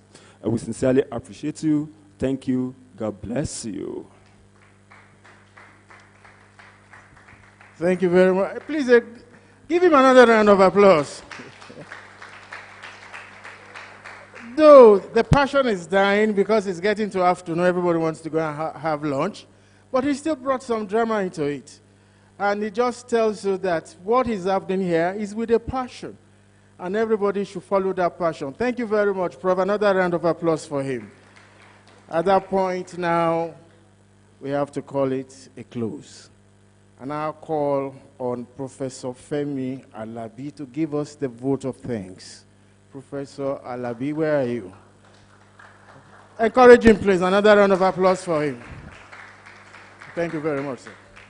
Good afternoon once again. And we want to thank everyone on behalf of the chief of this conference, the Vice Chancellor of this great university, Professor Joshua Ogunwole.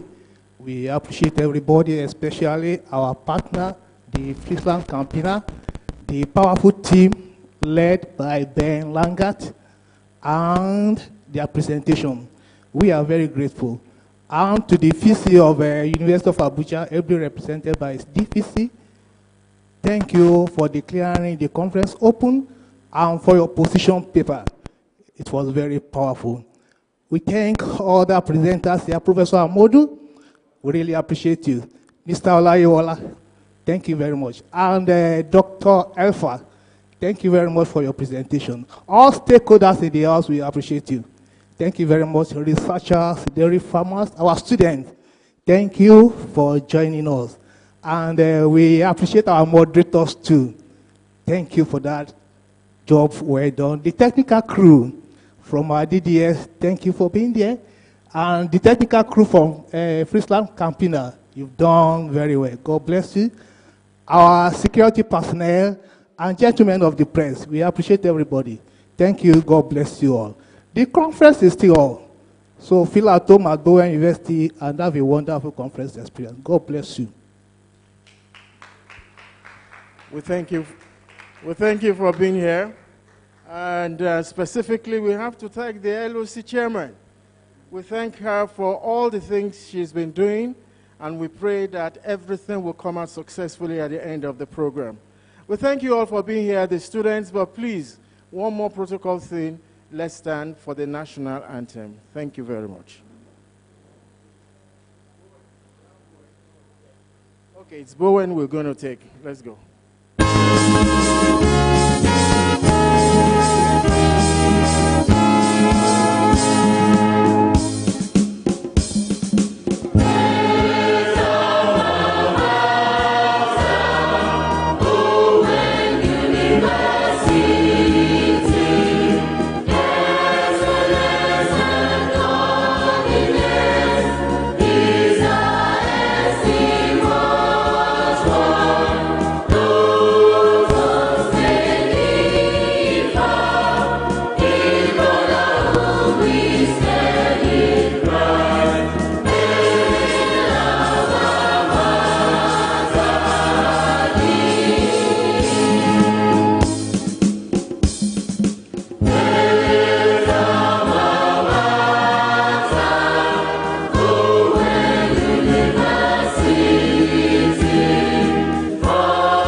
It's all over. Thank you very much. Please have a great afternoon. Thank you very much.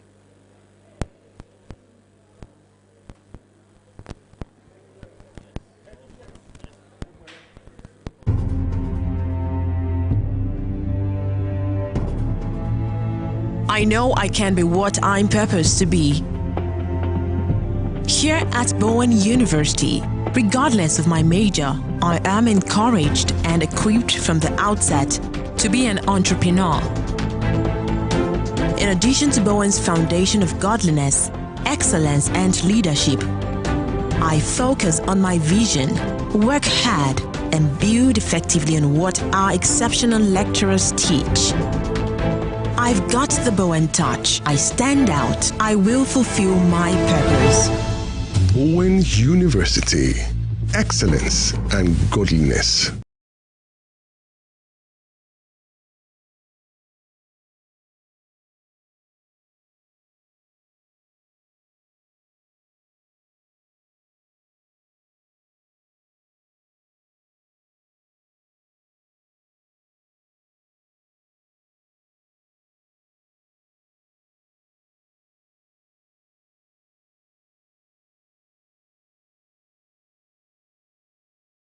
We use pure, fresh, natural cow milk. Awesome!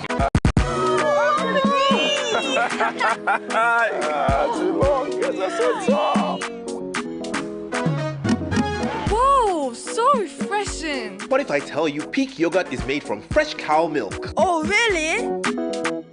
Come with me. We use pure, fresh, natural cow milk. Awesome! From here, the refrigerated milk is moved to the factory. Wow! Here, the nourishing goodness you love is produced.